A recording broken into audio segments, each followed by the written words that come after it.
Look, I wouldn't have picked Vice President Trump as Vice President. Oh! But I think she's not qualified to be president. Start there. Number one. First question! Are you fucking kidding me? It's the Is that I think first I'm a qualified question! person to run for president. Vice President Trump. Oh! Fact First is question! Vice President Trump.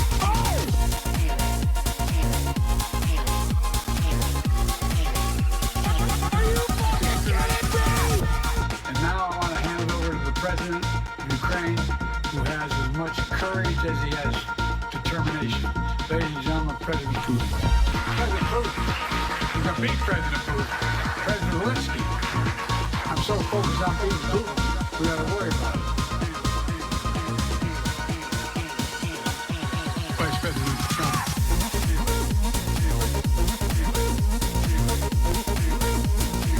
Vice President Trump.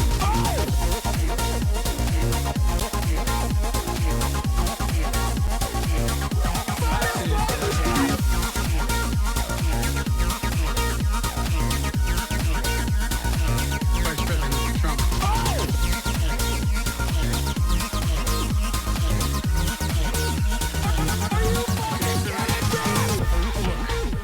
I wouldn't have picked Vice President Trump to be Vice What's going on, everybody? But I think she I hope everyone's having a fantastic evening, fantastic afternoon, fantastic pre-noon, no matter where you are in the world. I'm Hassan Piker. This is Dawson. Our broadcast coming to you live from sunny California, Los Angeles, folks. We're live and alive, and I hope all the boys, girls, and MVs are having a fantastic one because today's a beautiful day. Today's a wonderful day. Today is Wednesday. It's hump day. Ladies and gentlemen, it's Wednesday, August 7th, 2024, and I am a little late, and I apologize.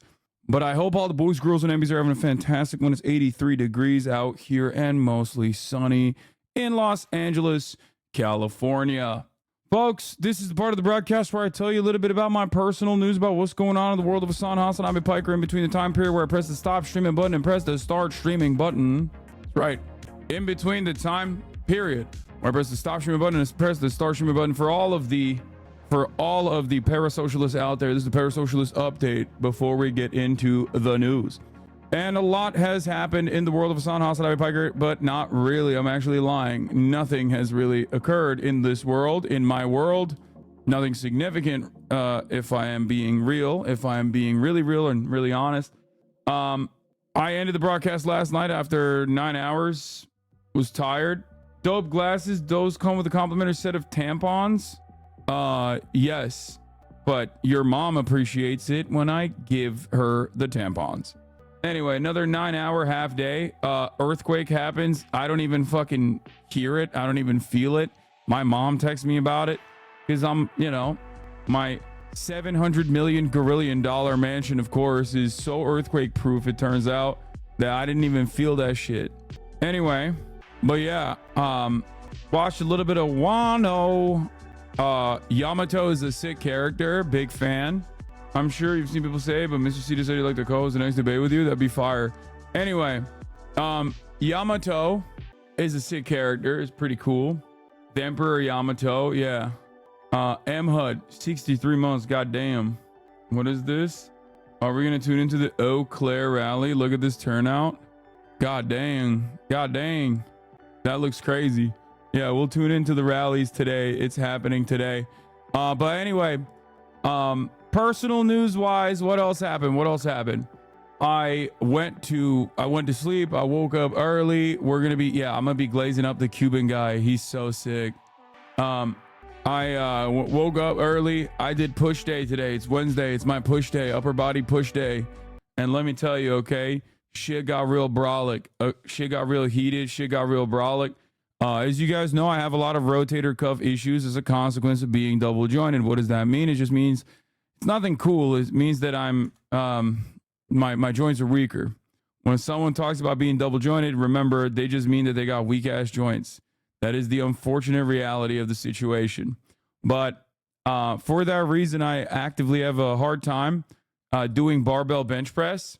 And barbell bench press is hell for me because it forces my shoulders to rotate in a way that I find to be inorganic. And because my rotator cuffs are not very strong, or rather my joints are not very strong, I oftentimes end up having some issues with that, end up tweaking my shit. Now, of course, in this circumstance, in this situation, I've been actively training, actively doing a lot of other like helpful exercises, movements, activations, and whatnot. I've officially got it down where I can comfortably do barbell bench press. It's not 245 pounds. I believe this is only 205. But here, I know I can never get back, so I'm always on low. And I can drop ties in this bitch. look at that. Look at that form, baby. Look at that form. I'll cut ties in your face. Yeah, cut you like a lace. Nothing I do could be replaced. That's why. What's up, folks? I'm live and alive. Let's do it again. Light work. I know I can never get back, so I'm always on. And Anyway, brother, your heart is about to bust out. Chill, lol. Why is your trainer about to teabag you? What do you mean? He's like fucking making sure that I don't kill myself. So, yeah. Was that till failure? No, I did 2 for 5. Does that look like it's till failure? Anyway, I went for 5 on my top set twice. Now, obviously, if you guys have seen me in the gym with like Wake and other people, you've probably seen me put up more weight than that or around that much weight when it comes to flat press or even incline press.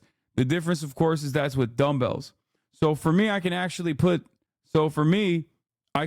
hit that number on a dumbbell, which is more impressive, most likely.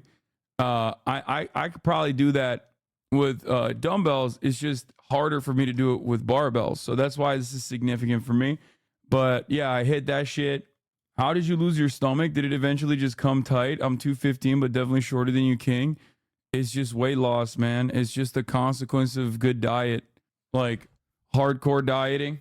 My current weight is around still 230. That's it. That's where I'm at. Also, some people have tummies. I mean, yeah, I'm some people. I still have tummy. Do you have extra skin? I mean, I kind of do, but it's not the end of the world, you know? But yeah, it is what it is. But yeah, I do a lot of cardio and I do a lot of the Macy's. Thank you for the playlist. I do a lot of cardio on days where I'm not training, and also on top of that, I diet. I have 2 deficit days, 2 big deficit days. The rest of the week, I'm on a regular deficit, and I do cardio for 3 days a week, and I train 4 days a week. So I work out every day. But that's how it works. That's how we did it. Down 40 pounds as of today. Can I get a congrats, chat? Congratulations, Salto. For the love of God, drop the meal plan. Bro, my meal plan is so public. You can see it. I eat chicken every day. That's it. Straight chicken with a salad. Straight chicken breast with a salad every goddamn day. It's usually about like a pound of straight white chicken breast grilled. That's it. UK race protest alive on every UK channel. Don't worry, we'll talk about the fucking UK again. I think a lot of people don't understand that you don't always look like you do after a good pump. You will still have some fat or loose skin. Yeah. Like, I mean, you can see it in this video as well when I'm about to get up. Like, you can see, like, there's angles, there's lighting. Like, this is just raw. So it's a little different. But like, here, notice when I'm getting up, look at how I look when I'm getting up. What's up, folks? Like, oh, I'm live and alive, and it's a big day. almost got it. But in any case, you can tell, like, obviously at different angles, different ways that you're moving your body, like, you're not always going to look super sexy. What you see on your magazines, what you see in movies is like an incredibly airbrushed person that is probably on anabolic steroids, that literally has probably done multiple weeks of dehydration specifically for that moment. They do straight up professional bodybuilding level training, and professional bodybuilders, like they dehydrate themselves. There's a term for it. I forget what it's called, but when you're doing prep, you get to a point where you can see someone's skull, like when their face resembles a skull. Like that's the type of shit that like Hollywood celebrities do specifically for like one scene. So don't ever let that lead you into thinking that like that's what you're supposed to look like. Yeah. So yeah, it's called the death face, I think, where you look like a skull. There's also CGI, airbrushing, all this stuff So you don't look like that normally. Like obviously some people do look like that naturally. You got people who are genetic freaks like Alex, right? Who just kind of looks like that. But he also doesn't pack on a lot of muscle mass either. But he's just like naturally a very shredded guy. But like I said, make no mistake. What's your fat percentage now? Probably like 15, 16% body fat. That's probably where I'm at right now. You can now see like visible abs when I flex. But not like crazy. Do you eat rice ever? I eat a little bit of rice. That no shot. That's low as fuck. What? You think 16% is low as fuck? That's just a normal percentage body fat for like a normal human. Bro, I'm literally shirtless here. What are you talking about? Low as fuck is 10 to 12. And then everything past that point is like, you're going to die if you miss a meal. Normal man, women aren't healthy at 16. Yeah, women have higher natural body fat percentage. Bro, how are we at this point where like you can literally watch me shirtless weightlift and I'm like, oh, I'm probably like 16% body fat. And the guy goes, nah, dog. Like, what do you think? Look, like it's in front of you. Like the machine that I use that is inconsistent and bad says I'm 13, but I don't believe that because that machine is not correct. And I'm also doing that after I work out. It's mostly, I haven't done a DEXA scan in a while. I might do one, but overall, like, I think I'm around, I think I'm around 16. 13 would be insane abdominal visibility. That's just not correct. Exactly. 13 would be shredded. 13%, you would be able to see all of my abs, including the bottom. Anyway, so, that's it. That's the fitness journey update for those of you who are wondering. Some of you are, some of you aren't. It's all good. But which supplements like creatine do you take for workouts? Bro, I'm old school. I drink an espresso shot before I lift. And if I'm feeling a little bit of pain, I'll just slap on 2 Advil or 2 Tylenol and that's it. And then I go to work. As far as post-workout supplements goes, I'm a creatine boy. Big time creatine fan. It's not even a post-workout supplement. I take it in the morning. I take creatine pills and I absolutely love them. I ride or die for creatine. Okay. I will always tell you, like, this isn't medical advice or whatever, but creatine is the greatest gift that God has ever given to man. It makes your muscles feel more full. It literally improves your cognitive functioning. The only downside, and there's like so much extensive research on it. It's not like this is a made up supplement. It's the only supplement aside from like whey protein that is legit. You know what I mean? I get constipation with creatine though. Not me. Any benefits of pills over micronized powder other than convenience? Nah, it's just convenience. Creatine is the best, dude. Yeah, creatine is one of the only supplements supported by tons and tons of research and trials. It's beast mode and necessary for sure. Yeah. I have heard that it like has the capacity to thin your hair, I think, but I don't know. But yeah, it helps with your recovery. It helps with your muscle mass. It puts water. It helps your body retain water weight in your muscles. It makes your muscles fuller. It's the fucking best. Mike Israel is a great video debunking that nonsense about creatine. What do you mean? I've never heard a single person talk poorly about creatine. Are you confounding creatine for eating lots of chicken? Yeah, I don't eat a lot of red meat. Chatters, I don't eat a lot of red meat, as you guys know, and creatine is naturally in red meat. So like, I don't think you can naturally get the level of creatine regardless. You'd have to eat too much red meat in that situation, which would be bad macros. It would be bad for your heart. You know what I mean? Is red meat bad? Red meat, yeah, it's not bad, but too much of it is bad. Like, you can have some red meat. It's tasty. It's delicious. It's whatever. But like, if you have it in excess, like all these carnivore diet guys are so fucking stupid. It is definitely bad if you do it. And it's also bad for the environment too. I love straight white chicken breast though. I'm weird.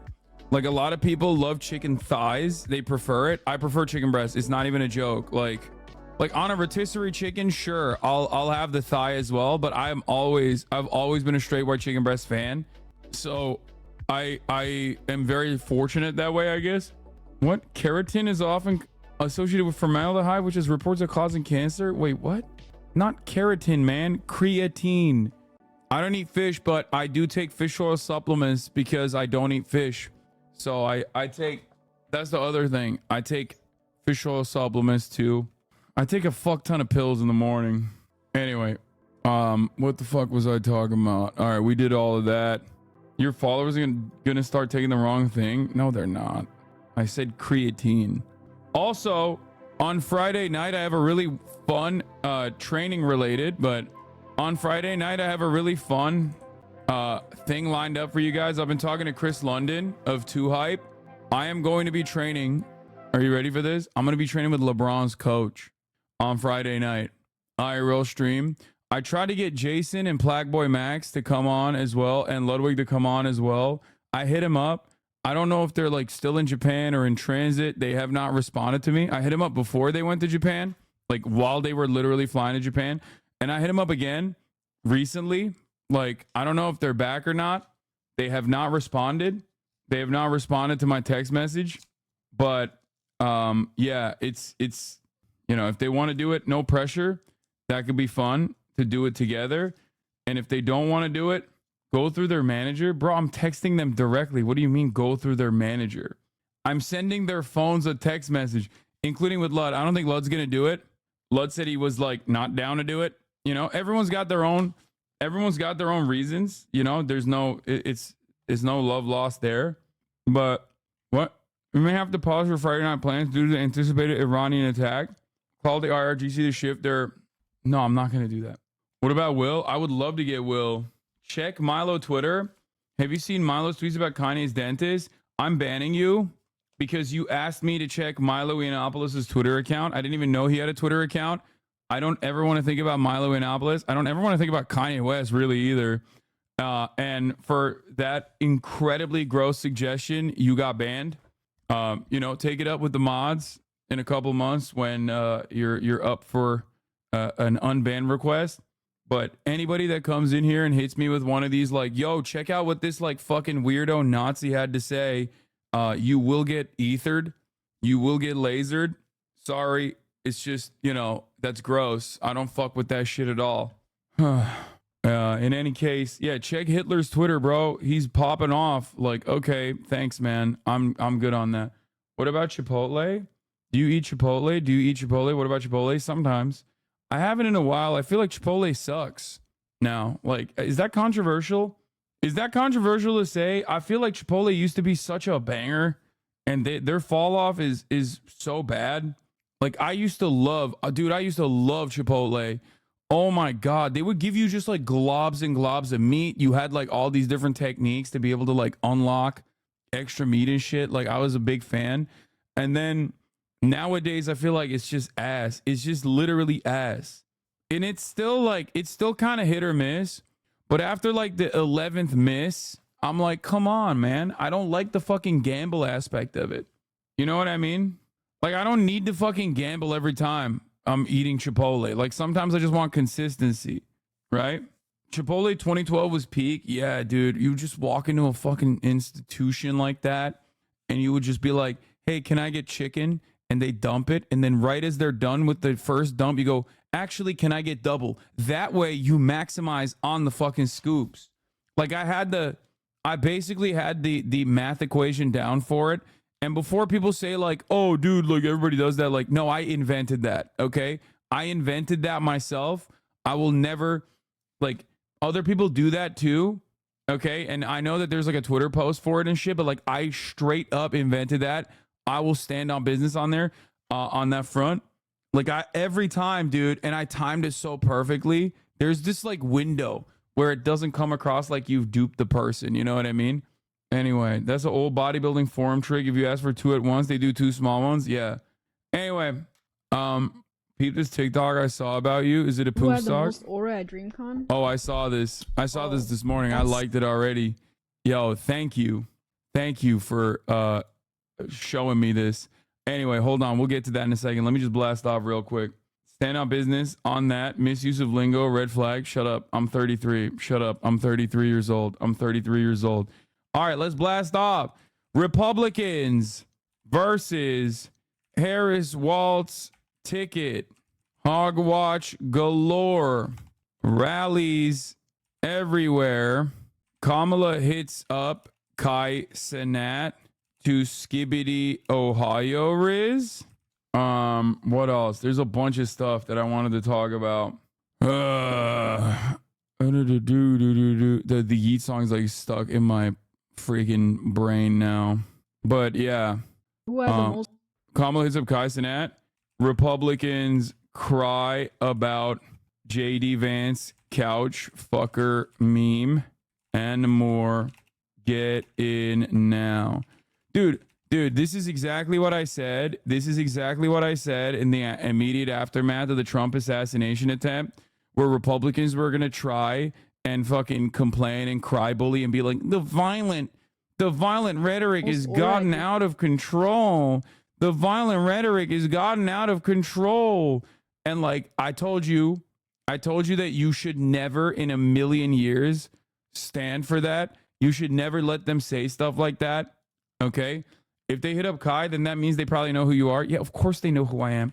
Chatters, like in the DC world, you think the guy who like put together an Among Us session with AOC that got like 500,000 live concurrent viewers was not immediately looked at? There was a New York Times article on it. Of course they know who the fuck I am.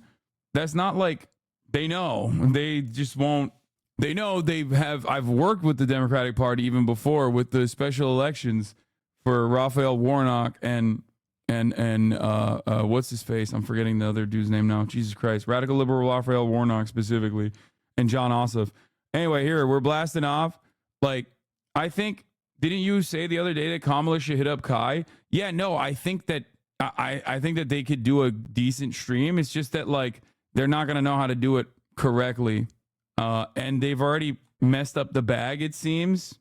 Weird blast off today, man. Gotham is under attack. Bad after me. Click now. Good one. DreamCon? Okay, we'll watch this Glaze sesh now. Yeah, I saw the Kai thing. I saw the Kai thing. Look, listen, Republicans buy sneakers too, you know what I'm saying? That's what Michael Jordan said, and he was right. But they don't need your followers. We are already well informed. We need to inform Kai's DJs. No, dude, it's not about that at all. It's the organic marketing that comes from a collaboration like that. I don't think that personally, like Donald Trump is like, ooh, Aiden Ross's fans are going to go and vote. No, it's not about that. It's about the organic marketing that comes from all the clips on TikTok. It reaches a much broader audience. It goes into far corners of the internet. Like, that's what the whole point is. That's why you do a media operation like that. Problem is, Kamala is not very, she's just not very dynamic in the same way that Trump is. You know what I mean? Like, she's not going to be able to clip farm. Trump is a clip farm every moment that he is alive, you know? He's a TV guy. He knows how that shit works. He knows what to say. Kamala Harris is going to come across like boring. Like, it's a very difficult thing. You have to kind of understand the space a little bit, or you have to at least be like Kevin Hart is a organic, talented, naturally funny guy. That's part of the reason why he's one of the most famous comedians on the planet, right? So even if he's not like fully aware of the Twitch sphere, he can just still vibe. Like he can just keep up in a situation like that. A politician's not going to have an easy time doing that unless they're like naturally online. Like AOC can do that because she is naturally online, right? Walls is an accidental gem, and organically being memeable in a positive way helps Harris shore that weakness up. Yeah, I agree. But overall, I love you, but I think you're too polarizing, whether organically or through uncharitable interpretation. Kai is super neutral. Charlie would be a good host too. Yeah, you guys are incredibly locked in to like memes and stuff that you see. So you don't understand how the Democratic Party operates. You're actually out of your mind. Charlie makes penis jokes. That's it. That's a non-starter for like Dems. They don't operate in the same way that the Republicans, especially under Trump, operate. You've never met a Dem operative in your life. They hear someone go, this is a chuckle McFuckstick with a massive dildo on top. And then they're like, we would never talk to this person in a million years. They run away from that kind of shit. Okay. You make titty jokes and they're like, oh, we're out. Are you kidding me? It needs to be like the most calculated, manicured environment. Same goes for Kai. Like they literally it's a quick Google search, right? You Google search, and it's the same for me too. Like I'm telling you from personal experience beyond that, right? The reason why I get AOC on here is because I know AOC and I talk to her and we are ideologically aligned, and she doesn't mind the potential like negative, like a couple tweets that she's going to get, right? Maybe 1 or 2 articles that she's going to get. Whereas with like Kamala Harris, like those guys are people at the tippy top of the Democratic Party are infinitely more careful than the Republicans are in terms of messaging. And I'm kind of shocked that they still hit up Kai regardless, because he is popular enough. It's a testament to his popularity and broad appeal that like is a testament to his popularity and broad appeal that they were still willing to overlook the negative media associations that they would have, because it's always a calculated risk when they do stuff like that. Having said that, though, I still think it's a good idea. I just don't know if Kamala is the perfect person for it. I'm not kidding. I think Obama would be a better collab with Kai. You know what I mean? Do you think they'd reach out to you? I think they're locked in whether they like it or not. If they want that kind of media coverage, I'm here. They got to come to the big dog, because a lot of people at the tippy top of the mountain in terms of like content, they very purposely, very carefully, very deliberately avoid talking about politics in the same way that you can avoid the top of the hour ad break, of course, for monetary reasons, right? And it's not just that; it's also a fear that people have with respect to like the negative attention that they'll get, the fears that they have with the negative attention that they'll get.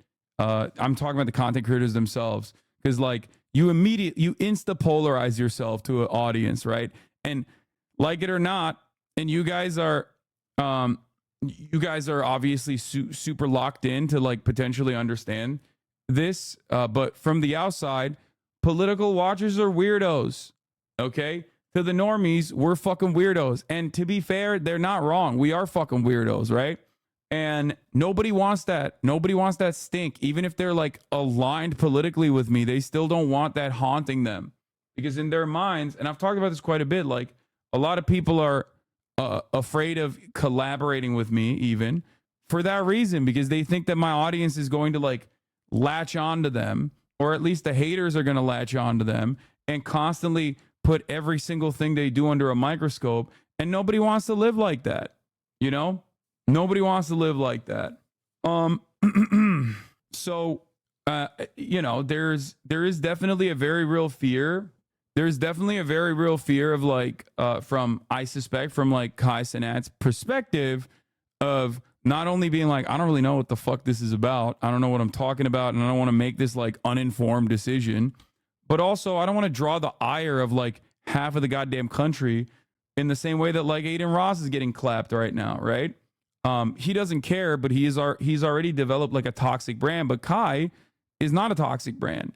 Kai is affiliated with Nike. He's affiliated with these big brands. Like he's doing like Louis Vuitton and Marc Jacobs placements and stuff. He's a marketable entity, and obviously linking up with Kamala Harris is not necessarily going to make him toxic in general, but all the subsequent media hits that come after that collaboration, some positive and some very negative, will actually make it much more toxic for him. Do you understand what I'm saying? It's ironic though, because even the fact that he said that he wouldn't do it, and we'll look at the clips right now. Can someone send me a clip of the Kai Cenat situation? Like that already is in and of itself viewed as like a political move. Do you see what I'm saying? Here's the clip. Then on top of that, I got the fucking Secret Service calling me. Tom, nigga! Shit about politics, my nigga. I don't know nothing. I don't know shit. Not a goddamn thing, my nigga. Did Breakfast Club get blowback after having Hillary Clinton on? Are you comparing a Twitch streamer to the Breakfast Club. Breakfast Club is literally a radio show. It is the most traditional of traditional media outlets. You're talking about a dude who's like 20 something years old streaming out of a fucking U-Haul. There is like longer clip, not a meme clip. Oh God. Penthouse in New York. By the way, the steak partner, these guys slapped the steak logo onto everything. If you wanted to know why all of those blue checkmark hate farmers that constantly will have like pop off tweets that they bought to oblivion, like, oh, Hassan fucking sucks. Like, I wonder if there's any kind of reason for them to constantly be farming clips off of kick streamers and promote kick streamers. Oh yeah, that's right, because they're fucking sponsored by steak. Then on top of that, I got the fucking Secret Service calling me 5 times, nigga! Yeah, shit about politics, my nigga. I don't know nothing. Hey, I'm gonna keep it a stack. I'm gonna go ahead and say it. I don't give a fuck. Okay? Listen, I had a bad bitch that I've been trying to get on for like the last 2 years that I haven't spoke to in like a year. I haven't spoke to this girl in so goddamn long who gonna have the audacity to text me, we need you a part of the campaign. At first I was thinking she was talking about like a video game, like a Modern Warfare game, or some shit. Or if not that, a clothing brand. I'm like, what campaign? Shorty gonna say, we're not gonna get into details.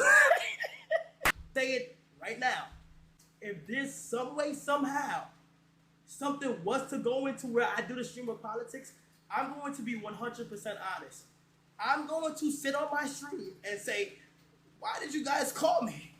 Like, I don't know. I've never did anything with politics. And these blogs are like trying to say, yo, we gotta do this shit, Kai. This is literally like, this is the most like normal reaction, straight up.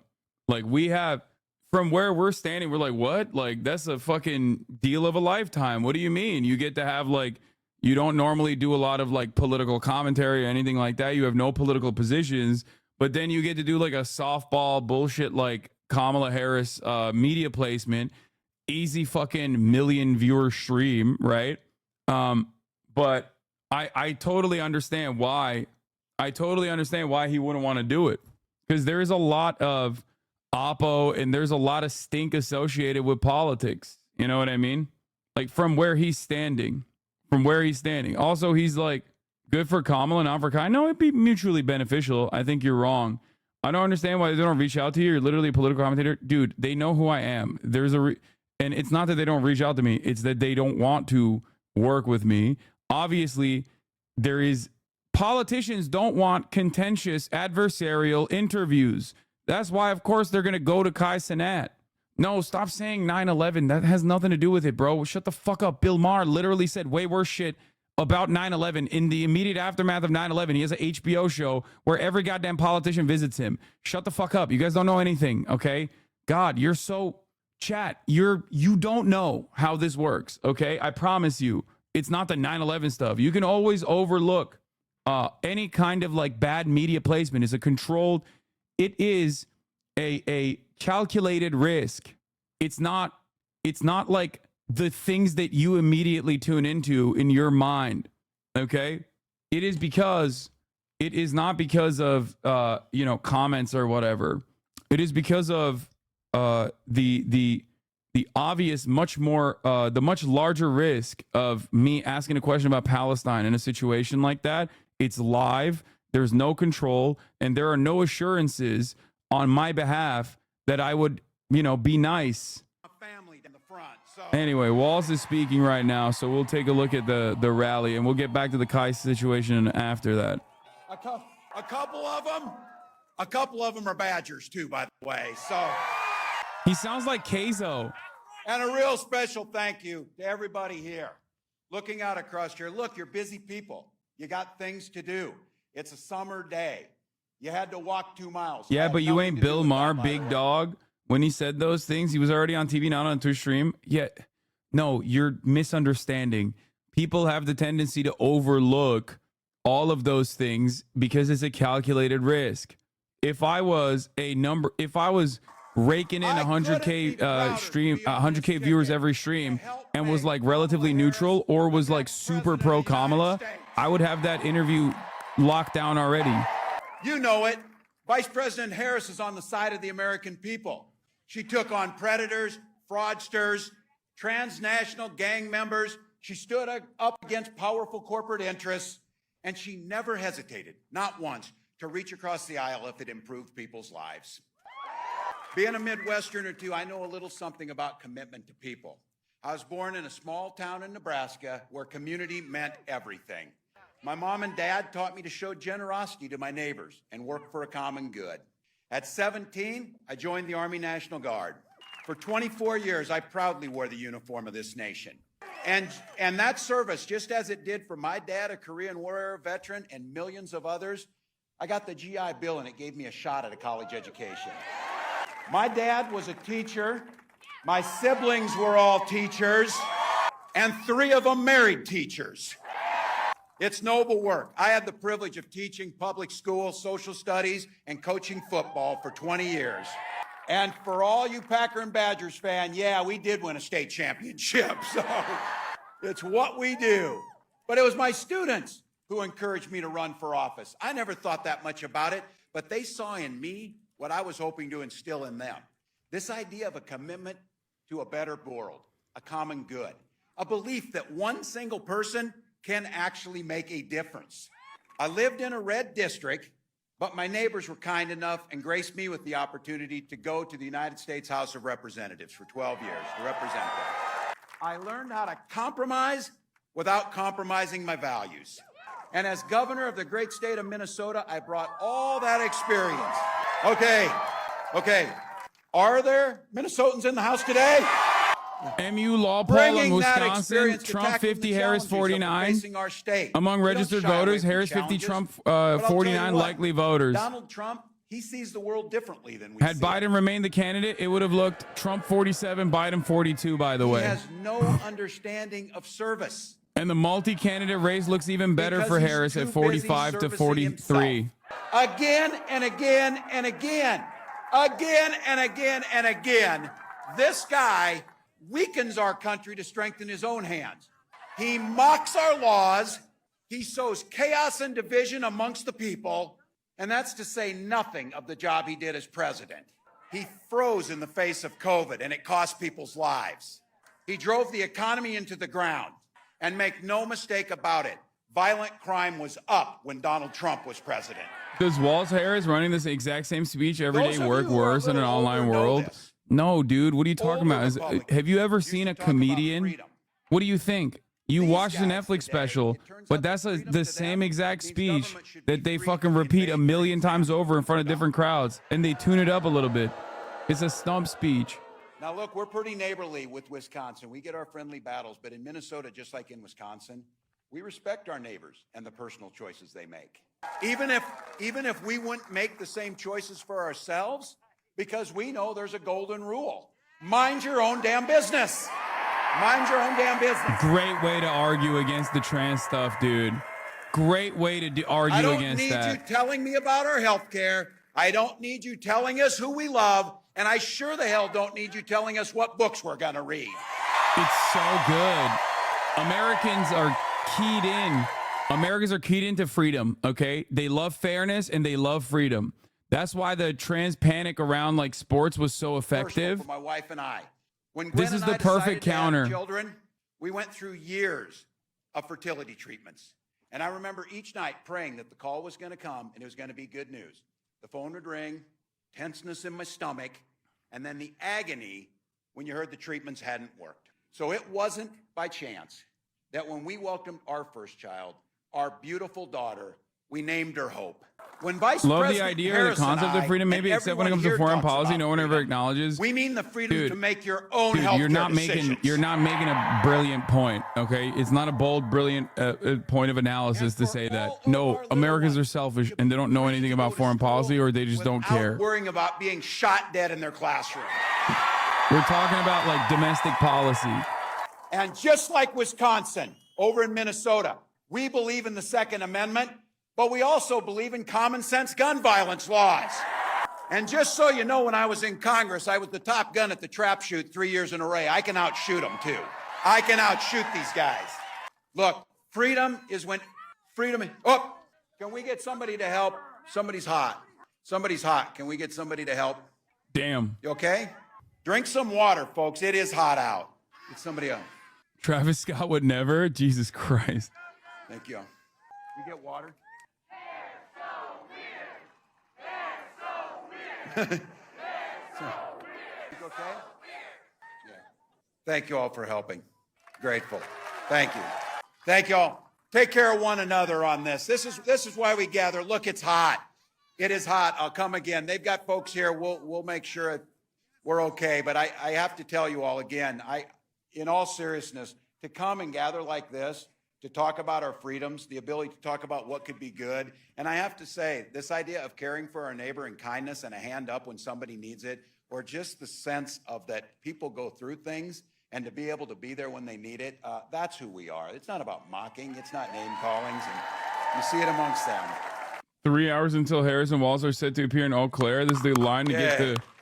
This is the line of cars to get to the rally, 1.5 miles away. That's crazy. That's crazy, dude. They do. That's crazy. Thank you all. We're okay. We have someone down. They're treating him. They're getting him some water, and it's good. He's gonna get up. You guys need some water? The Lib too? Hodge, yeah, there is the Mecca. We'll ask them. Teddy, can you see if they have some more water? That'd be great. Take care of your neighbors. Do you think they'll get worried about Kamala being overshadowed? Are you kidding me? No. I think Kamala just wants to fucking win, baby. She, in some ways, she's literally a fucking blank sheet of paper. Okay? She has always been like very malleable, and this is honestly something that I was very afraid of. This is something that I'm very afraid of. I was very afraid of her being like very malleable. I was worried that like the billionaire donors were going to influence her decisions, but it does seem to me like they're pretty locked in on the labor front. And as a blank canvas, she does not have like any ambitions or any big, I would say, chaotic personality flaws in the same way that like Biden very clearly had him, Hillary Clinton very clearly had him. Tim Kaine was a perfect pick to demonstrate that reality. I would go so far as to say that Joe Biden's pick with Kamala Harris was a demonstration of that. Donald Trump obviously is also another big personality who is always very afraid of like being outshined by his own VP, which is why he went with fucking JD Vance. Back to the White House, it will be far worse than it was 4 years ago. Kamala Harris is a blank for the middle slate. class, repealing the Affordable Care Act, gutting Social Security and Medicare, the very safety nets that protect people when they're down. I wouldn't say and of labor. course, No, banning abortions across no, you're this wrong. country. The Kamala campaign is tuned in to the labor frequency 1,000%. Are you kidding me? She fucking went with Tim Walz. Why do you think that decision happened? If you think that they're not actually locked in on all fronts on whatever labor is saying, you're wrong. Okay? Sean Fain went on television and was like, I like Bashar and I like Walz. Those are my guys. Walz is the pick. And you trash that place. Come on, that's not who Wisconsin is. Labor was such a formative part of the decision-making process that Mark Kelly was knocked out due to him being in opposition to the PRO Act, and he thought he could fix that by saying, "Oh, if the PRO Act came in front of me today, I would vote for it." Okay, Mark Kelly literally got clapped because of his opposition to the PRO Act. Look, I've done this enough, and I know bullies, and I'm not a name caller, but what I am as a teacher, I observe things. So I want to tell you what I observed, and you've observed about these guys when you see them, that it's a very clear thing. Yes, they are creepy and weird as hell. You see it. You see it.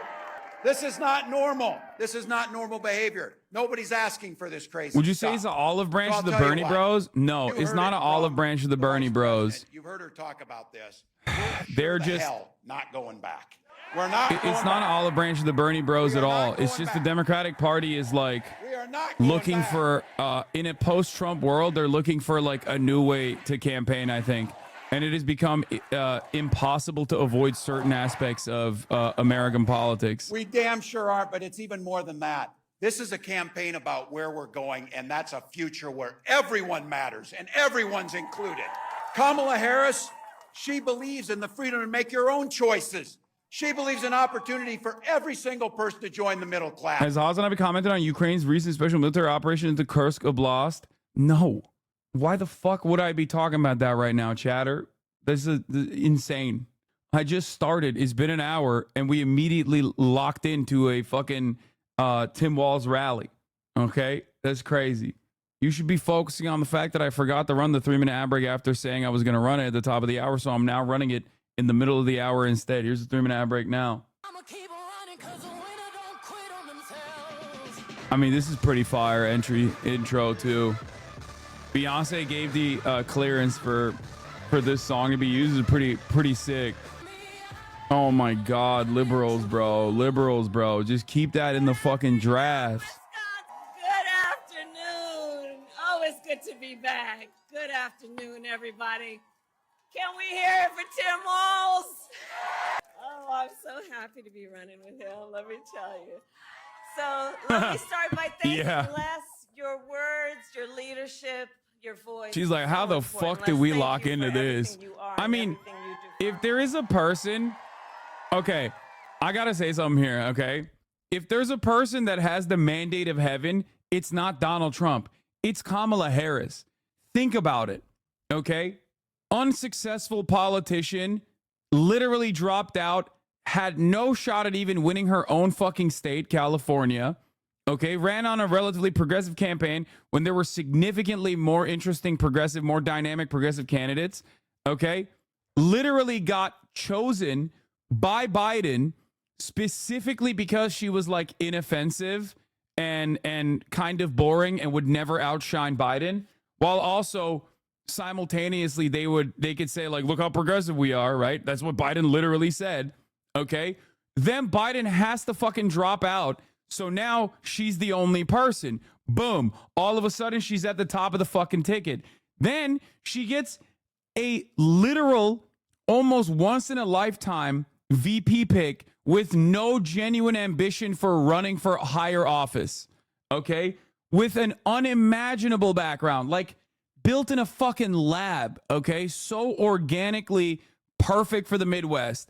And now she has an insanely solid ticket here. Okay? This is her race to fuck up. That's why I'm saying, like, this is some Selena Meyer shit. She's just like stumbling her way upwards. I don't think she stumbled into it. Things did line up though. What are you talking about? Nancy Pelosi carried half of this conversation behind closed doors. It's not like she is like this vicious shark or anything. It was fucking Nancy Pelosi that was like, Biden, you got to get the fuck out.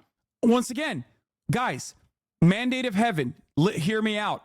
Biden and his team wanted to have a debate in June, an uncharacteristically, unceremoniously early debate.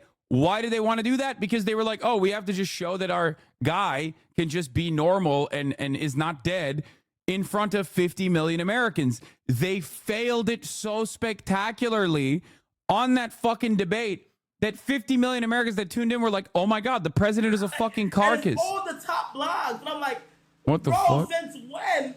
Think about that. Think about that. Normally, you don't have a presidential debate this early. Biden's campaign fucked that shit up. They had the debate early. Mandate of heaven, boys. I'm telling you. Tim is more than a governor. To his wife, Gwen, he is a husband. To his kids, Hope and Gus, he is dad. To his fellow veterans, he is Sergeant Major Walz. To the people of southern Minnesota for 12 years, he was a congressman. To his former high school students, he was Mr. Walz. And to his former high school football players, he was coach. Coach. Anyway, this is bar for bar verbatim going to be the same exact speech that we listened to yesterday. So it's like not super interesting in my opinion. If there's any highlights, if there's any high notes, we can, we can look at that. The difference is, I think it was Walz that came after, and it's hard to follow Walz. Walz is gonna be organic. He's not gonna read that much of the teleprompter, whereas like Kamala's gonna stick to it, and she's gonna hit the same notes over and over again. I am clear. The path to the White House runs right through this state. And with your help, we will win in November. Vance gets we a are softball going and to charges win. the mound. We are going to win. And I've been here many times, as you all know, recently and even before. And many of you know then, before I was elected vice president, before I was elected United States Senator, I was an elected Attorney General, and before that, an elected District Attorney. And before that, I was a courtroom prosecutor. So in those roles, I took on perpetrators of all kinds. Predators who abused women, fraudsters who ripped off consumers, scammers who broke the rules for personal gain. So hear me when I say, I know Donald Trump's tight.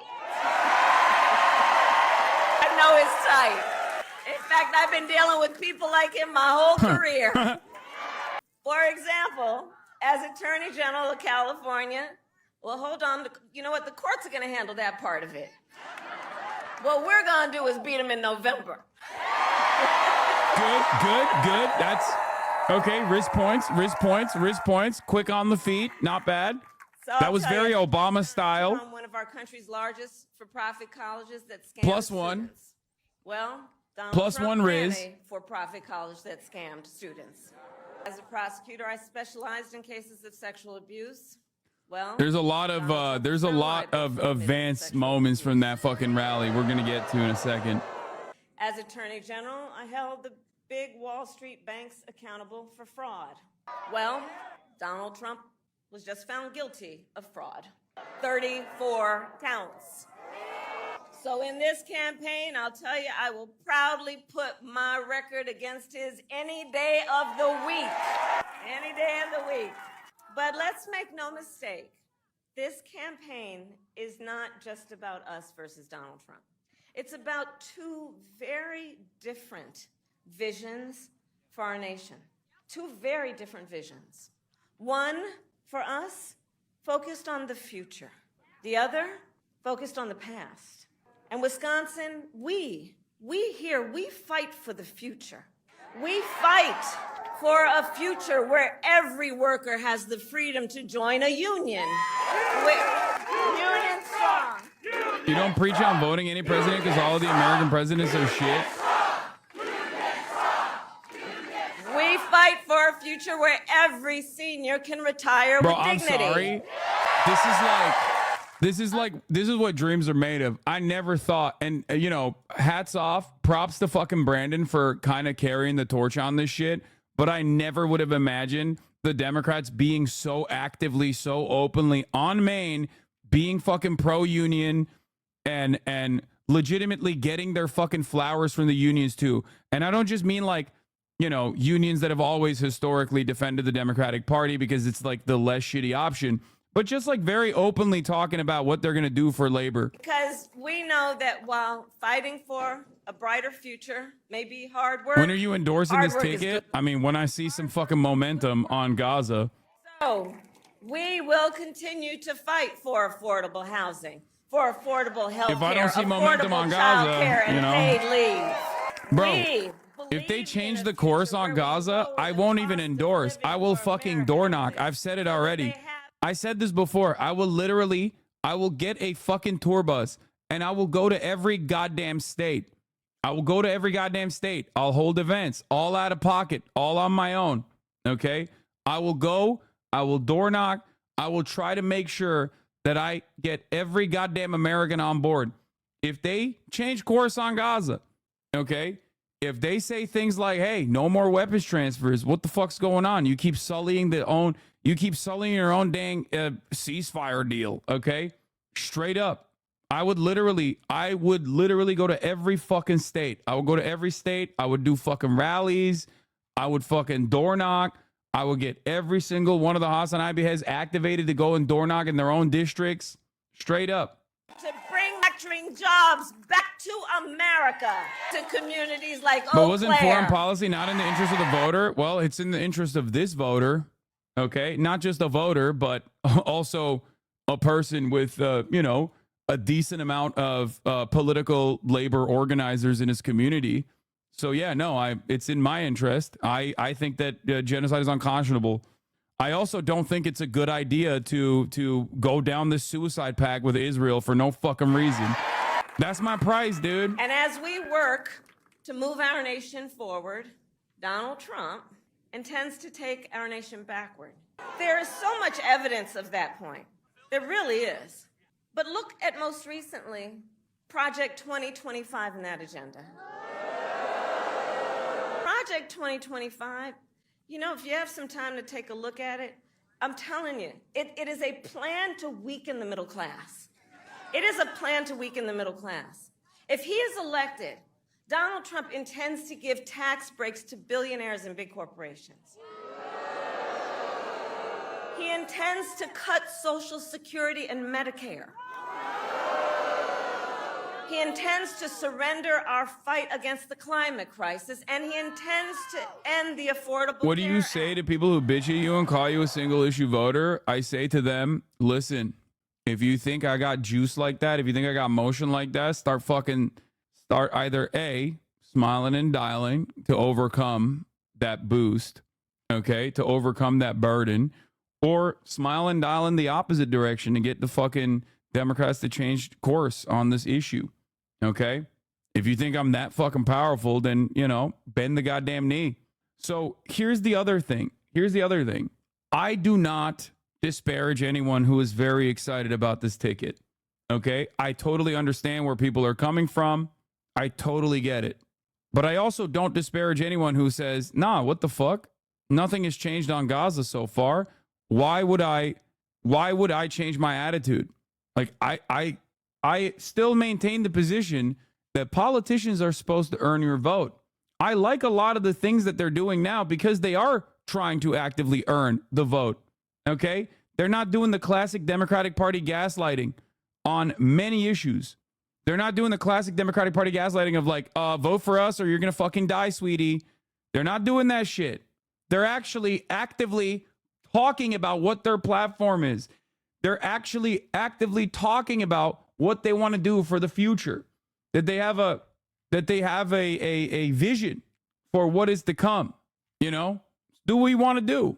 But I'm not going to sit here and disparage you if you're like, I will make fun of you if you're like, I'm going to vote for Trump over the Democrats because of Gaza. Then you're a fucking idiot, okay? I don't care. You could be a Muslim family member in Dearborn with like family members in Gaza. I will tell you straight up, that's dumb as fuck, okay?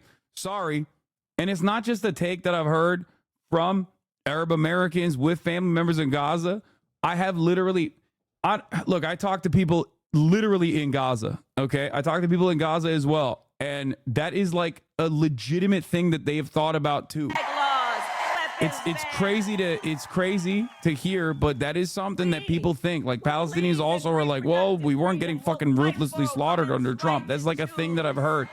It sounds insane to say it out loud, but that's how powerful it is when you are overseeing this death and destruction. Members of the United States Supreme Court, the court of Thurgood and RBG, because he intended for them to overturn Roe v. Wade. And as he intended, they did. No, I'm not calling PSL and Green voters the equivalent of Republican voters. What are you talking about? No. 20 states in our country have a Trump abortion ban, many with no exceptions even for rape and incest. Wins, we all know he will sign a national abortion ban to outlaw abortion in every state, even in Wisconsin. But we are not going to let that happen because we trust women And when I am President of the United States and when Congress passes a bill to restore the protections of Roe v. Wade, I will sign it into law.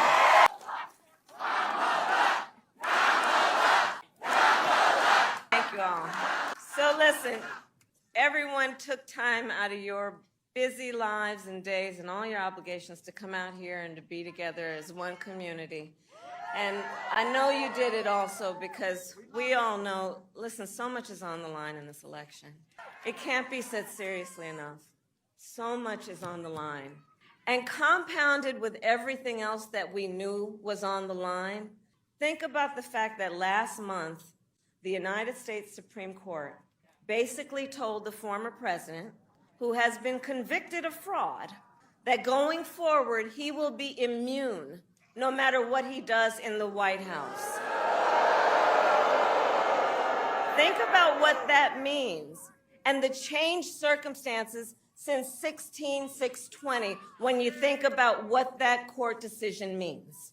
Donald Trump has openly vowed if reelected, he will be a dictator on day one, that he would weaponize the Department of Justice against his political enemies, that he would round up peaceful protesters and throw them out of our country, and even, quote, terminate the United States Constitution.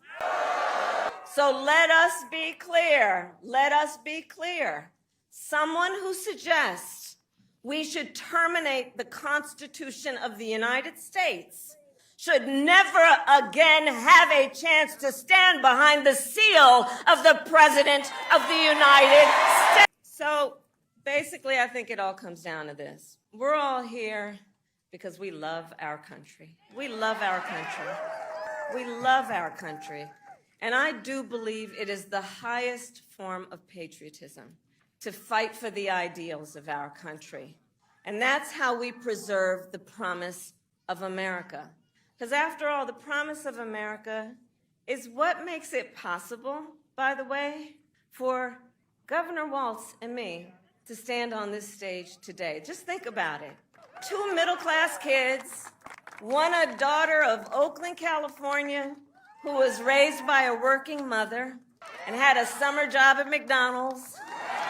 The other, a son of the Nebraska Plains who grew up. Bro, you working on a gotta farm. remember, like, the Think Clinton about comparisons are fucking so hollow here because she doesn't have 30 years of opposition research and conspiracies mounted against her due to her husband and due to her time in positions of power. There is no, like, Clinton is a uniquely bad, Hillary Clinton especially, is a uniquely bad candidate for that reason. And a lot of the shit that she got was so valid too. Some of which was insane, right? Like they would call her like a vampire or whatever.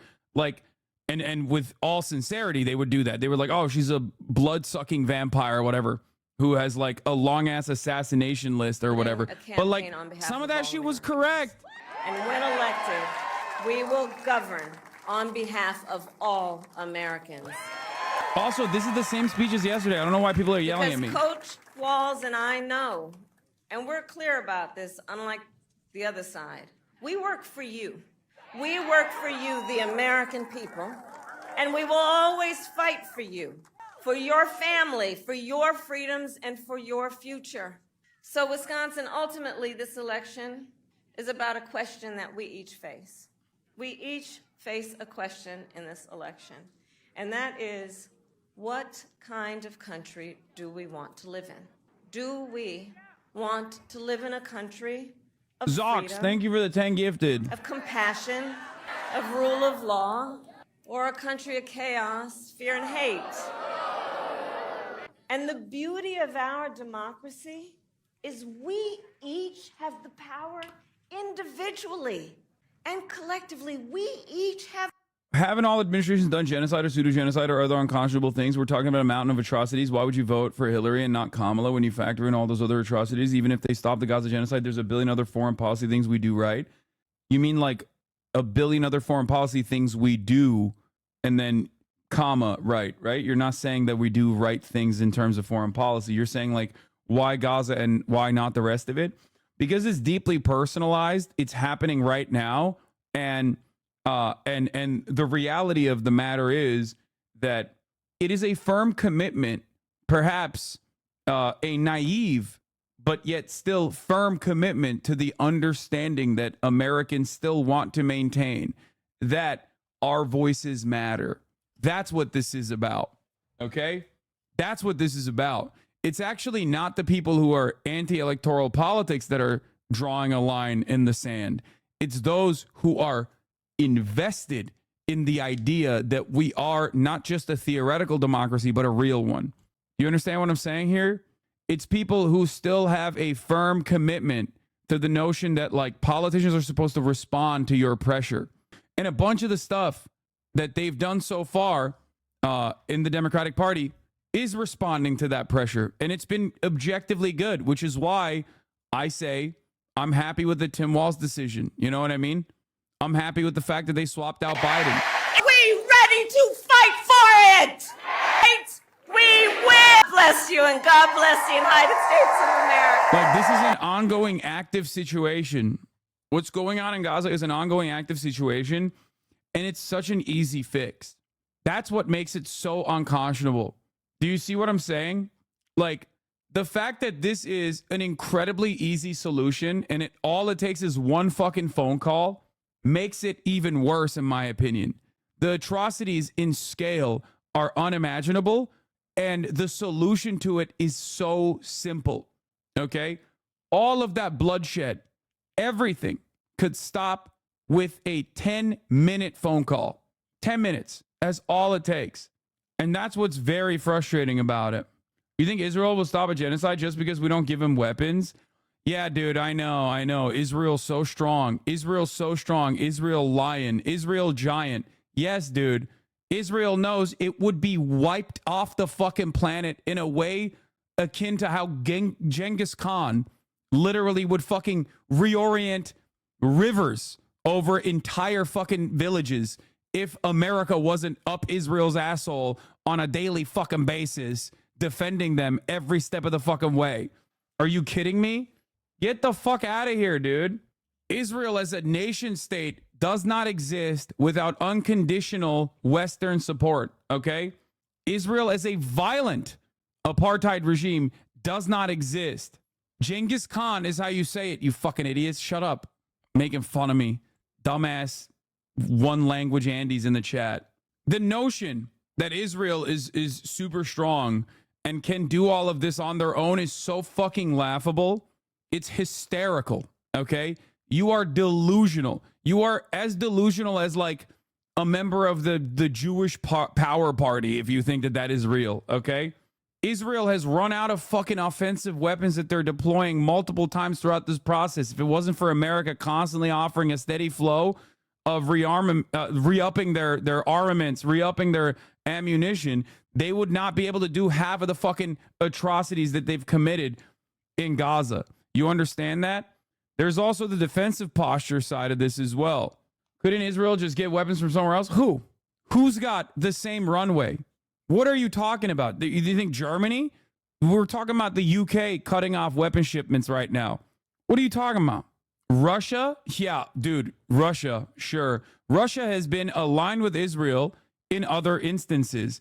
But right now, Russia is in active conflict in Ukraine. You think they have enough runway to offer weapons to Israel? What are you, delusional? They're literally also potentially giving arms to Iran because they see this as an opportunity to harm America's global hegemonic power status.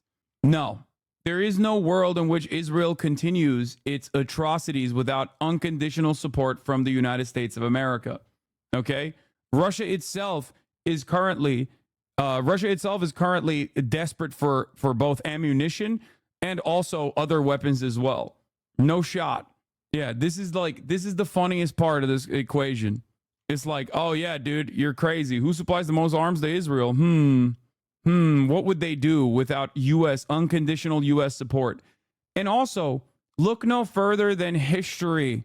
Many different instances where America has made a phone call. Joe Biden himself made a phone call in 2021. Joe Biden himself made a phone call in 2021 and said, cut it out. Next day, it was over. Next day. You're out of your dang mind. Germany doesn't have enough weapons to supply Israel with steady arms either. Anyway, y'all are crazy. One phone call is all it takes. Benjamin Netanyahu needs to be reminded that we are the fucking daddy in this situation. He's gone far too long, grown far too comfortable in his own mania to think that this is like he can do whatever the fuck he wants. What about China? Nope, no way. No shot. No shot. If anything, China and Russia are more likely to arm the resistance, which, you know, they won't do officially and openly, but they're more likely to arm the fucking resistance than they're to arm Israel. Why would they help Israel, dude? Israel and all of its enemies, okay, all made up, or all Israel created for the most part, is not just a battle between like Israel versus people who can't fight back.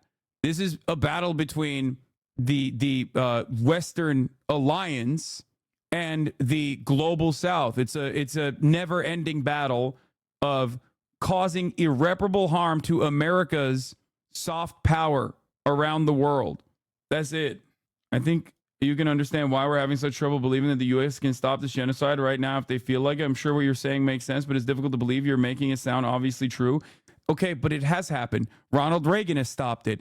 Joe Biden himself stopped it 3 years ago. So with one phone call, okay? With one phone call, one perfect phone call, the same length as a top of the hour ad break, 3 minutes, okay? And it's done because Israel knows. And this has happened in the past as well. Yoav Gallant was asked in a press conference early October why they were allowing food, like aid trucks, into the Gaza Strip by rabid Zionists. And he was like, America told us. What are we supposed to say? No. They asked him. They were like, oh, you said you're fighting human animals. They're barbarians. Okay. Why are you giving them food now? And he just said, America gave us a phone call, told us we have to let in some food. Some, not all, but some, which they still, refuse to do all the way. And he answered that and he said, what am I supposed to say? No, it's America. And he's right. They, at the end of the day, recognize that there is no continuing this genocide without American support. That's why I'm so fucking angry.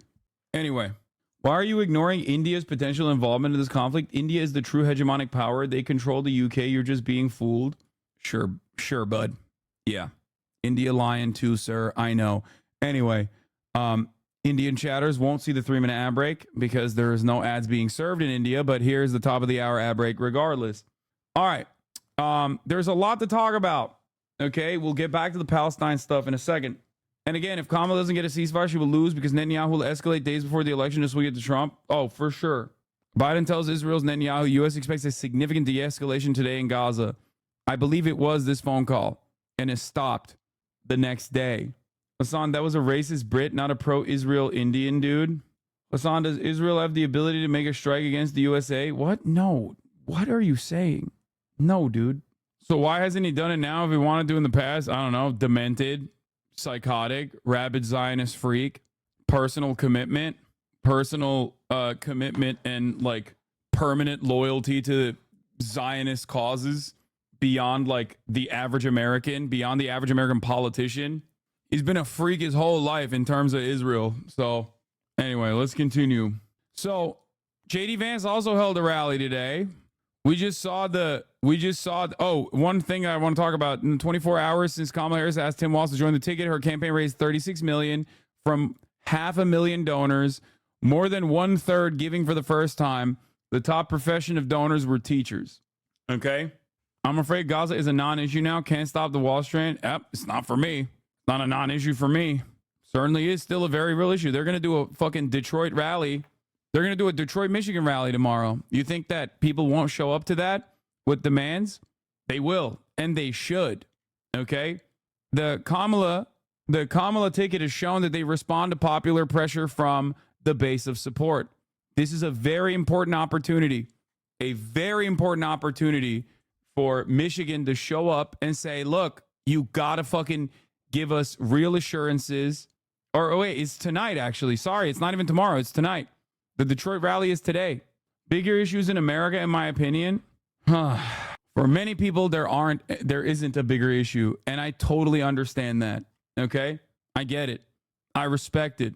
I'm in Michigan, and tonight Detroit's going to be stupid insane. 50,000 people RSVP to the event, including 88% of the UAW people in Detroit. They have to move the event to the airport to have enough room. Unions, locals are treating it like a whole party night. Yeah, I will be live at that point. Yes. Anyway, Kaya, what are you doing? What are you doing? Get back on there, little lady. Sneaking out. Good girl. Anyway, so you have this massive line. In contrast, here is J.D. Vance. He held a rally in Shelby Township today, okay, in front of the Shelby Township Police Department. How many people in the audience who are not media covering the event? Pretty much zero, okay? It's all just media, basically just a press conference. And J.D. Vance has had a couple moments where he is flubbed massively in some of his media opportunities. Let's take a look at one of them. We've heard a lot from Democrats using the word weird, calling you weird, calling former President Trump weird. What do you make of that weird argument? I think that the weird argument honestly came from a bunch of 24-year-old social media interns who were bullied in school, and they decided they're going to project that onto the entire Trump campaign. And the reason it doesn't make sense is because you ask who's weird, right? I think it's pretty weird to be the border czar and to open up the border and allow fentanyl to come into your community. I think it's pretty weird to try to take children away from their parents. Yeah, I'm not weird, you're weird. Okay, but like, don't you realize that if you think that that argument is silly, if you think the weird argument is silly and made up by like social media interns who are 24 years old, then why are you using the argument?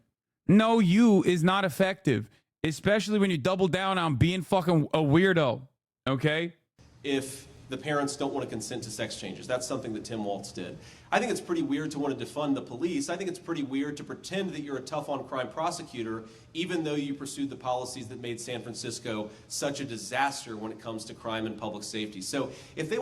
This is why I hated the fucking crime panic narratives that the Democrats leaned on. This is why I hated the fucking trans panic narratives that the Democrats leaned on. They will use that shit against you every goddamn day of the week. Okay? You're a dummy. And this is precisely the reason why I hate when they also allowed the entire nation to be swept away with right-wing panic born out of complete hysteria, out of complete nonsense on immigrants invading the country. Okay? Unacceptable. They will always use that shit against you. One should ask, what's going on in San Francisco? You think it's on fire? Look around. The fuck do you mean, dude? Crime is down across the board in every goddamn township in this country. The fuck are you talking about? What do you mean? Immigrants are a genuine problem. They're doing crime. Crime is down. Immigration is up. How do you fucking square that circle? Crime is down. Immigration is up. If you look at the actual data, undocumented migrants are responsible for less crime than documented natural-born U.S. citizens. Significantly less crime, as a matter of fact. You talk about undocumented migrants doing horrific crimes of murder. This doesn't mean that there aren't any murders committed by undocumented migrants. Of course, there are human beings. Some are good, some are bad. Some are victims of their own circumstance. Okay? 23 murders have occurred. 23 murders have occurred by undocumented migrants in 2024. If you ask the Republicans, Donald Trump keeps saying 100,000 Americans were murdered by the migrants. 100,000 Americans are murdered by migrants every year is what he says. 23 is the real number. Why are we not having a real conversation about this? You can say whatever you want. And if the other side doesn't actually turn around and correct the record, if they don't counter message, then people get captivated by that narrative. Hundreds of thousands, they say. 23 is the real number of migrant homicides. Okay? 23 in 2024. I think it was 26 in 2023. Now, the real reason why they say hundreds of thousands is because they play fast and loose with other data. They say it's the fentanyl crisis that is killing all these people. Okay, who's prosecuting the real villains of the fentanyl crisis? This guy worked with Purdue. Okay, he's worked with the Sackler family. He's backed by Silicon Valley tech demons. Okay, the idea that like it's actually Guatemalan migrants like carrying fentanyl in their butthole over the fucking border is so stupid, and it's not the reality. Think. The reality is 90% of drugs being trafficked over the border are apprehended at regular border crossings, okay? Regular points of entry. And 90+% of those who are caught are American citizens. Think. Why the fuck would you actually try to sneak drugs over, metric tons of fentanyl and chemical compounds necessary to make drugs in the butt cheeks of a fucking migrant when you could just chop up a car and put it in there and have a white American dude drive it over the border? Which one has less scrutiny? Which one is more consistently going to allow you to traffic product? Think. Sounds familiar. Where have I heard this before? I don't know. Talking about the fact that, I'll give you another fact. Democrats should constantly be talking about the fact that there is no readily available empirical data to suggest that immigrants are doing more crime. As a matter of fact, the only available empirical data shows the exact opposite of that reality. So it's a pure Republican hysteria, Republican panic, and it's really racist panic. One other thing I will tell you is this. Donald Trump talks about immigrants are responsible for hundreds of thousands of deaths every year. That's what he says. He says that at his rallies. He says that as the RNC. I've never heard from a Democrat be like, yo, hold on. What are we talking about here? That seems like a big old deal. I've never heard a Democrat go, that seems insane to say. Let's take a look at the data. Well, I did look at the data. Customs and Border Patrol data shows. Do you want to know how many murders undocumented migrants committed? I'll tell you what it is. I looked at the data. 23. So that means, and we've definitely heard 23 horrific, gruesome things that an undocumented citizen has done in this country. So that means that every single instance of a murder committed by an undocumented migrant was heavily publicized in this country in an effort to make you think like they're doing crimes every day. This doesn't mean that like undocumented migrants are responsible for zero crimes. Of course not. Everyone, they're human beings. Some human beings are going to do good things. Some human beings are going to do bad things. We're all a victim of our own circumstance. But you have to look at like, if this is how to deal with crime, you have to look at the entire group of people and see if they're responsible for an overwhelming share of the crime. And it turns out they're responsible for less crime. It's actually insane that we have this conversation. Bro, you were spitting here. How did you do this on the side of a b-ball court? I'm ready at any given moment, any time of the fucking day, baby. I'll give you another. What? Not immigrants, illegal immigrants? Yeah, this is false, but okay. Not immigrants, illegal immigrants. They are two separate categories that Lev refused to acknowledge. No, I'm using undocumented migrants. That's the number. Not documented migrants, undocumented migrants. Okay? Another fact. Democrats should. I like that the only counter to that is la la la la la, I can't hear you, shut the fuck up, you're gay. That's the only thing they got. You put the data in front of their face, they go, I don't want to believe you. Read the replies that this is false. I can find a source. If you can find one to support yours, yeah, your account name tells me all I need to know about you. Wait, what? He posted an intercept thing? Oh my God, this guy doesn't know how to read, I don't think. How the Border Patrol fake statistics showing a 73% rise in assault against agents. Oh my God, he doesn't know how to read. Oh my God, this article doesn't make the point he thinks it's making. Oh my God, dude, conservatives are too stupid, bro. They are too stupid to deal with. They're so fucking stupid. It's like every single time when I was talking about gifts versus donations, there were so many goddamn Trump supporters in my replies being like, oh, that's a gift. It's not a donation. It's like, dude, it's a first-time contribution in a literal campaign event. That is a donation, okay? The FEC looks at that as though it is a fucking donation. It's not the same as like Donald Trump's children giving them a gift on Donald Trump's birthday. Obviously, context matters in this situation. And people were literally posting information that basically reiterated my position from the FEC website or Wikipedia pages. Dude literally said you're wrong and provided support that he's wrong. Yeah, exactly. They want to call me weird. Look, I've got my wife here. I've got 3 beautiful kids at home. I'm a normal guy who wants to live the American dream and wants all of you and your kids to be able to live the American dream. That's why I'm in it. If those people want to call me weird, I think it's a badge of honor. Is the suggested community no for that tweet? Wait, what the fuck is this? Non-citizens of the U.S., 6.6%. Non-citizens of federal prison, 15.1%. Oh my God. They try to hit that with a context note. You think that is a solid way to fucking approach this? Of course, non-citizens are going to make up a higher percentage in the federal prison population. They're non-citizens, you fucking idiot. And they go to federal prison for literally just being non-citizens, not for actually doing crimes. Their existence in the eyes of the American government is a crime on U.S. soil. That's not what you're talking about. You're talking about murders, you fucking idiot. This is not a context. This is not a context clue to fucking support your argument. There's a response that says, yeah, they're in prison because they're undocumented. Yeah, exactly. In federal prison, mind you. Is it me or does Twitter have 5x as many conservatives? Yeah, of course. It's run by a fucking billionaire psychopath who is right-wing as shit and also very stupid himself. This is why the Republican Party and even some Democrats have actively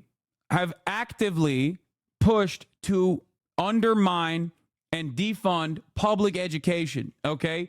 Because a dumbass populace, an uneducated populace, is so easy to fucking manipulate.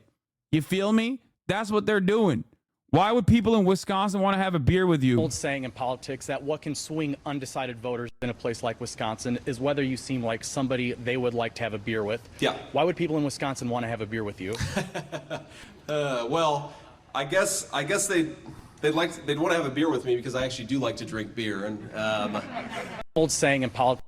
Yeah, and I'll have a Diet Mountain Dew. Nah, fucking idiot. All right. That, Let's of course, start. is where we're going to begin with the new Democratic ticket in the presidential Here's race. the Battleground Pennsylvania rally. Here's a recap of it. I got to pee real quick. He was running mate to Vice President Kamala Harris in front of a very energized crowd in Philadelphia. Nancy Cordes was there. She joins us now. Nancy, you're in the room where it happened. What was it like? Because I'm telling you, just watching on the TV screen, people said it jumped off the screens. It was electric inside the arena too, Gail. 10,000 screaming supporters, thousands more who were waiting outside but couldn't get in. A vice president and a running mate lavishing praise on one another, genuinely seemed to like each other as the Democratic establishment cheered this pick from coast to coast. And the Harris campaign insists that the grassroots is so excited that they were able to raise more than $20 million yesterday alone. Tim Walz will be ready on day one. Vice President Harris hailed her new running mate as a veteran, 6-term congressman and 2-term governor, who is prepared to take on their rivals. Tim and I have a message for Trump and others who want to turn back the clock on our fundamental freedoms. We're not going back. The Harris campaign says Walz beat out 8 others for the job. Harris offered it to him Tuesday morning as campaign cameras rolled. Would you be my running mate and let's get this thing on the road? I would be honored, Madam Vice President. The joy that you're bringing back to the country, the enthusiasm that's out there, it'll be a privilege to take this with you across the country. Sources close to the campaign say it was Walz's lead. Oh, also, hold up. I got another thing I want to talk about real quick. Yeah, we got a lot of politics news and shit to cover, but there is one other thing that I need to mention here. Okay, there is some fucking psychopath. Okay, there is some fucking psychopath out there that is running around emailing fan channels. Okay, we got to talk about this. Dude. My haters are the most rabid motherfuckers on the planet. Like, they do actual comic book villain shit, okay? As some of you may know, many of you don't, there's a million different channels that are fan-owned and operated on YouTube, okay? They're owned by you guys. You guys clip it. You post it on YouTube. You make revenue off of it. I don't care. I never fucking asked for that shit. It's your own. If you want to do it, go ahead. I don't have, I don't DMCA content. Okay, some people might even have seen fans come up to me at rallies, including at the pro-Palestinian rally at UCLA, saying like, you helped me pay for college. Okay, you helped me pay for college. It's called the Hassan Eclipse Industrial Complex. Okay, it's awesome. I love it. Okay, Hassan Abi waiting room came up to me at the UCLA rally and was like, yo, because you have given me the opportunity to just like clip your shit and make money off of it, I've been able to pay for a percentage of my college tuition. I'm proud of that. I love that. Okay. It's something that I believe. It's something that I advocate for. Okay. Now, someone has made a fake account called HassanAbiBusiness@gmail.com and is actively emailing fan channels to demand a piece of their revenue, claiming to be a part of my team. Okay. Look at this. Let's talk about your use of Hassan's content. Hello, hope you're doing well. We've noticed that your channel, Hassan Reactions, has been posting a lot of Hassan Abi's content. While it's awesome to see his stuff getting more views, we need to clarify something important. You don't actually have permission to use his videos the way you've been doing. And making money off them, ? That's a bit of a problem. We're not looking to shut things down entirely. In fact, we'd prefer to work together. If you're open to it, we'd like to discuss splitting the revenue you make from Hassan's content. This way, everyone benefits fairly. But here's the thing. If we don't hear back from you within the next week, we'll have to take action. This could include issuing copyright strikes. And as you probably know, 3 strikes can mean your channel gets taken down.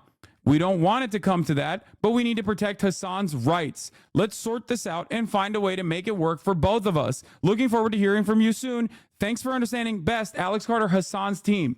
Scammer ass motherfuckers. Okay? I do not know who the fuck this person is. I've never sent an email like this in my entire life. This fucking email, HassanAbiBusiness@gmail.com, is a scam. Okay? Jail this motherfucker. That's not a thing. Okay? This is not a real thing. I have my own editors who have their own channels reaching out to me, being like, what the fuck is this? They came after Daily Dose. Look at this. Hello. Unauthorized use of Hassan Abi's content. We've noticed that your YouTube channel, Daily Dose of Hassan Abi, is posting videos featuring Hassan Abi's content without proper authorization. While it's great to see Hassan's content being appreciated, it's important to point out that you do not have permission to use his videos in this manner, nor are you authorized to monetize them. Yes, the fuck he is. My haters are fucking crazy, dude. They're so insane. Who does that? Who does that? We're reaching out to resolve this matter amicably. We would prefer to work together and suggest that you agree to split the revenue generated from these videos. This way, Hassan Abi will be fairly compensated for the use of his content. However, please be aware that if we do not receive a response within 7 days, we will take further action. No, the fuck you won't. Scumbags. Please get back to us at your earliest convenience to discuss the terms of revenue sharing. My partner is a manager for musicians and gets similar scam emails made in her name, sending shit to artists all the time. It's become really common over the last year. Yeah, they're making it seem like there's a space between the Abi. They're making it seem like it's my last name or some shit. Don't fall for this. These are random scumbags. Okay? Douchebags. I don't think it's like actual dude by the name of Alex Carter. I don't think they're stupid enough to use their real government name when they're in the process of trying to scam people. And the worst part about it, like, these are the people that they're trying to fuck over are literally just like fans like you, okay? Like, you're in the chat. These are people who have been watching me for years, who saw that I don't like retain copyright over my own content. If you want to fucking make videos, if you want to make YouTube videos, obviously edit them a little bit, you know, clean it up a little bit. But like, if you want to make money off of posting my my content to YouTube, go ahead. That has been my policy for years at this point, for 5-6 years at this point. And there are channels with hundreds of thousands of subscribers for that reason. There are channels with actual check marks that they've received from YouTube with that reason, like verified fan channels. I cannot understand how someone would be so villainous that they're not like just trying to fuck me over by making me look like a bad person. Okay? They're literally fucking over random people like college students and shit. Ask chat to link the Hassan Abi Productions email to. Yeah, they send it to every one of the fan accounts. Every single one. Assholes, dude. Assholes. This is why I do it, by the way. I'll show you why I do it. Here. Yeah, I'm trying to find the video. It was on Twitter of I think it was Daily Dose of Hassan Abi, right? Isn't it? Thanks for covering this. I'm worried that they will strike. If that's the case, I don't know if it's possible for you to let your YouTube management know about this scam. Yeah, I will. Hassan Abi Waiting Room, sorry. The Daily Dose is this fan channel that also edits for me as well. Like, who the fuck do you think you are, man? Who the fuck? How dare you, dude? Yeah, here. This is why I do what I do, by the way. Here, this is it. I just want to say thank you. Hassan Abi Waiting Room. Not Rusty, though, the other one. Thanks to you all was able to Hassan Abi Waiting Room. I was able to pay the tuition thanks to him. I appreciate it. You might not be able to hear. He's saying he was able to pay part of his tuition from his channel that replays clips of Hassan streams whenever Hassan is offline. Yeah. Fucking assholes, dude. Imagine trying to take that away from someone. Like, You could take the other route and like actually edit videos and repurpose them and post it on YouTube. But instead of doing that, you decided to be a fucking scumbag, dude. Instead of just doing what all these other guys are doing, you went to those guys and you tried to steal their fucking revenue. You are a piece of shit, dude. You're a fucking unimaginable scumbag. You're not fucking me over. You're fucking random people over. Assholes. Some of these dudes are so fucking brain broken, dude. Anyway, it's really frustrating. Okay, so I hope that all the fan channels that are tuning in, like I hope that they all know that this is not a real thing. Okay, if you see this email in your fucking inbox, know that it's not from me. It's from some random scumbag. You can tell them to suck your dick. And if they try to fucking strike you, reach out to Lil Bear or reach out to me. I will fucking tell YouTube. Okay? No wonder why there were only 4 or 5 posters in the past week. Even your main channel is taking over the hub. It's probably scared the smaller ones. Yeah. Yeah, they're probably trying to stop other channels from like posting. HasanabiBusiness@gmail.com. Fucking assholes, dude. 70% chance this is a scammer or 30% is from a hater community. I agree. All right, let's continue. Let's get back to this. Let's get back to what we were talking about. JD Vance being a fucking unlikable loser. Politics that what can swing undecided voters in a place like Wisconsin is whether you seem like somebody they would like to have a beer with. Yeah. Why would people in Wisconsin want to have a beer with you? Well, I guess they'd want to have a beer with me because I actually do like to drink beer. And old saying. Good one, dude. He just seems so uncomfortable, dude. He just seems so incredibly uncomfortable at every moment. Tim Walz, when were you ever in war? What was this weapon that you carried into war, given that you abandoned your unit right before they went to Iraq? Yeah, bro, he served for 24 years. Like, what are you talking about? He served for 24 years, dumbass. What the fuck?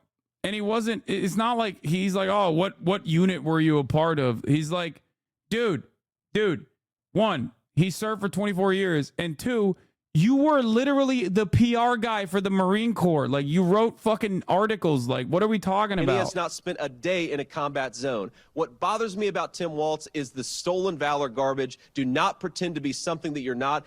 Ne yapıyorsun? Ne oldu? Arayayım mı şimdi? Dur. And if he wants to criticize me for getting an Ivy League education, I'm proud of the fact that my mama supported me, that I was... Mama! Every time he says mama, he loses votes. I swear to fucking God. Every time he says mama, he's losing support. I swear to fucking God, dude. Mama! Wait, fuck. I gotta... Anyway, let's get back to this. Hold on. I gotta deal with... His rapport with Harris and his communication skills that earned him the spot. Make no mistake, violent crime was up under Donald Trump. That's not even counting the crimes he committed. It was Walz who first dubbed the Republican nominees weird 2 weeks ago. It caught fire with Democrats, so he brought it back last night. These guys are creepy and, yes, just weird as hell. That's what you see. That's what you see. Pennsylvania Governor Josh Shapiro, who was a VP finalist himself, called Walz a great choice. Tim Walz is a great man. Tim Walz is an outstanding governor. Former President Donald Trump called Harris and Walz the most radical left duo in American history. The race is on for both sides to define themselves and each other in what feels like a brand new race. So we got 91 days. My God, that's easy. We'll sleep when we're dead. Anyway, yeah, it's a ton of chud. Andy spent 0 time in combat. The Republicans are falling apart, and I love it. Yeah, also, it calls into question, like, him and his actions in the military. It's not like he was a fucking doorbuster or whatever the fuck it's called. He was doing newspaper work for the Marine Corps, writing articles in the forward operating base about which crayon is the tastiest. Anyway, he pitched a commercial. The Marine turns into a knight and slays the dragon. Okay, that one's kind of a banger, though. Another terrible Vance clip from today. A bit different here. You've been criticized as being... Oh, yeah, we talked about what makes you happy. Serious, maybe angry sometimes. What makes you smile? This is such a great line of attack because, like, I told you this yesterday when we were watching the Tim Walz compilation. The Tim Walz copy of him like just going to the fucking state fair with his daughter, getting on a roller coaster. Like, this is something that he has also brought up. It's something that Tim Walz himself has brought up, but it's like, can you see? I remember him like in the Ezra Klein interview. He was like, can you ever picture like Donald Trump after a long day of work coming home and like throwing the Frisbee with his dog? You can't. And he's right. You really can't. I mean, to be honest, you can't really do that with Kamala either. But you certainly can with Walz, because he's like he exudes this like normal status. You know what I'm saying? You cannot fucking picture a guy like Jedediah Vance. You cannot picture a guy like Jedediah Vance doing any of these normal things. I think that plays really well with the broader electorate, especially in the Midwest. He's exactly the kind of phony that I think people despise, like in the Rust Belt, in the Midwest, like people that just have openly shat on their own people, their own neighbors, in an effort to like appeal to liberal sensibilities. That's entirely what he wrote his book on. That's how he got a Netflix deal. That's why he was killing it on MSNBC as the white working class whisperer, talking about how like Appalachians, yeah, he's a carpetbagger, exactly. Talking about how Appalachians are like weird mountain people that just have so much resentment and are all fentanyl addicted losers. And that's why they have so much anger for everybody. I think that's the reason why his approval rating is so goddamn low in his own goddamn state. Because people know him. They got his number.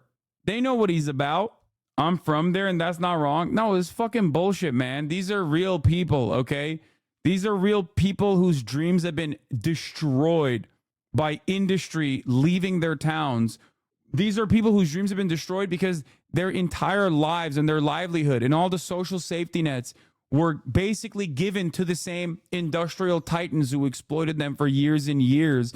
And when they decided they could no longer exploit them, when there was easier avenues to generate more revenue, they just left them behind with no social safety nets whatsoever. They left them behind and never looked back. It's understandable that they have anger in their hearts. Your solution to that cannot be, oh yeah, they're just losers. They haven't listened to the right fucking podcast and haven't been able to pick themselves up by their bootstraps. Liberals do look at them like that as well. That's why J.D. Vance was so popular among liberals. What makes you happy?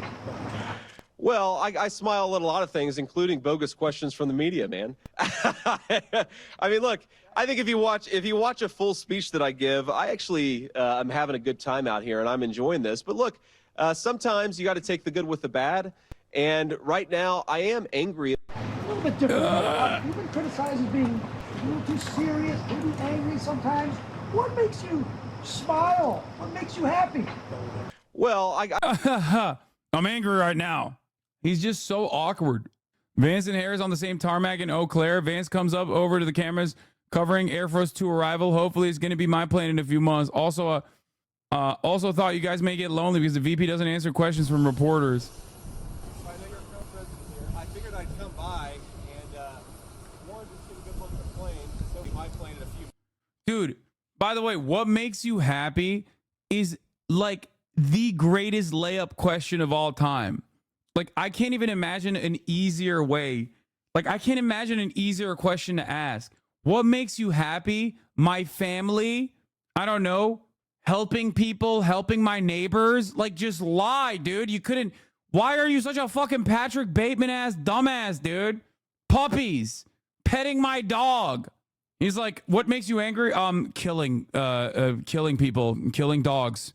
Going to the animal shelter, specifically no-kill shelters, and strangling dogs with my bare hands. I mean, not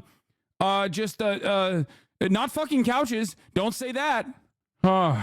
Anyway, literal NPC moment, Skyrim NPC moment. He just walks up and starts dumping dialogue, stands like a bot.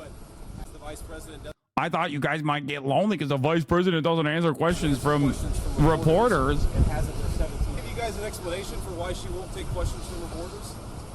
No? Nobody? Okay, great. Well, I hope that she changes her mind because it'd be good for the American people, and I think it'd be good for you all if she actually ran a real campaign instead of one from a basement with a teleprompter. So, have a good one, guys. Like, what's the argument? Kamala Harris is like also like Biden? Like, what do you mean? What do you think? Do you think that works? She just fucking delivered she just went to a goddamn rally in front of like tens of thousands of people. What are you talking about? You could say that about Biden. You can't say that about Kamala Harris. She's literally younger than Trump.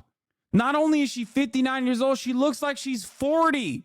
Like, aesthetically, people care about these things, right? Like, people respond to shape, sizes, and colors. We're all lizard-brained idiots at the end of the day. Like, she doesn't even look the fucking part. You can't do that. You can't do that for fucking Kamala Harris in the same way that you could do that for Biden when your president on the ticket is like, is obviously incredibly fucking old. See ya. What would you like to hear from her? I'd love her to answer some questions. I'd love her to just answer what she wants to do and also explain why every single position she has changed. She used to be a prosecutor, yet she pretends to be a tough on crime prosecutor, and yet here she is on the police. She's the border czar, yet she's opened up the American southern border. This is a person who has to answer the questions from the media. There's a nervousness. There's a real nervousness to the way that he's operating. It's disgraceful that she runs for you guys. It's also insulting to the American people. But anyway, What is we're going to this? go to our event. I appreciate you guys being here. I wish she paid you some more attention. See ya. No, I wish you guys would pay attention. I wish you guys would. This Entourage reboot is going to be awesome. Oh my God. Oh my God. What is this? Oh no. On their way to a 15-year-old's OBGYN appointment. Oh, that's so good. Holy shit. Oh no. Trump tells Tim Walz in 2020 he's very happy with his handling of the George Floyd protest. I fully agree with the way he handled it. Tim Walz, an excellent guy. Oh my Lord. So you mean to tell me Donald Trump, on the one hand, glazed Tim Walz's way of dealing with fucking George Floyd protests and also literally gave like $13,000 to Kamala Harris's election campaign? So Donald Trump has actually glazed not one, but both of the people on the fucking ticket? That's crazy. That's crazy. Both the Harris and the Walz operation has been certified by Trump. I know Governor Walz is on the phone, and we spoke, and I fully agree with the way he handled it the last couple of days. I asked him to do that, and the whole world was laughing. 3 days later, I spoke to the governor. The governor's, I think, on the call, and he's an excellent guy. You've got a big National Guard out there that's ready to come in and fight like hell. I tell you... Walz called the National Guard on the George Floyd protests in his state, okay? That's why I said his record on this is both very good and also kind of bad at the same time. Like, he's responsible. He definitely allowed the prosecutions to continue. So that's a big deal. He gave it to Keith Ellison. That's a huge deal, right? That's actually a pretty big fucking deal. That you do that if you are legitimately progressive on the issue. But he also called the National Guard simultaneously, even though he turned around and apologized for it too later down the line, where he said, like, look, I think we mishandled the situation. I take ownership over that. Like, really interesting dude overall on that matter. What they did in Minneapolis was incredible. They went in and dominated, and it happened immediately. Tim is on the phone now. Tim Walz. Again, I was very happy with the last couple of days, Tim. You called up big numbers, and the big numbers knocked them out so fast it was like bowling pins. Our city is grieving and in pain. And I would just say, as far as the potential, the peaceful protesters who are expressing an outrage that is real. They witnessed 8 minutes of a man dying in front of them. Well, at that point in time, I did something unprecedented. I mobilized the entire Minnesota National Guard. And that's what the president was alluding to with the size of the force was capable. But I think, again, Mr. President, you asked on explaining this, I would just say it's going to be very difficult. There are bad actors in this, but there is such a legitimate anger. Our real dilemma here is the transition back is to the catalyst that sparked this across the country, and that was what happened with the Minneapolis Police Department. So what we did is a lot of this, what you saw yesterday, was engaged. Minneapolis is a little bit different. I'm not saying this to glaze Walz at all. But like, Minneapolis is the epicenter, right? So like when the protests are happening in Minneapolis, which is literally the epicenter, and the protests are against the Minneapolis police departments, like obviously it's a different situation than just like straight up calling the National Guard and sicking them on like Kent State protesters or some shit. Even though I do think I don't know what the best way to deal with it is, but I still don't think that like the National Guard is the best possible option. Yeah, they burned down a police station. What is the governor of the state supposed to do? I mean, they did burn down the police station. It was kind of crazy. They burned down the police station, and the majority of Americans were in agreement with that decision. What a crazy moment that was in time, dude. I could not believe it. The majority of Americans polled on it. Agreed with the decision to burn down the police station. Yeah. 54% of Americans think burning down the Minneapolis police precinct was justified after George Floyd's death. Also, it turns out it was a Boogaloo boy who was charged in the fire of Minneapolis police precinct during the George Floyd protests. Ivan Harrison Hunter, a Texas right-wing extremist, bragged about helping set the fire and was seen shooting 13 rounds at the building. That is an insane amount of people to be cool with arson. Yeah, it wasn't just arson, big dog. I think at that moment people understood because they saw a fucking person who is a public servant tasked with protecting and serving openly executing someone with his own physical body, okay? Not even just like mag dumping, but in a very deep and very personal way, doing a white supremacist hate crime murder in broad daylight in front of 42 people, literally with their phone cameras. You had every angle you could possibly see this gruesome murder with. Yeah, I think that it's understandable at that point that you're a little pissed off, you know? You're a little pissed off at the institution itself directly. That's the reason why I'm bringing this up, however, is that like the reason why I'm bringing this up is because like Minneapolis is specifically the inflection point of the entirety of this movement that occurred.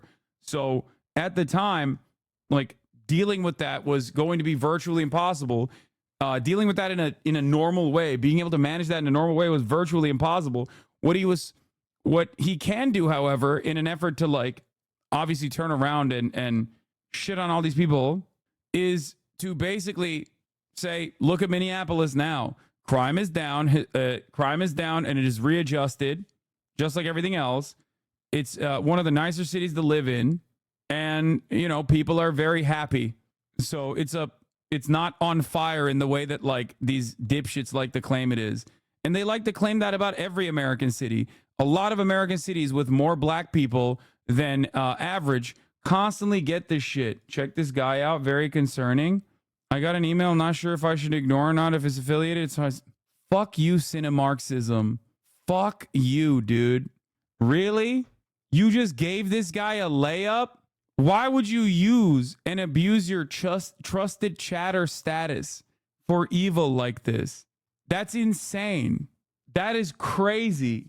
Chatters are getting better. They're working with one another to fucking debate me. God damn it. At the top of the hour, there's a 3-minute ad break. If you no longer want to see those ads, all you need to do is subscribe. It's like getting an assist from a mod, dude. That's crazy. You can subscribe for $6 or for free with a Twitch Prime. Calm like a Tom. Thank you for the 10 gifted subs, allowing 10 people to no longer see the ads at the top of the hour. Here's the 3-minute ad break now. D Wade, LeBron James assist type beat. Yeah. I can't believe it. Metallica Bowler, thank you for the 10 community gifted subs. This is one of the top sports talk shows on TV. Because it's what you've been saying about like normies being turned off by weird Republicans is so right. Because it's an election year, and increasingly we're being fed doomsday scenarios, and people want to be happy.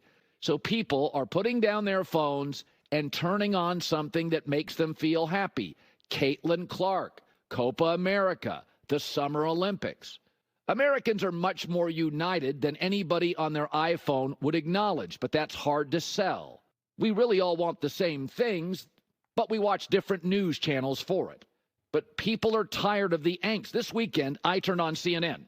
Didn't plan to, but they had a Kamala Harris special. It was like 2 hours. I didn't plan to watch it, but what I noticed between her and the other guy running is she smiled a lot. She was happy. She laughed. It wasn't constant finger pointing and grievance. And I found myself sitting there for 2 hours. It was kind of uplifting. It didn't really matter because I don't know much about Kamala Harris other than what I read, but it was like uplifting. And that's why I'm watching so much of the Olympics. And I watch so much of Copa and the Euros on Fox. Yesterday, I went to lunch with my daughter. It was a nice day out. All I saw, young couples, smiles, dogs. He got kicked off ESPN for calling the MLB 80% Dominican, which is kind of funny. Yeah, isn't Cowherd like kind of, maybe a little racially motivated at times? I don't know enough. I don't know enough about his background, but like I do hear a lot of sus takes from him. Like, so it is kind of interesting to hear a guy who I only know is with like sus takes coming out and saying these sorts of things. Fun, people laughing, playing ping pong outside. People were happy. You would never know that if you sit staring at your iPhone all day. So he's a real Boston head. He's a real Boston Celtics fan. Likes a lot of the technical lunch pail fighters, first in, last out of the gym type players that he likes. He doesn't like the athleticism of certain players. They're genetically just athletically gifted and they don't work hard enough like some other players do. Okay, he likes the high IQ players who are scrappy underdogs. No, I'm kidding. But I have heard a lot of shit. Like every time I have heard statements from him, it's giving the attitude that I'm explaining to you. Anyway, let's get back to this. Here, let's run this back. This is Donald Trump glazing Tim Walz in the way that he handled the George Floyd protests. I know Governor Walz is on the phone. I do love that he has a Diet Coke right in front of him in this photo. That's my goat. Okay. God damn it, dude. I think I take points off for him drinking out of a glass with ice in it because that actually ruins the integrity of the soda. Real soda boys know you have to drink it straight from the bottle cold or straight from the can cold. It actually, when you dump it into a fucking glass and you actually put like ice in it, it waters it down, it dilutes it. You can't have that. I hate that shit. Okay? Straight up. Real soda boys drink from the tap. Yup. Obviously the dynamic changes if we're talking about premix. If you're talking about like from the fountain, that's different. Obviously you got to put ice in that. But if you're talking straight from the source, like a bottle or a can, you got to go straight to the can. I despise putting it in a glass with ice in it. It ruins the gas. It dilutes the whole process. I don't fuck with that. Okay.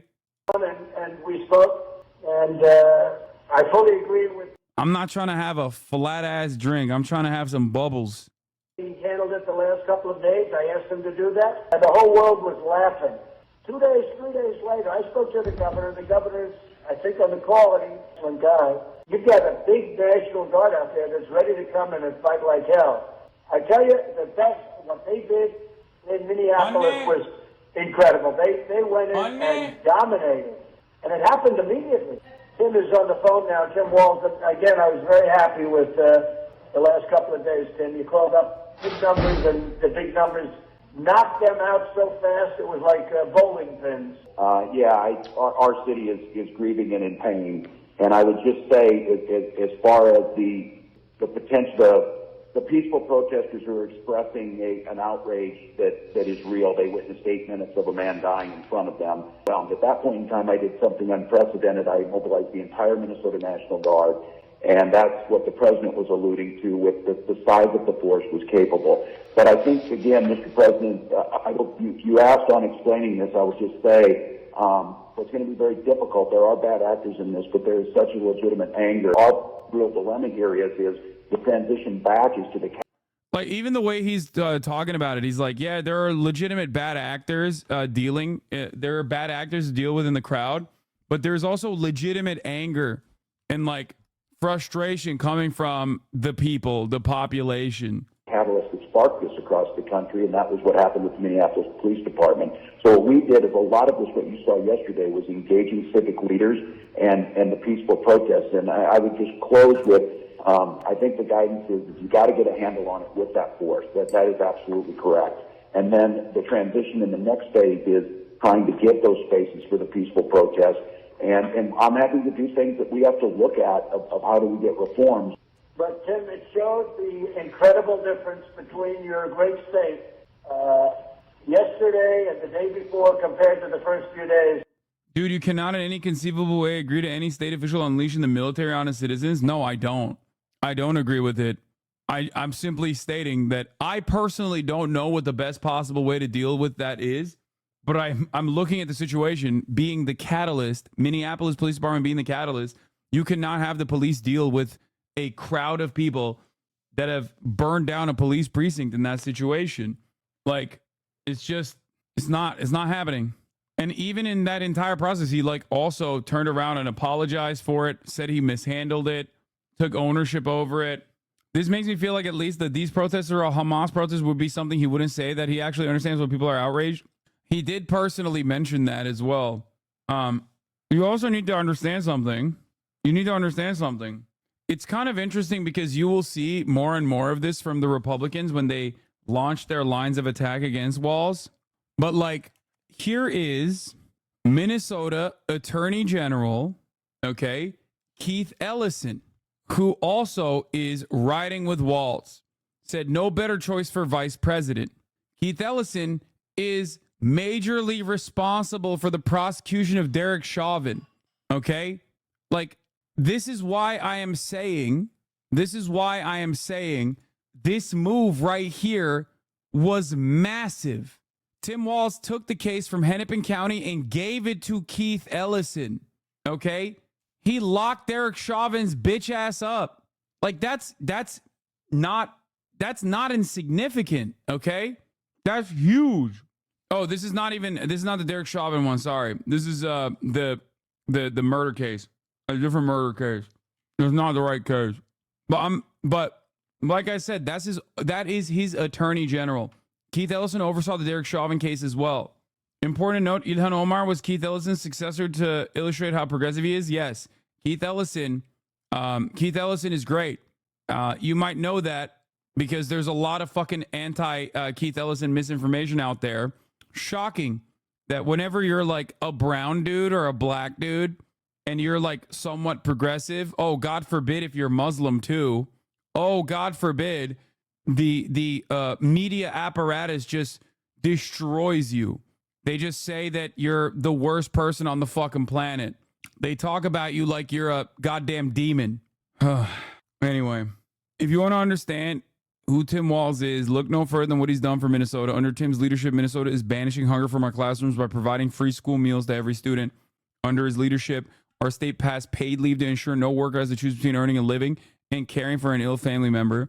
Under Tim's leadership, Minnesota enacted universal background checks and a red flag law to protect people from gun violence. Tim Walz built a record of putting people first because that's just the kind of person he is.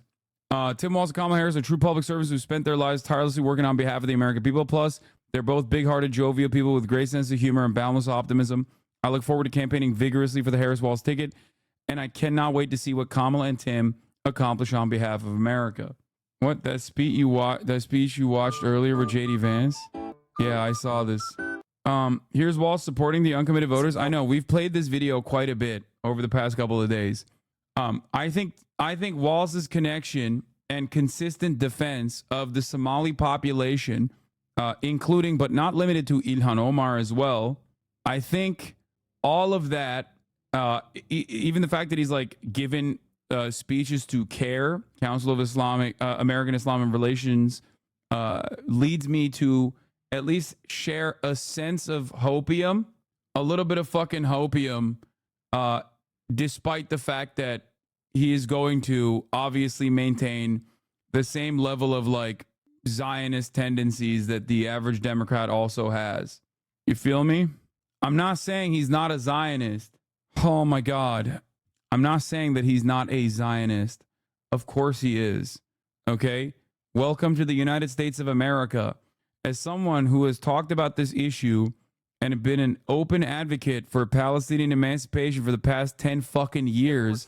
I have a very different approach to the subject matter than you guys do, I think, especially if you're new to the fold and you have only been made aware of the atrocities in the past couple of fucking months, and you have the zealotry of a convert, right? Like a recent convert, and you cannot see a world outside of like the amount of momentum that you've watched for years and years and years. It was completely outside of the question to ever criticize or talk about Israel. Okay? It's not even a thing. Like, that wasn't even a thing. It was a non-starter, chat. It was a non-starter. People would look at you funny if you were like, wait, what? Palestinians, the fuck is that? That's why I've maintained so much optimism in spite of all the death and destruction that we have all seen unfold in front of our eyes over the course of the past 10 months, because things changed dramatically in Western society. People became almost as aware, especially younger generations, became almost as aware as like your Arab, as the average Arab uncle, okay? Electrical engineer uncle wearing a wife beater, smoking fucking chain smoking bogues that is totally locked in to what Israel's doing to the Palestinians for fucking their whole lives. Now you got Gen Z motherfuckers, non-binary, aromantic ace, Gen Z motherfuckers being like, free Palestine. That's unheard of, okay? It's unheard of. You got like vegans and queers for Palestine groups out there. That's like literally unheard of, okay? I don't know, brother. I see Democrats as way more dug in than they have ever been. Democrats, in my opinion, are riding the wave and the momentum built around the not Biden excitement. And they're doing a very good job with it. But if they think personally that they could just like carry this across the finish line when Benjamin Netanyahu is actively working against the Democratic Party and won't fuck shit up as a last-ditch effort for Donald Trump because he's deep in the pocket for Donald Trump, I'm telling you right now, you're wrong, okay? He's already doing it. They executed the principal negotiator. Israel is literally fucking falling apart. They are doing pro-rape riots, okay? There's a lot of people that probably attended those pro-Palestinian rallies who are now stoked that it's Kamala Harris, okay? But there's still plenty of votes and plenty of organizers and plenty of door knockers that you can get. And if you are a Democrat, if you are a lover of the Democratic Party, you should be grossed out by the fact that Israel and Israel lobby groups that do not even have to register as a foreign agent can directly run their dick through American elections, like directly interfere with American elections. We saw this with Jamal Bowman in that primary, and we saw it last night with Cori Bush. It's disgusting. It's completely unacceptable. It's unimaginable. Cori Bush once slept outside of Congress, okay? That's how fucking ride or die she is. Cori Bush used to be homeless, okay? She once slept outside of Congress, specifically to protest. Here, Representative Cori Bush sleeps outside Capitol to protest the end of eviction freeze. I know what it's like. It's not okay to just sit back and allow 7 million people, possibly upwards of 7 million people, to be at the risk of eviction in a little more than 24 hours, she told CBS News affiliate WUSA at the Capitol overnight.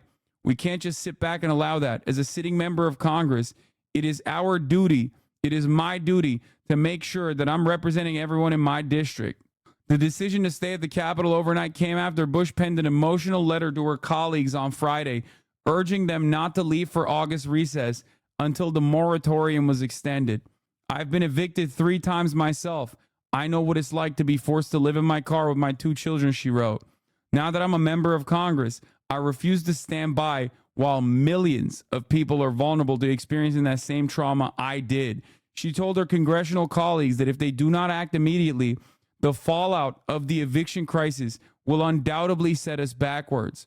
After the loss of nearly 600,000 Americans due to this pandemic, lawmakers need to be held to the highest levels of accountability to enact legislation.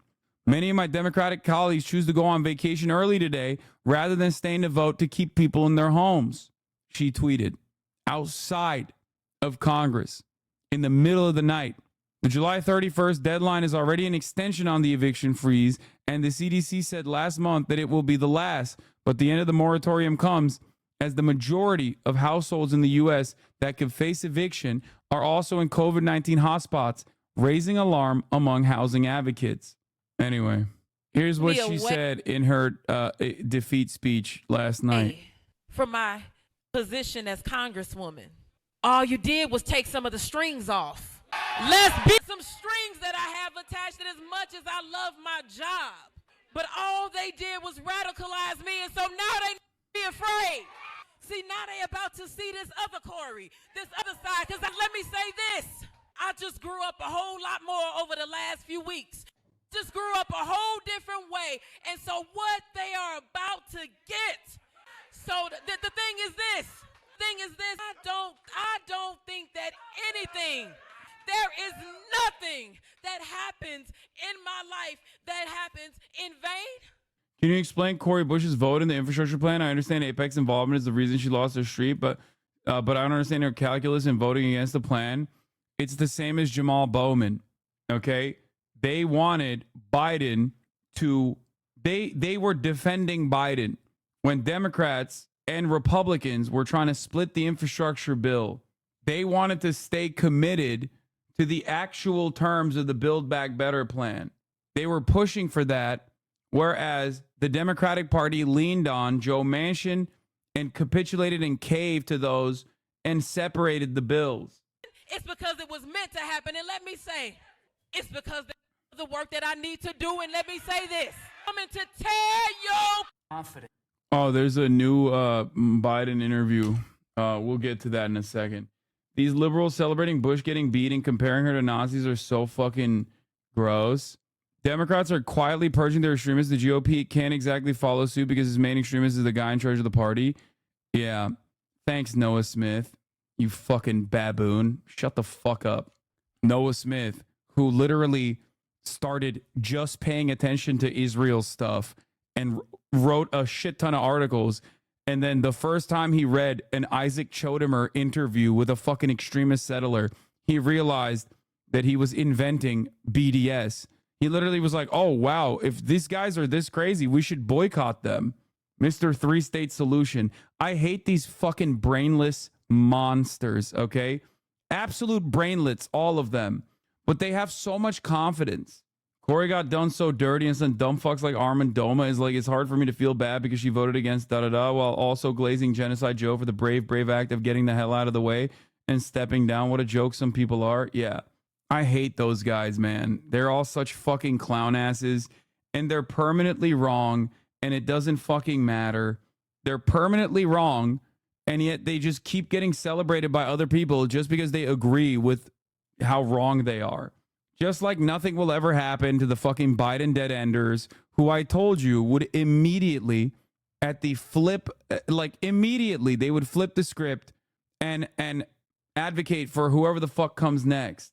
They did that. Yeah, here, this is whether you're pro Cori Bush or anti Cori Bush, pro Israel or anti Israel, how can any American who cares about democracy be okay with the lobby group, in this case AIPAC, spending $15 million to defeat one member of Congress and now $8 million to defeat another? Insanity. We'll keep yelling about this over and over again. But one thing that a lot of these idiots don't realize in the Democratic Party is that it will harm them in the long run. Okay? These guys, AIPAC is a right-wing operation. It has the interests of a foreign, very far-right government in mind. Okay? Their entire goal is to get Democrats to do right-wing shit. They're unseating progressive Democrats. The Democratic Party is so stupid. You should be registering AIPAC as a foreign agent yesterday. The fuck are we doing? What? Elliot Engel was never going to do what Jamal Bowman did. He was the better alternative. Unless you're willing to offer a better alternative, shut the fuck up about what actual progressives are trying to do in office. Lacey Clay was never going to do what Cori Bush did. Anyway, For those of you with real lives who do not have to monitor the coup attempted criminal social media feed, he has been calling VP Kamala Harris Kamabla. I reached out to a senior Trump campaign official to sort it out. Here's how it went.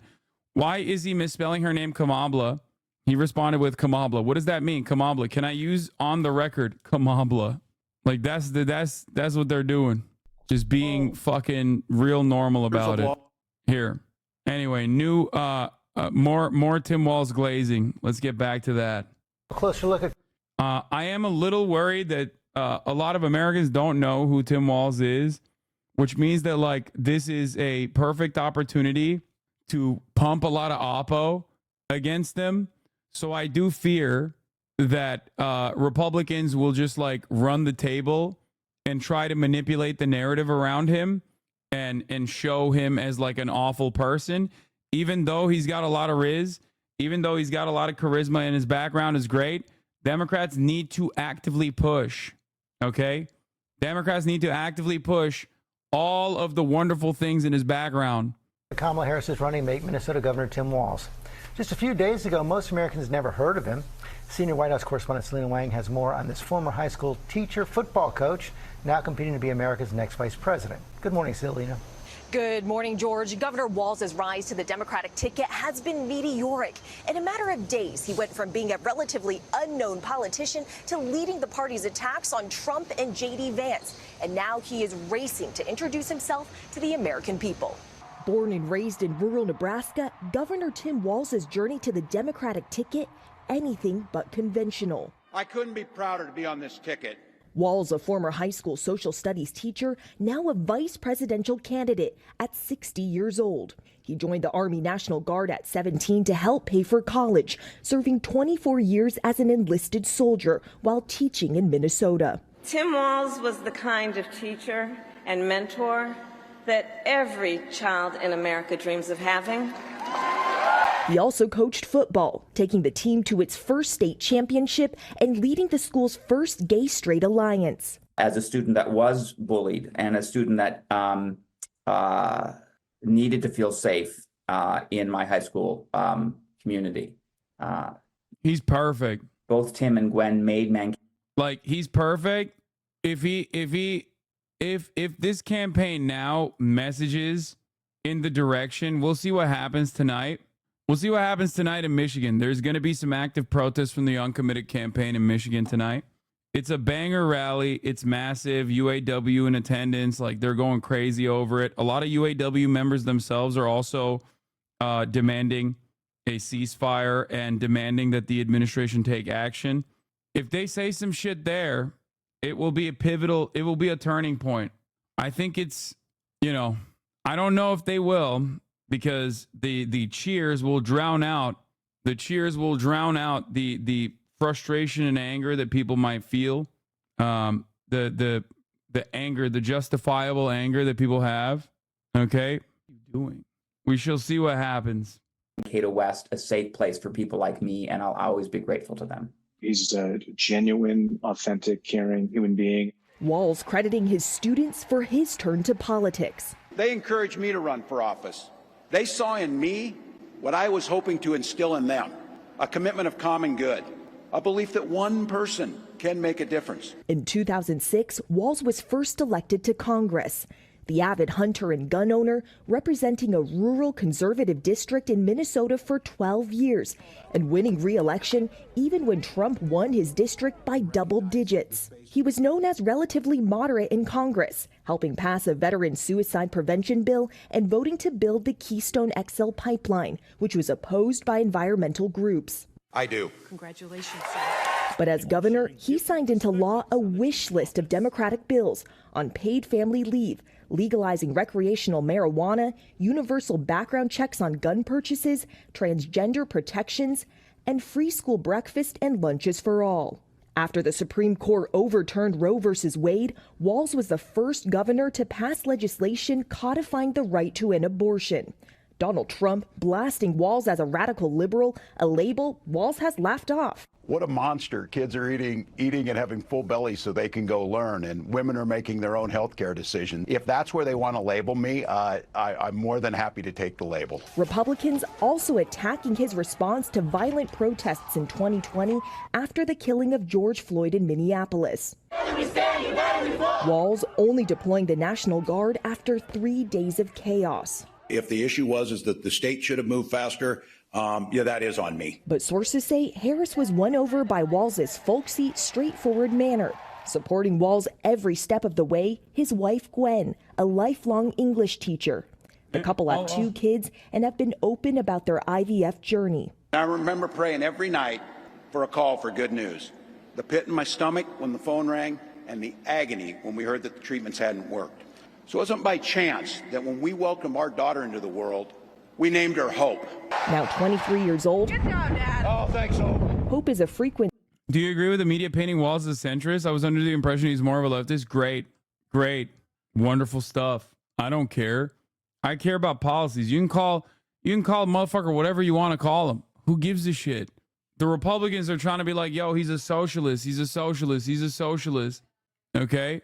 Who gives a shit? Call him a centrist. What matters is call him a centrist. What matters most is his policies. Okay? His policies are good. Star on her father's social media accounts. Then we're going to go get some food. Corn dog. I'm vegetarian. Turkey then. And Turkey's meat. Not in Minnesota. Turkey special.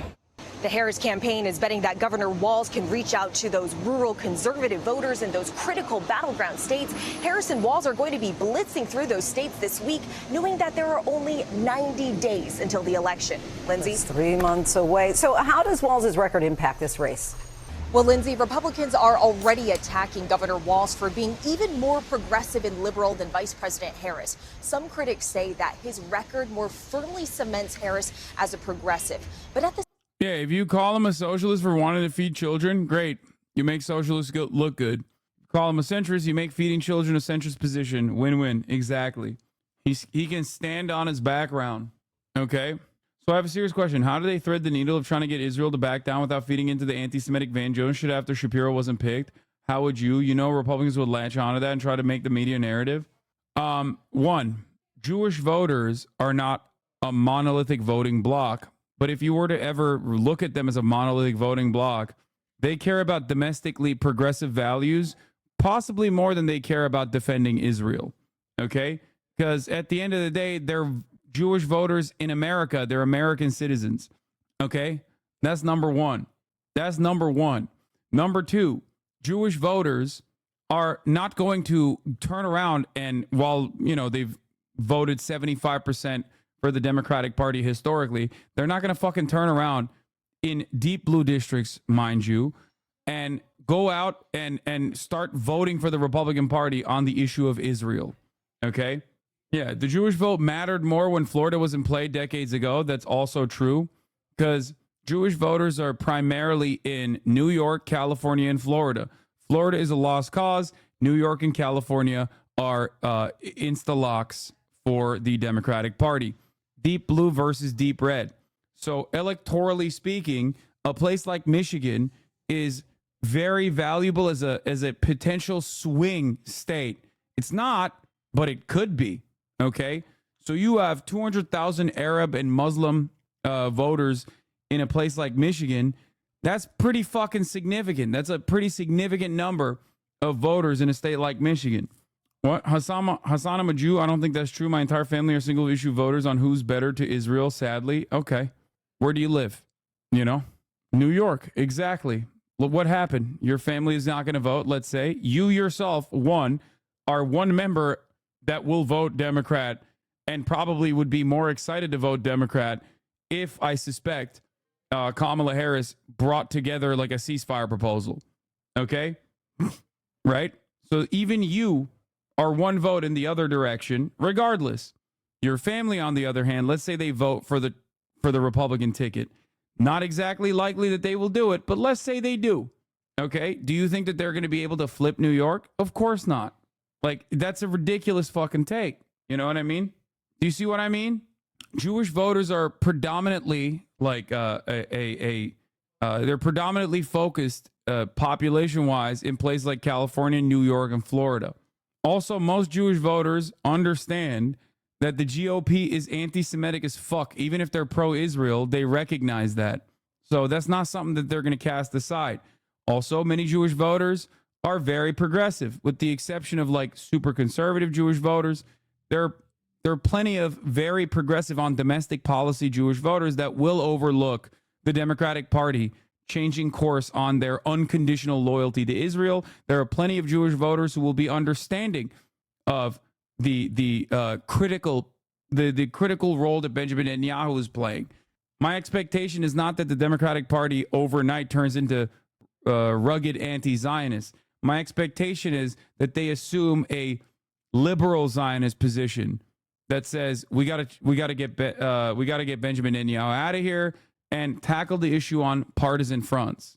But even if they didn't do that, and even if the entire Jewish voting bloc was monolithic, understand that given where they live, it would not change the electoral calculation at all. Like, what are we talking about? Donald Trump literally ate dinner with a Nazi, man. What are we talking about? Donald Trump has like literal Nazis in his cabinet. He had a guy wear the Vitesse Rend Hungarian Nazi collaborator brooch to his inauguration ceremony. Like, what do you mean? I think as Americans, we look at Jewish people and go, they only care about Israel. Yeah, it's wrong. That's not even correct.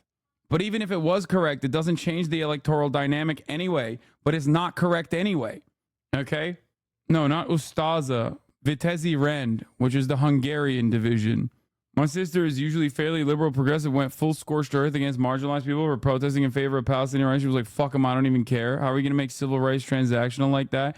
I mean, it doesn't matter. Because your sister lives in California like you do. You know what I'm saying? And you already cancel your sister's vote out, regardless, even if it were to matter. Do you see what I'm saying? No, she doesn't. Okay. Like, it doesn't, regardless, it doesn't matter is my point. Anyway, Fox News liberal queen was arguing with the Five about this yesterday. Yeah. Also, Donald Trump, like for Jewish voters, there's also the same thing that Donald Trump tries to do. Donald Trump tries to like win over black voters and then turns around and is like, Kamala Harris is a DEI pick. Kamala Harris is not a real black woman. Kamala Harris doesn't deserve her position because, you know, she was just given that position because she's black. So when you say stuff like that, even if you were going to win over like a percentage of the black male non-college educated vote, you're done. Because most black people hear that and they're like, oh, I know exactly what this is. And the same goes for this argument as well. Like talking about Douglas Emhoff as being a fucking fake Jew. Douglas Emhoff is Kamala Harris's husband, and he is literally the peak representation of like liberal Zionist Jews who are very progressive, even if on the issue of Israel they're like not. You know what I mean? When you call that guy a bad Jew, or when you say Chuck Schumer is not sufficiently pro-Israel, for example, and he's a bad Jew for that reason, many Jews living in New York see that and they're like, oh, I know what this is. Fuck this shit. You have to remember, Ben Shapiro is Orthodox, okay? He is hyper-conservative. Ben Shapiro is Orthodox and hyper-conservative. He comes from a background that is already voting for the Republican ticket regardless.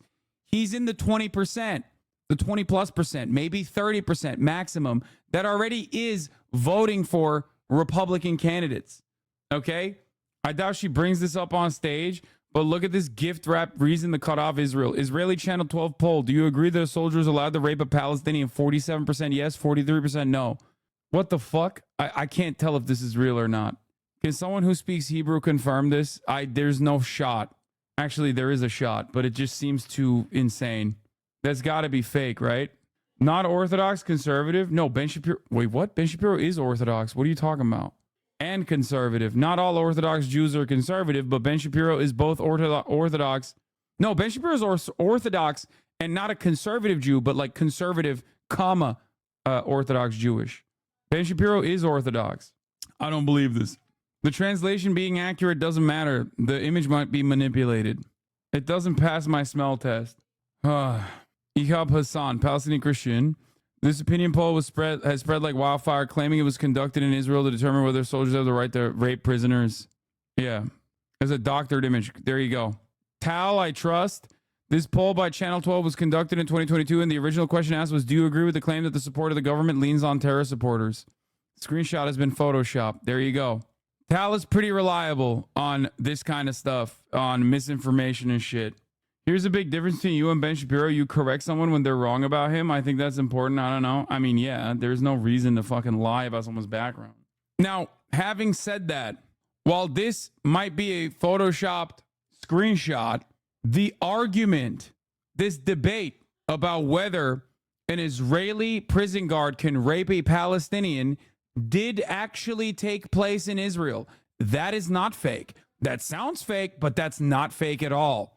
As a matter of fact, Benjamin Netanyahu's own Likud party Knesset member actively argued that the Israeli prison guards have a right to rape the Palestinians. Okay? The Israeli Israeli Knesset members also participated in the pro-rape protests. Fuck these people that spread misinformation. Fuck these people that spread misinformation on the matter. There is no reason to fucking do that. If anything, you literally are actually letting people think that the truth of the matter is also fake. Okay? State Department calls for Israel to investigate allegations of horrific sexual abuse of Palestinian detainees. Too little, too late, don't you think? Anyway. But let's get back to this. At the same time, he has proven that he can reach out to those rural conservative voters, even those who have supported Donald Trump. So the Harris campaign is betting that even though his record is progressive, his backstory and his relatability can reach out to those Midwestern swing state voters. Lindsay? And trying to convince those vegetarians that turkey is special. You can eat that. All right, Selena, thank you. Trump could not be more thrilled over Kamala VP pick, says the Fox News. Says Fox News in their mass copium seminar. It's bullshit. Okay. Before we get to this, hold up. Before we get to that aspect of the story, there was one other thing I wanted to talk about. I'm slowing down a little bit. There's also obviously another rally in Detroit. That's a massive one that's going to happen later today. It's a pretty big deal. I want to hear what they have to say. And if they have to say anything about Israel, Palestine at all at that rally, this is a big opportunity for the Kamala Harris campaign, the Harris Walls ticket, to actually change trajectory on the messaging front and openly put their fucking foot down. Okay? Jewish Michigander checking here, obviously anecdotal, but while there's obviously Israeli jingoism in the community, there's also way more splintering of the unconditional support for Israel's actions than I have ever seen in my life. It gives me a bit of hope. Yeah. No, for sure. Guys, the majority of the American public thinks this is like unconscionable, okay? They don't have to be fucking rabid anti-Zionists in the same way that you and I are, okay? What matters is there is a mechanism that offers the Democrats an exit ramp here, and if they don't fucking take it, they're dumb as hell. Like, even from an election, even from an electoral standpoint, even from improving on their chances, you automatically lock down the remainder of the Gen Z activists and community organizers who are less likely to vote to go out and vote. You become a hero all of a sudden, okay? It's a massive gift. And letting it sit, letting it fester, not doing anything about it, putting it on the back burner, only gives Benjamin Netanyahu the perfect opportunity to genuinely manipulate the American elections in favor of Donald Trump. That's it. Yeah, you might even get Kamala Harris's own daughter to vote for, own stepdaughter to vote for her potentially. As you guys know, Ella Emhoff, who is Jewish herself, Douglas Emhoff's daughter, has been fundraising for UNRWA. that like Douglas Emhoff's perspective and Ella Emhoff's perspective should show you the genuine difference, the generational divide amongst American Jews as well, something that I bring up quite frequently. Wisconsin voter here. My girlfriend's a longtime Democrat and from also a Jewish background, very outspoken Zionist until recent months. She went from 100% support for Israel after October 7th to now trying to raise money to help Palestinians. It's anecdotal, but I'm sure she's not the only one in a swing state like this. Yeah, but like the difference is like your girlfriend and many others are also in our generation. Like that's perfectly normal and in line with like actual polling on the matter. You really think America will abandon Israel? Dude, I'm not saying that, man. Y'all are fucking nutty. No, dude. No, America is not abandoning fucking Israel. That's not going to happen that's not going to happen in our lifetime. Okay? Israel will perish and cease to exist before America abandons it. Like Israel will be hoisted on their own petard before America actually actively abandons Israel. It's not happening. Unc, for real, try to sneak in our generation. Our gen, bruh, you're 40 years old. I am gonna die. I'm old. Okay. Anyway, here we're gonna break up this conversation with a fun little video. Okay. Here's Connie answers which streamer had the most aura at Who had the DreamCon. most aura at DreamCon? Oh, that's an excellent question. Who had the most aura at DreamCon? I'd say somebody that really, really caught me off guard that I was not expecting to be there was Hassan. Okay, I didn't even meet Duke. Okay, a lot of people are making that assumption. It's that it was Duke. Okay, I saw him, but like I never actually properly introduced myself to him because he was like, you know, he looked busy. You know, I didn't want to like interfere or anything like that. But I say Hassan, bro. Like he totally caught me off guard. Like what? We'll take those. We take those. 1 minute, like I'm turning around, like I see like a bunch of like knickknacks and anime stuff, and then like I turn to my left, I see Hassan. I'm like, yo, hold on, I'm gonna take a picture with him. I come up to him and he's just like, oh, you're that one streamer, right? And I was like, holy shit, he knows me. We take those. We take those. We take those. Okay, we take those. Come on now. Be honest, you're gonna tear up heavy when LeBron lays his sneakers down at half court. The new GOAT has been crowned. Oh, dude. Let's talk about Mihain Lopez real quick before we get to this other stuff. Okay, he is the first and perhaps last ever athlete, like the only athlete who will ever be a 5-time Olympic gold medalist in the same event, and is also the oldest medalist in Olympic wrestling history at 41 years old.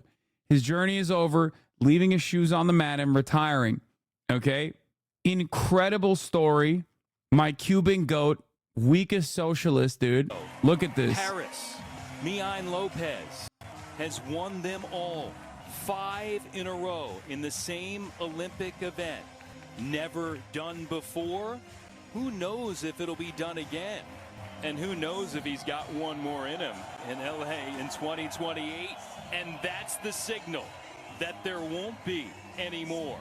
Jordan, the traditional maneuver by a wrestler when their career is done, removing the shoes and leaving them on the mat. Man, I'm speechless. I'm speechless right now. What a moment that this is for the world, but also for him. You know, he's a moment for socialism, a moment for Cuba. His final opponent is Cuban, but defected to Chile for a chance to compete for a medal. They were sparring partners for years. Committed his entire life to this. His first Olympics being in 2004. Tokyo. Bro, this dude, I saw his background stuff. He is so incredible, dude. He is so amazing. He is so amazing, bro. The fact that he's been at it, because remember, the Summer Olympics is happening every 4 years. So, like, to be able to do this over the span of 20 years is crazy, right? Açtım kapıyı. Yemeğimi getirir misin anne? Incredible stuff, man. Here, Lopez hangs his gold medals next to his portrait of Fidel Castro. My GOAT. I think it's... What? Look into Amit Ilor. She's a beast. Average Hasan Abi gaming viewer? Yes. Dude, can we get a Turkish word of the day? No. Eyvallah anne. 1 second. Oh... Gaming viewers have survived the worst famine that Stalin could ever dream of is true. The Olympics has phenomenal stories like this. I think that, I don't know. I love this shit. I think it's awesome. Like, this dude, he's such a giant, too. He's such a fucking beast, dude. He's 6'4", like 250 or something. He's crazy. Does anyone have the video of him on background, like on his background? Because I know that, like, there was some coverage over it, especially because I remember I watched a video. I watched it 290. God damn. I watched a video of him. He's 6'5", 290, all muscle. Yeah, I watched a video of him on of his background that showed him over the years. Just a fucking tank, dude. Yes, dude, I heard the Vienna government can't cancel the Taylor Swift concert over terror attacks, over terror threats. Please stop. Fuck. Oh my God. Swifties, you're fucking unbearable. Shut the fuck up. We know, dude. We fucking know, dude. Fucking Christ, dude. Shut the fuck up. Fuck. They've been spamming it all fucking morning like the attack happened to Taylor Swift or some shit. God damn. Do you think Walls can get in trouble for the couch joke? No. No, this is the one. Yeah, this is the one. This is the video I watched this morning. She was so good. He's such a monster. That was a Turkish man whose ass he beat. And I'm still proud of him because guess what, dude? International solidarity, baby. Okay, workers of the world unite. What is this? Oh, this came out. In the past, Steph Curry said he'd maybe consider running for president. How well do you think he'd do in office? I mean, I think he'd do all right. Ohio is a must-win state for the Democrats. I think I'm going to go with LeBron. So you think he's a go on the court and in office? Absolutely. In the past, Steph Curry said he'd maybe... Of course, I deflected a Steph Curry question to glaze up LeBron. This is so embarrassing for you. I said a lot more about Steph Curry on background, him being a Yimby, or not Yimby, him being a NIMBY, sorry, but they didn't put that in there. I talked about how, like, if he ran for president, I fear that he would try to stop public housing from happening. I feel like Steph Curry would more likely run as a Republican than a Democrat. I'm not gonna lie. He just, like, when you look at his, he endorsed Kamala. I'm just slandering him, dude. Let me fucking do it. Let me slander him. Just talk about his jumper, you fucking nerd. Bro, people are crazy. Tim Walz is closer to LeBron's age than Joe Biden. I'm sorry that I know the truth that LeBron is a public education defending goat who wouldn't pull Steph Curry ass shit when it comes to like public housing. It's just the truth. Many of you don't want to see this truth. Many of you don't want to recognize it because you're racist. It's fine. A lot of y'all are racist as hell. That's all right. That's why I don't feel bad when I serve you top of the hour ad breaks. Okay? I don't feel bad at all. And the non-racists also subscribe for $6 or for free with a Twitch Prime. He did one good thing and you imply that he's a socialist for that reason. I'm not saying that, but how many public schools has Steph Curry built? Number one. Number two, how many times has Steph Curry defended China? Okay. And number three, because Lamau has, okay. And last but not least, how many times has LeBron advocated against building homeless shelters in his neighborhood? 0. Steph Curry 1, LeBron 0 on that front. Okay, here's a 3-minute ad break now. Trans Andy, thank you for the 5 gifted subs. What's LeBron's take on Israel? Oh, he's pro-Palestinian emancipation. I just know it in my heart that he is. You know what I mean? Like, he hasn't really said much about it, but I know that if he were to say it, like, that's why he hasn't really said much, because it's just, like, too emotional for him. It's too emotional for him to talk about. Also not a fan fiction hour? Okay, everybody calm down. He glazes Kyrie Irving a lot now, even though they had drama. And Kyrie Irving is like, he uses Kyrie Irving as a way to like talk about how much he loves Palestine. That's all it is. That's all. That's what you need to know. And before you say Kyrie Irving followed Sneeko recently, that's a misclick, bro. It happens. He's probably following to hate on him, like to hate on him better, and not because he agrees with him. All right, let's move on from that stuff. It's irrelevant. Let's not talk about that. This morning, it just may be the most far left agenda in our country's history on a presidential ticket. Because the Democratic ticket is now set. Governor Tim Walz's record in Minnesota includes everything from tax-funded health care for illegals to so-called gender-affirming care for minors, just to name a few, as we've been doing this morning. Joining us now for his first TV interview, his reaction to this ticket that he's fighting against them to have the right to go to the White House and become the 47th president. Let's welcome the 45th president of the United States, GOP presidential nominee, President Donald Trump. Mr. President, welcome back. Thank you very much. So, thank you. Your reaction to Governor Tim Walz joining Kamala Harris to go against you and J.D. Vance? I would say my reaction is I can't believe it. I never thought this was going to be the one that was picked. I know him a little bit. I helped him very much during the riots because his house was surrounded by people that were waving an American flag. Doesn't sound like very bad people. And he called me, and he was very concerned, very, very concerned that it was going to get out of control. They only had one guard. I guess it was at the mansion or at his house in some form. And he called me. I said, what do you want me to do about it? I was in the White House. He said, if you would put out the word that I'm a good person. And I did. I put out the word. I said, he's a good person. I hope everything's good. And everybody put down. Oh, he's trying to get ahead of the fucking audio leak. Yeah, we heard what you said, big dog. Down their flags and took their flags with them. But they took their American flags and their MAGA flags and they left. It was thousands of people. And that was the first time I said, wow, that's very interesting. And he called me back and he thanked me very much. That's my only thing I ever had to do with him. He's a very, very liberal man, and he's a shocking pick, and I'm thrilled. I could not be more thrilled. Yeah, I mean, when they selected him, it's really a gift for you because this election is all about the issues, and all of y'all have records. You've been the president. We know where the economy stood. We know what your record is. We know what Kamala Harris's record is, and we know what his record is, and they are extremely progressive. Talk about how you're going to handle this on the campaign trail. Will you just really hone in on how they voted in the past?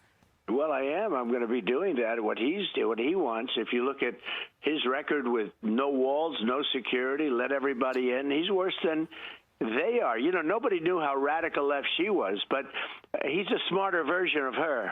If you want to know the truth, he's probably about the same as Bernie Sanders. He's probably more so than Bernie Sanders. She is more so than Bernie Sanders. That's got to be your guide, Bernie Sanders, and that's not a great guide. But there's never been a ticket like this. This is amazing. They keep comparing Kamala Harris and Tim Walz to demonstrably one of the most popular congresspersons historically. Like, bro, there are Fox News watchers that like Bernie. What are you talking about? Like, what do you mean? This is a ticket that would want this country to go communist immediately, if not sooner. We want no security. We want no anything. He's very heavy into transgender. Anything transgender he thinks is great. And he's not where the country is on anything. Mr. President, this is a shocking, let me tell you, this is a shocking pick. And I think it's very insulting to Jewish people, and I think it's very insulting to people that want security. I think it's very insulting to anything having to do with making America great again. Mr. President, is it true that your team thought for sure that it was going to be Josh Shapiro? Because there was one reporter who was at a J.D. Vance event yesterday, and there were some flyers printed up talking about how J.D. Vance, rather about how Mr. Shapiro was a fraud and corrupt and a lying con man and stuff like that. So it sounds like you were ready to take on him. That sounds like what you would say. Well, look, I'm no big fan of Josh Shapiro. I know the state. Bro, L after L. That's so funny. Why are you openly admitting? Megaphonics, stop. Please stop spamming shit. Trump claims without evidence to have saved Walz from protesters in 2020. Speaking to Fox News on Wednesday, Trump said without offering evidence on specific dates or times that he publicly announced Walz was a good person in order to dissuade protesters from surrounding Walz's house. Walz, the Minnesota governor and Democratic vice presidential pick, has previously said it was tweets by Trump that brought armed people to my house in the first place, including members of the Proud Boys, a far-right group. Trump did not act to calm the situation, tweeting on 29th of May, "These thugs are dishonoring the memory of George Floyd, and I won't let that happen. Just spoke to Governor Tim Walz and told him that the military is with him all the way, any difficulty, and we will assume control. But when the looting starts, the shooting starts. Thank you." Speaking of Fox, Trump said Walz was very, very concerned that the situation was getting out of control. Walz and Trump had a cordial conversation about the COVID response. Wait, what are you talking about? This is the same, Megaphonics. Megaphonics, this is the same article as the other one. Very well. I think we're leading pretty good in that state, but I would have said it would have been a better choice. I would have said others would have better choice. And interesting, just about all of them, except this one, is better than her. She is not nearly as good as the people she was looking at. I know them all in one form or another, and In fact, there was a poll done, and there were some studies done. She's the worst of the group, and she's the one that's leading it. Look at this decision. This is a really bad decision for the country. You know, ultimately, I want the country to have good decisions, because ultimately what we want is for the country to do well. The country can't do well with these two people. They're very similar, and you would have thought she would have reached out and got somebody that's got some different, because her record on security is horrible. She was a border czar, which she doesn't admit it now. You know, the only thing they have going is the media will play off all of the bad things that happened during her term. She was so bad that 5 weeks ago they wanted to remove her because she was unthinkable to be president. They were going to go with anyone. And then they were afraid that they would offend people if they did that. What is he? He's just making up so many fucking stories. It's awesome. Bro, I don't think this is a compelling narrative. I don't think this is a compelling narrative at all. And he's just freestyling about shit that didn't happen. All of a sudden, inch by inch, and then she ends up taking over. Now the same press that thought she was the worst vice president in history, which is true, going along with the worst president in history. And he went down after the debate, and there was nothing much they could do. They tried to come back. Then they brought her in, and everybody said, it'll never be her. She's so bad. She's incompetent. And after they studied it a little bit, they realized it's not going to be so easy to do. So they say, well, look, the press is going to do whatever we want because the press is a rigged deal. The press is the media, outside of you people, of course, but the media is so they're trying to build her up to the next Margaret Thatcher liberal version, and I don't believe it's going to happen. I hear she's hasn't taken one interview. She would never do an interview like this. That I can guarantee with any network. She doesn't do interviews because she can't answer questions. I don't know how she debates. I heard she's sort of a nasty person, but not a good good debater. But we'll see, because we'll be debating her, I guess, in the pretty near future. It's going to be announced fairly soon, but we'll be debating her. I'd like to see it on Fox, by the way. I would like to see it. My preference would be Fox, but we have to debate. Do you have an announcement, Mr. Are you working stuff out behind the scenes? Because we haven't heard about it yet. No, but I can tell you every network loves me very much right now. They love me very much. I've never been so loved by CBS and by ABC Fake News. And by NBC. No, they're all in love with me now, so that, I say yes, because it's up to me, obviously. He was so thrilled about Walz that he was up all night posting about it. Why are the comments so anti-Trump? What is going on? This is a Fox News YouTube video. Also. But, on the look, debate, the most important thing is we get debate. I think debates are very important, and I think she'll be exposed just like Biden was exposed. Nobody knew Biden was that bad, and then he was exposed to Something changed tonight. A ton of campaign surrogates are all of a sudden messaging around, where's Trump? Is he too old to campaign? Has anyone seen him leave the golf course? Why is Vance following around Kamala like a creepy stalker? Where's Trump? Yeah, that's why I was saying it's like stupid of them to be like, Kamala Harris is like running away from making like appearances or talking to the media when she literally put boots on the fucking ground and immediately started campaigning, like pretty aggressively. 2 campaign stops today, one in Wisconsin, one in fucking Detroit, Michigan. It's like what are we talking about here? Like, you're the one who's not doing the fucking regular rallies. You're supposed to be the one who like constantly is doing massive rallies. Where is former President Trump? Why isn't he out there campaigning? Bro, it'd be real funny if he got COVID from Adem Ross. Well, the former president is here in Palm Beach at his Mar-a-Lago resort. Why he's not campaigning, we have obviously asked the campaign when he will be out on the road again. But obviously, this is a split screen here, as you see Harris and Walz pounding the pavement in these battleground states, and Vance really alone out there while Trump has been in Florida. Now, where is former President Trump? Why isn't he out there campaigning? This motherfucker's quiet quitting, bro. well, the former president is here in Palm Beach at his Mar-a-Lago resort. Why he's... Come on, don't you know Adem Ross stream 100 million views is better than any campaign? Yeah, he's too busy talking to fucking Adem Ross and committing FEC campaign contribution violations. He can't be campaigning for that reason.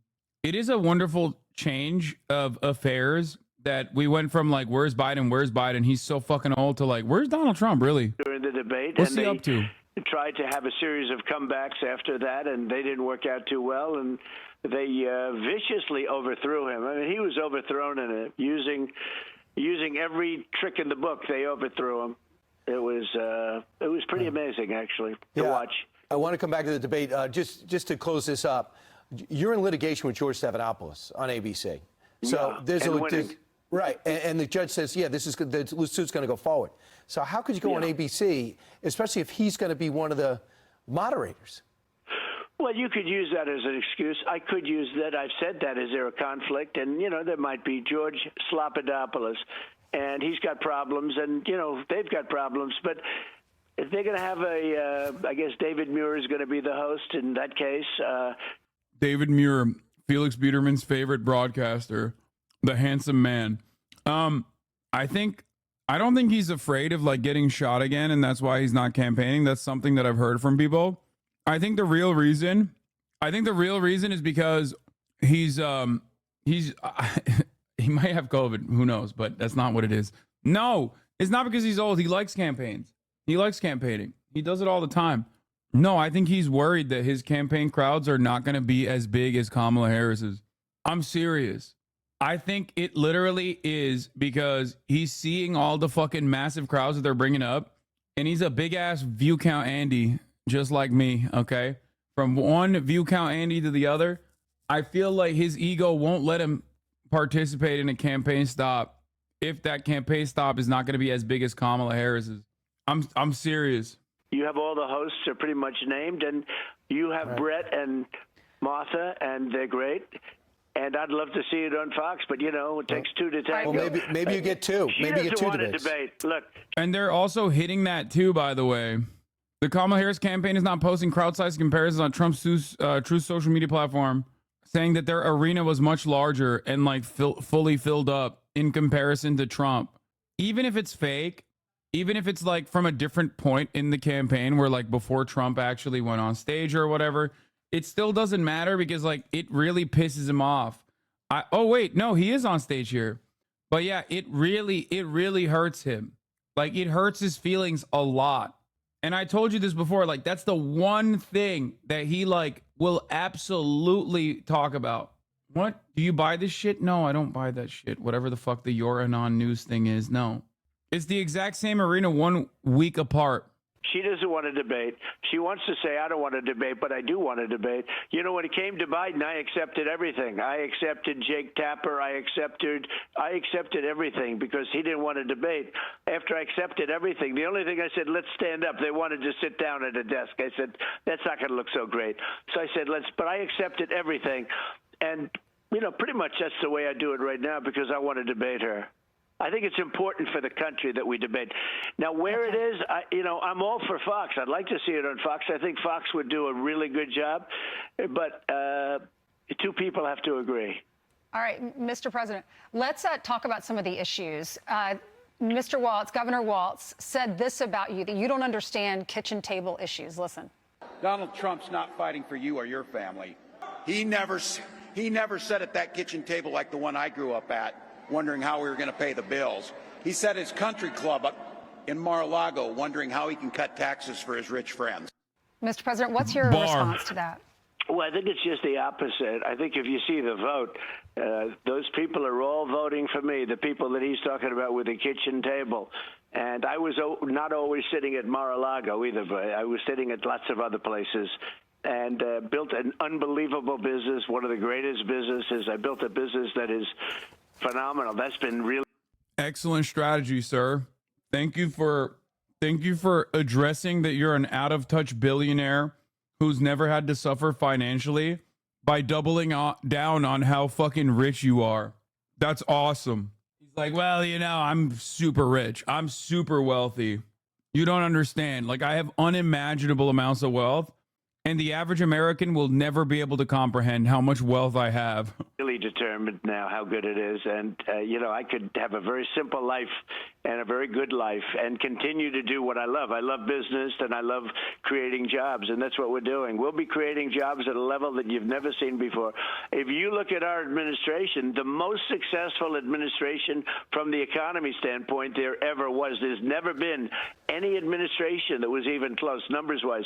And by the way, they had inflation, the level which our country probably has never seen.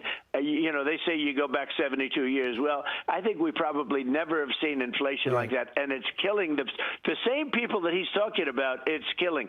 Inflation has destroyed their administration, and they have no idea what to do about it. It's getting worse, and you had a crash the other day of over 1,000 points. It's a very bad situation that we're going in. We could end up in a depression if these people are reelected. So let's talk about anti-Semitism. Van Jones had interesting things to say about anti-Semitism. He says this on CNN. It's just because he's a moderate. They're talking about Shapiro not getting the job. Or is there some anti-Jewish bias there? He goes, you also have anti-Semitism that's gotten marbled into this party. You can't be for the Palestinians without being anti-Jewish bigot, but there are some anti...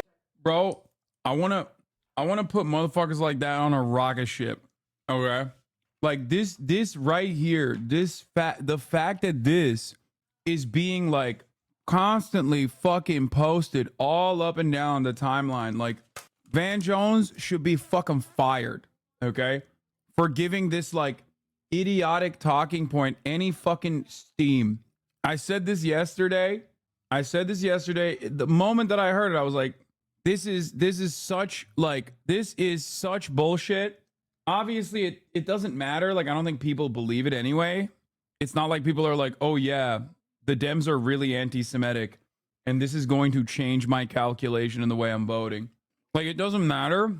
It's still very annoying. A chatter actually just said something really, really interesting, and I love it. This feels analogous to Dems trying to outplay the Republicans on the border. Yep. Great take, chatter. You can't be the fucking guy. You can't be the guy who literally has said Nazis that said Jews will not replace us are very fine people. You can't be the guy who had dinner with Nicholas Fuentes, an out and about American Nazi, and then turn around and be like, yeah, the Democrats are really anti-Semitic, actually. It's funny because he's also simultaneously fucking comparing like Waltz and Kamala Harris to Bernie Sanders, who's also Jewish. Jewish bigots out there, and there's some disquiet now, and there has to be how much that just happened. How much is this pick? I guess he said. Donald Trump went on Aiden Ross's stream and said Kanye West is complicated. Fuck you mean, bro? Saying caving into the anti-Jewishness, anti-Semitism that's marbled into the party. Do you think that's marbled into the party? Because if I could bring in something else that's new, CNN did a poll, and they asked New York Jewish New. Did you see the Hollywood Reporter article called Why Liberal Jews Are Right to Feel Worried About Harris Bypassing Josh Shapiro? Yes, I did. I think there are a group of journalists who are legitimately trying to make Americans anti-Semitic by just like writing articles like that. I think they just like sit around and they're like, how can we make like someone living in a rural farmland think that Jews indeed control the media? Let's just write the most like idiotic Jews control the media ass article so that like people will read it or see it in passing and go, oh my God, it's literally the dumbest type of shit. It's like, it's so like, it honestly feels like it's being done deliberately to push anti-Semitism. Like, what an insane article to write. You're out of your fucking mind, dude.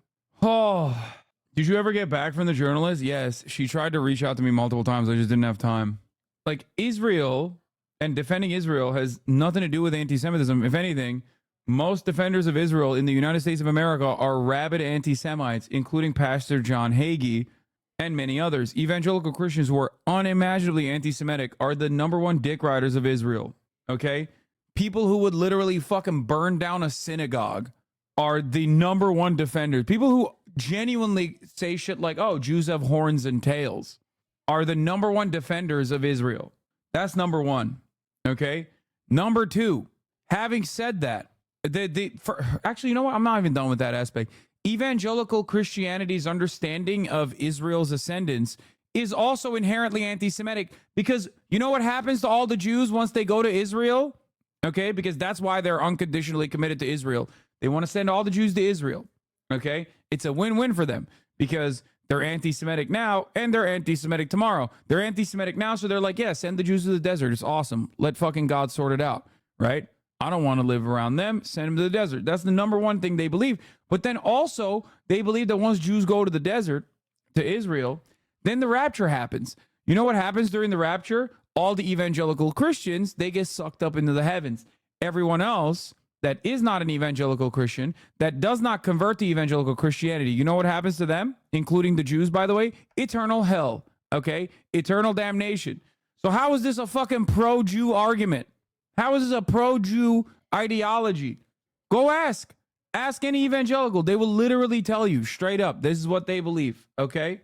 So the idea that like even the theological Armageddon justifications for why like Jews have to go to Israel is even then it's just like inherently anti-Semitic. Because what happens to the Jews in the end? They die in eternal hell, okay? In eternal hellfire, they die. Anyway, it's a version of what you said, but basically, yeah, I know I'm paraphrasing a little bit. Anyway, so obviously Zionists, Jewish Zionists, like Gilad Erdan, in between like slapping on a fucking yellow gold star and telling the entirety of the UN that like if you don't let me do a Holocaust, that's my own personal Holocaust, and the most gross fucking display of abusing and weaponizing one of the most horrific wrongs ever committed against Jewish people, if not the most horrific wrong committed against Jewish people historically, in a way to cynically fucking defend doing their own genocide, okay? In the middle of those travels, he went to fucking Pastor John Hagee and linked up with him and was talking to the fucking evangelicals about how they love how committed evangelicals are to Judaism, how evangelicals are committed to Israel. Why was he doing that? Because obviously he doesn't fucking believe that they're going to go and burn in hell, but they think that it's like a very strategic decision to tap in to the most rabid fucking freaks in the country. They've been calling young Jews who are anti-Zionist, anti-Semitic, literally in perpetuity. They haven't stopped doing that. So miss me with this bullshit, okay? They literally run around being like every young Jew is token and also is a fucking rabid anti-Semite for the crime of what? Oh, criticizing Israel. Okay, no thanks. Pushing aside so many people, so many young Jewish Americans from their communities, from their network of support because of the crime of seeing what the fuck is going on and knowing what is right and knowing what is wrong. It's so goddamn unacceptable. Suck my dick with this like anti-Semitism bullshit, okay? Anti-Semitism is a very real problem in the United States of America, okay? And all ultra-Zionists from Israel do is exacerbate those real anti-Semitic tendencies that people have by turning around and cynically deploying Judaism as a fucking shield to be like, no, you know, all the 40,000 fucking butchered babies and women that you see, that's actually for Judaism. We love that. Like all Jews love that. Great argument, man. Like, are you fucking stupid? Don't you realize that that is inherently what Nazis say about Jewish people? It doesn't make any sense. Oh, anyway. Zionism has been partnering with anti-Semitism to complete their political project for the entire history of the movement. You obviously know, but it's just insane to think about. Yeah, it's just like so crazy. They also say Jews are perverted and invented porn. Exactly. Literally, dude. They're like these people who are like, you know, I love Israel. Israel needs to be defended at all costs. They're also the first people to be like, Jews do pornographic stuff. They're perverts and love money. They're money goblins. Like, dude, these motherfuckers think Jews have horns, bro. Like, what are we talking about? Like, they're so insanely anti-Semitic. But hey, guys, they're pro-Israel. You know what I mean? So it's fine. New Yorkers, if the election was today, who you'd vote for. And for the first time maybe ever since Ronald Reagan, you have a 1-point lead over Kamala Harris among Jewish voters in New York. Your reaction to Van Jones and that poll? Great. I love that. Okay? I love that. Yo, Alexa, show me the New York polls between Kamala Harris and Donald Trump. Huh. Harris almost doubles Biden's lead in New York. Biden's lead in Trump in New York. Damn. New Siena College poll found Harris has a 14-point lead over the former president with 53% of support among New York voters, while Trump trails with 39% support from his home state. Damn. So I guess what I was saying about, one, the Jewish vote not being monolithic, and two, it being inconsequential in fucking winning states is true after all. That's the same poll, man. That's the same poll. Well, we're going to try and win New York, and that hasn't been done for many, many decades, as you know, but we're trying to win New York, and we're very close to doing it. And to probably... Bro, what kind of crack cocaine are you on, dude? We're going to win New York. We're very close. Bro, you are literally... First of all, you could have been. You could have been. It's not even a joke. He could have been. There was a shot. If it was a Biden matchup, and he went with, what was it? It was, I think were they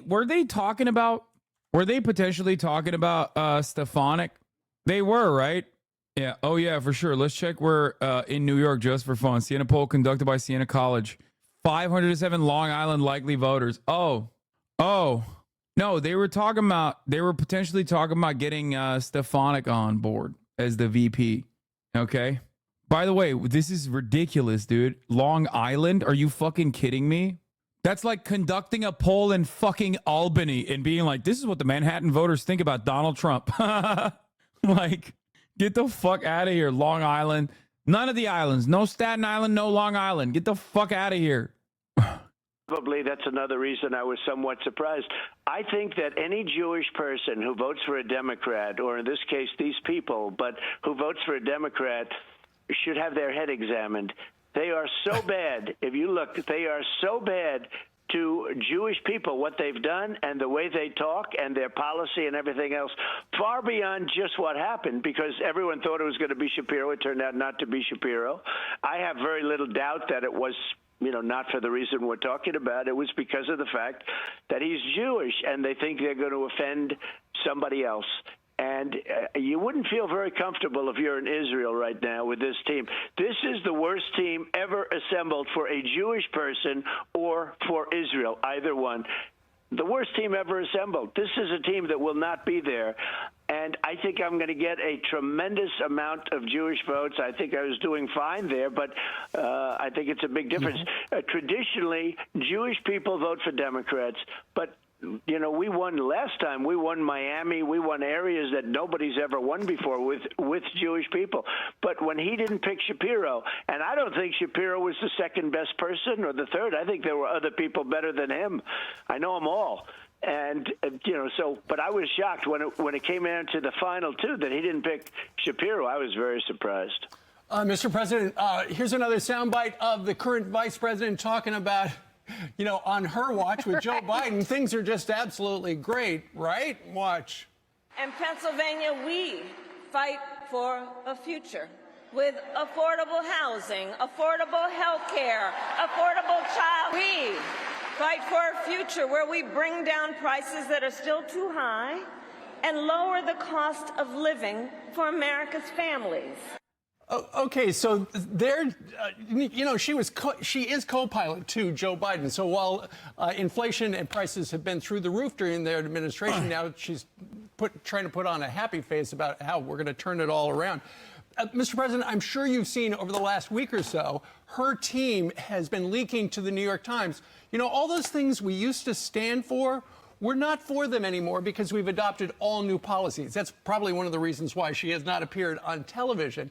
And so she's trying to appear more moderate to appeal to people in the middle, and she's getting away with it. The honeymoon for Kamala Harris, it must drive you crazy because it's still going on. It does, and there's only one thing, because she's just talking about Pennsylvania. No fracking. That means your energy prices are going to go through the roof, but that means Pennsylvania is going to lose 500,000 jobs. More important than the 500,000 jobs, they're going to lose tremendous streams of money. She wants no fracking, and she wants no fracking. She's trying to say now that she wants, she's gone through every single thing that was a horror show, and she disavows it now. She disavows the no fracking.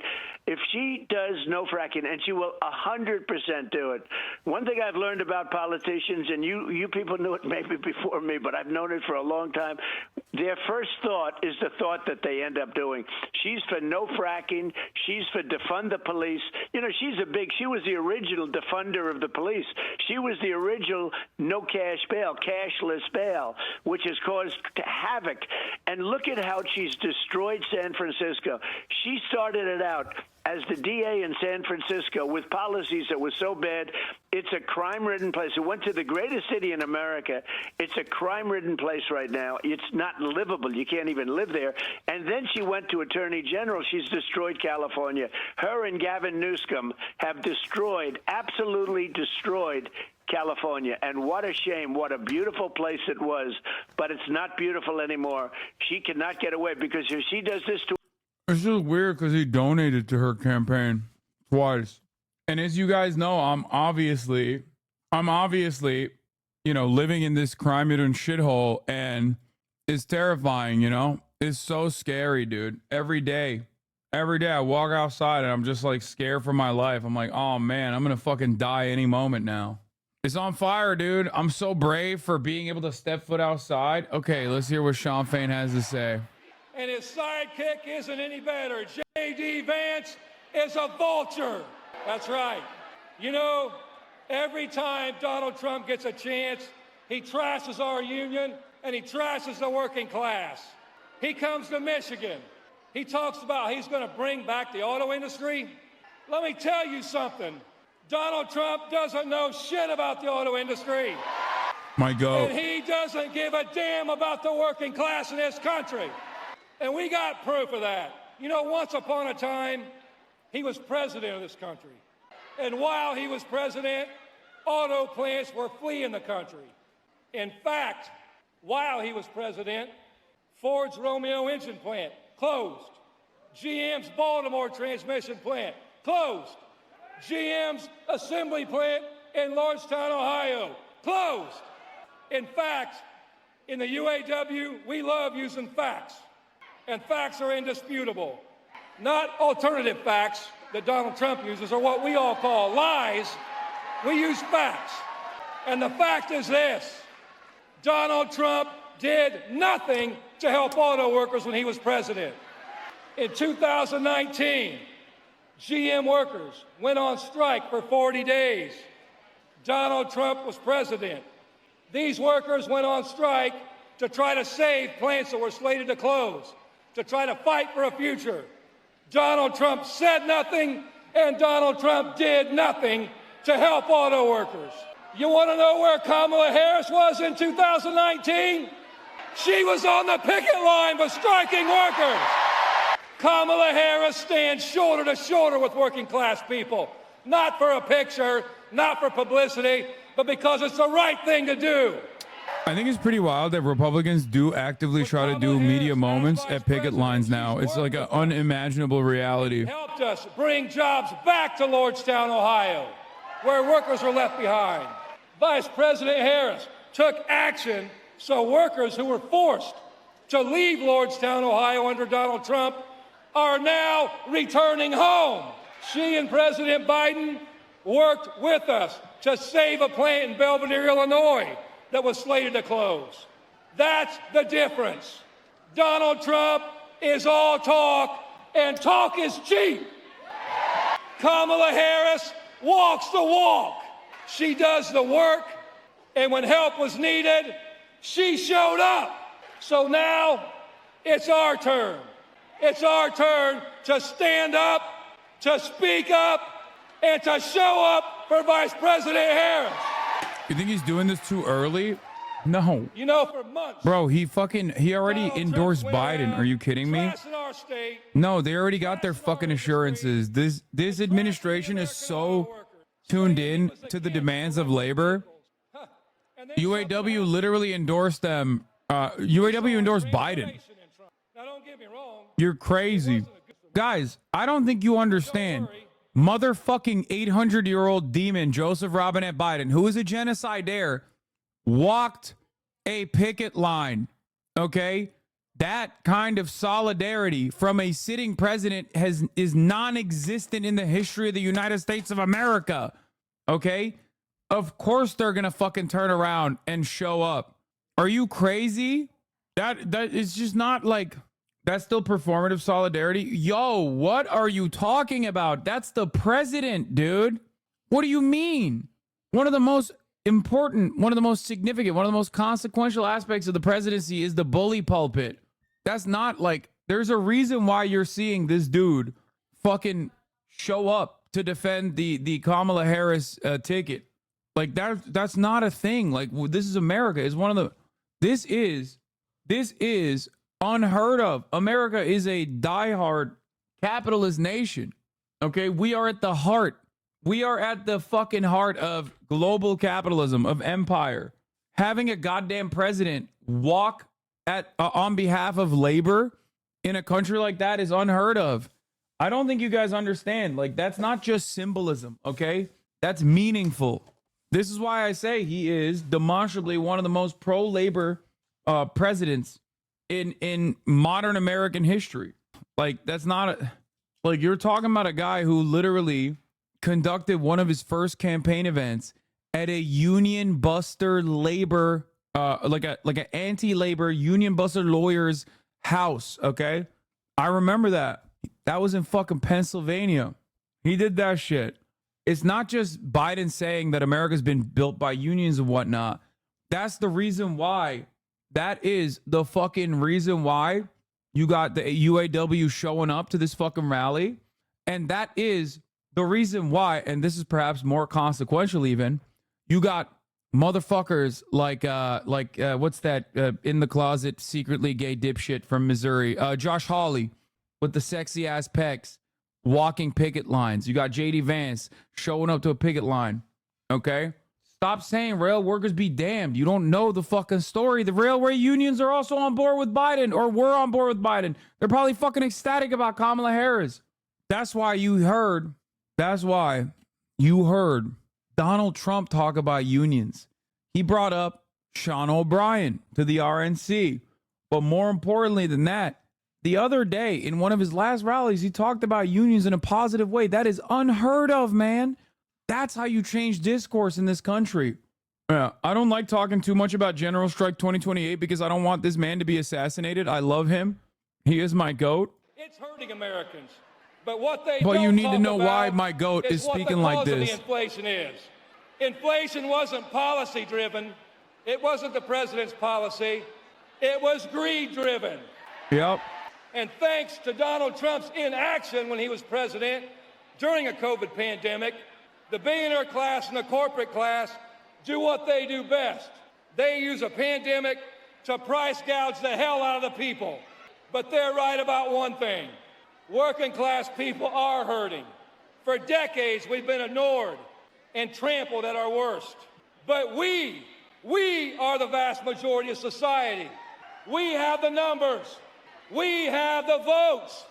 And when we stand up united, we put fear in the hearts of the billionaire class. Got tired of flipping burgers, so you finally took that DNC check.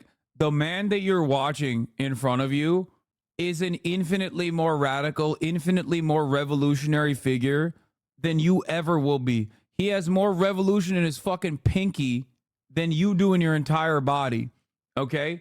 If you ask me the question, why is a man like that speaking boldly, loudly in defense of Kamala Harris, my job is to communicate exactly what the reasoning is behind why he's doing that. All right? My job isn't just about serving top of the hour ad breaks. I know. I just wanted to make a joke about flipping fast food stream. Sorry, I wanted to use you as a jump off point for a 3-minute ad break debate. I guess we both used each other. Anyway, that's right. At the top of the hour, there's a 3-minute ad break. And one of the greatest unions is the union, the bond, the sacred bond between a gifter and a giftee. Those who receive the gifted subs at the top of the hour who will no longer be destroyed by the top of the hour ad break. Okay? It's a sacred bond of trust, which you can also get. Here's the 3-minute ad break now. Will always win when we unite in a common cause. Like Vice President Harris says, when we fight, that's right. And we will win. We will win when the people in power stand with us. We will win when we stand up for what we deserve. And that's why the UAW and working class people are standing up for Kamala Harris, because she's walked the walk. And we know this, under a Harris-Walz ticket, America's not for sale. So Michigan, I have a question for you. Are you ready to stand up? Are you ready to stand up for humanity, for decency, for solidarity? Are you ready to stand up, speak up, and show up for Kamala Harris? This is our generation's defining moment, and this election is our opportunity to take our lives back. So Michigan, let's get to work. Please welcome United States Senator Yeah, you didn't take the DNC check, but you said nothing about the Democratic Party nominees not being for sale. What? What are you talking about? Debbie Dingell is also another another good figure, big time labor advocate. It's not. Oh, I thought it was Debbie Dingell. Every time I'm on stream, this guy's eating, bro. I'm not even eating right now. Oh my God, Detroit! It's Debbie Margaret Thatcher. Nah, this is our senator. Yeah, all right. Before we get back to this, I want to do the Kai Cenat conversation. I wanted to wrap that up because apparently, in the aftermath of the Aiden Ross stream with fucking Donald Trump, someone from Kamala's team actually reached out to Kai Cenat. Okay, Mr. Skibbity Ohio Riz Phantom Tax himself. Apparently, he said no. Then on top of that, I got the fucking Secret Service calling. Wait, no, I don't want this one. I want the actual video. Do we have the actual video again? I fucking lost it. I did call it. I thought they would do that. Kamala's campaign is watching your stream. I mean, I know. In New York. I just gotta say, this is like one of the grossest things. They just like slap the steak ad on top of like streamers' fucking clips that they clip out of, they clip to make money on Twitter. And then they also get paid by steak to put the steak sticker on it, making it seem like Kai Cenat is like a fucking steak sponsor streamer. I think it's gross as fuck. It's real scummy shit. And on top of that, I got the fucking Secret Service calling me 5 times, nigga!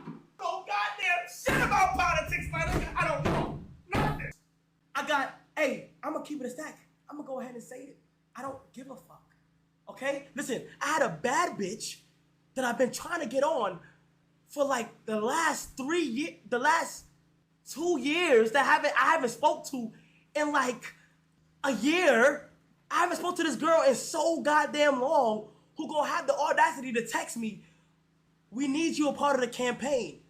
At first I was thinking she was talking about like a game, a video game, like a Modern Warfare game, or some shit. Or if not that, a clothing brand. I'm like, what campaign? Shorty gonna say, we're not gonna get into details. Say it right now. If there's some way, somehow, something was to go into where I do the stream of politics, I'm going to be 100% honest. Wait, some people are calling him a coward for not doing it. Unlikely. Most people probably like that he's not taking a side on it or whatever. Even if they're liberals themselves, they're most likely Kai Cenat fans who understand that like him getting involved in politics will fuck up the vibes. He's supposed to be like their escape from that kind of thing. And he also has a pretty solid out to be like, I'm not well versed in politics. I don't get why he got so mad. Oh, you mean mad? I mean, he's exaggerating. I think that, I don't necessarily hate this, like him saying he doesn't want to do this. I kind of respect it. I do. I mean, look at what happened with Aiden Ross. You know what I mean? Obviously, there's no equivalence between like Donald Trump and Kamala Harris. But like, ultimately, a dude who can't even fucking read, like a dude who is illiterate, interviewed the former president. Like, it makes sense for someone who is not super well versed to just want to stay out of it. Damn, bro, why didn't they reach out to you? Come on, brother. Come on. The Kamala Harris campaign is not looking for an adversarial media opportunity. They are looking for someone who isn't necessarily isn't going to ask a lot of like hard questions or anything, and is just going to like have a couple clips get fired off on TikTok. Okay? If Kai said yes, would you reach out to him and help him prepare? I don't think he would ever want my help in a situation like this. No, it's not the 9/11 comments. Shut the fuck up, chatters. And no, it's not because too many people hate me. You guys are literally so fucking delusional and so goddamn locked in to the echo chamber that you hyper focus on. Ain't nobody knows LSF. Ain't nobody knows Feared Buck or all these fucking hate farmers on Twitter. 20% of the goddamn country used to use Twitter at its fucking peak. It's because you use it and you're in Discord and you watch fucking weirdo loser content creators who do fucking hate me. So you think everyone hates him. And your friends are also extremely online just like you are. Most people don't know who the fuck I am. And if they do know who I am, they know me as like the guy who played Among Us with AOC. Okay? In this space that we're in, yes, people are aware of my audience, aware of how big it is, aware and are afraid of it because, let's be real, to the normal people that watch Twitch or normal people that enjoy entertaining content, we are cringe as fuck. Okay? We're cringe as hell and we're scary to the average audience, even those who are aligned with us politically. I talk to other streamers in private. I know what their attitude is. Ain't nobody in my goddamn community fucking believes me when I say this. Even people who actually agree with my worldview are still afraid of you guys, okay? And that's people who know me, because there's a lot of haters and lovers in here, and the reality is y'all are fucking annoying. You know, sometimes this community can get a little fucking annoying, okay? They just like latch on and then they put everyone under this like horrific microscope that I think you guys have gotten too comfortable putting me under, okay? And when you do that to like other normal people who are not super fucking tuned into every goddamn thing that's going on in the world of politics, they get scared. They don't want to say the wrong things, okay? You feel me? That's why I always tell you guys to just dial it back. Be normal, be normal, be normal, because I want you to carry yourselves. I want you to carry yourselves in a normal way to other people as well in the real world. Anyway, but yeah, that's how it is. And it's not just like everyone in this community. There's like plenty of normal people that tune in all day, every day. Okay. And I love all of you guys. Okay. I do. Even the haters.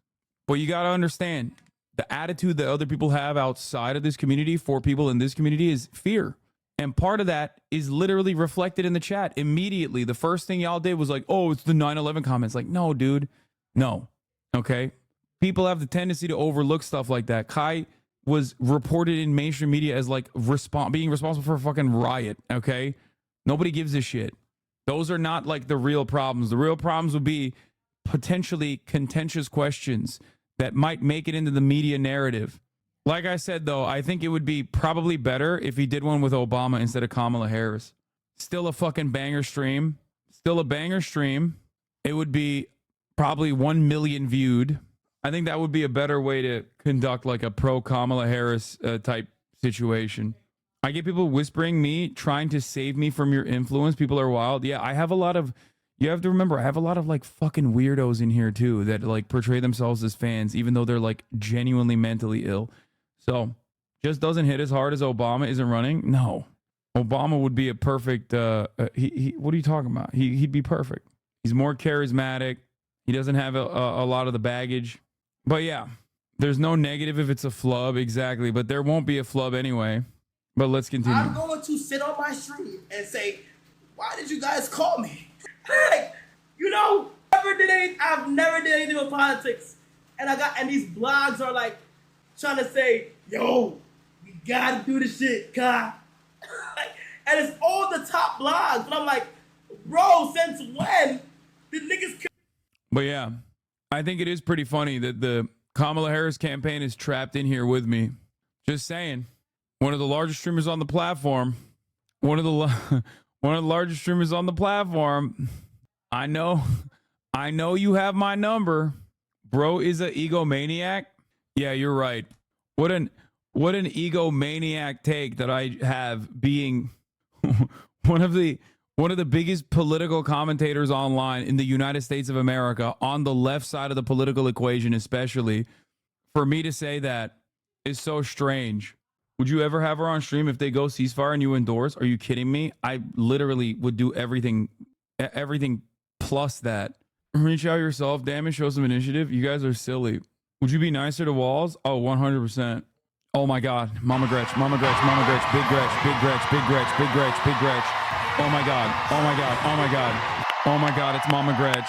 For Harrison Walls, right? Why are you so libbed now up? guess what? She's the I GOAT. woke up in Big Gretch mode this morning because I am fired up to elect president, and I am in Tim Walz. Now, I don't know if you all saw, but in Atlanta, they really showed up for the vice president last week. So you know what we got to do, right? We got to be better. We got to be louder. We got to show them how we do things in Motown, right? So, Michigan, are we fired up? Now, I want to spend a moment to talk about what we're fighting for, and I want to remind us all what we are up against. In this election, we have two very different candidates. One is a prosecutor, the other is a convicted felon. One is an attorney general who served the public by taking on big banks, and the other is a fraudster who only serves himself. One, a vice president who believes in reproductive freedom, or the guy who stacked the court with the people who ripped away Roe. We're not going back, right?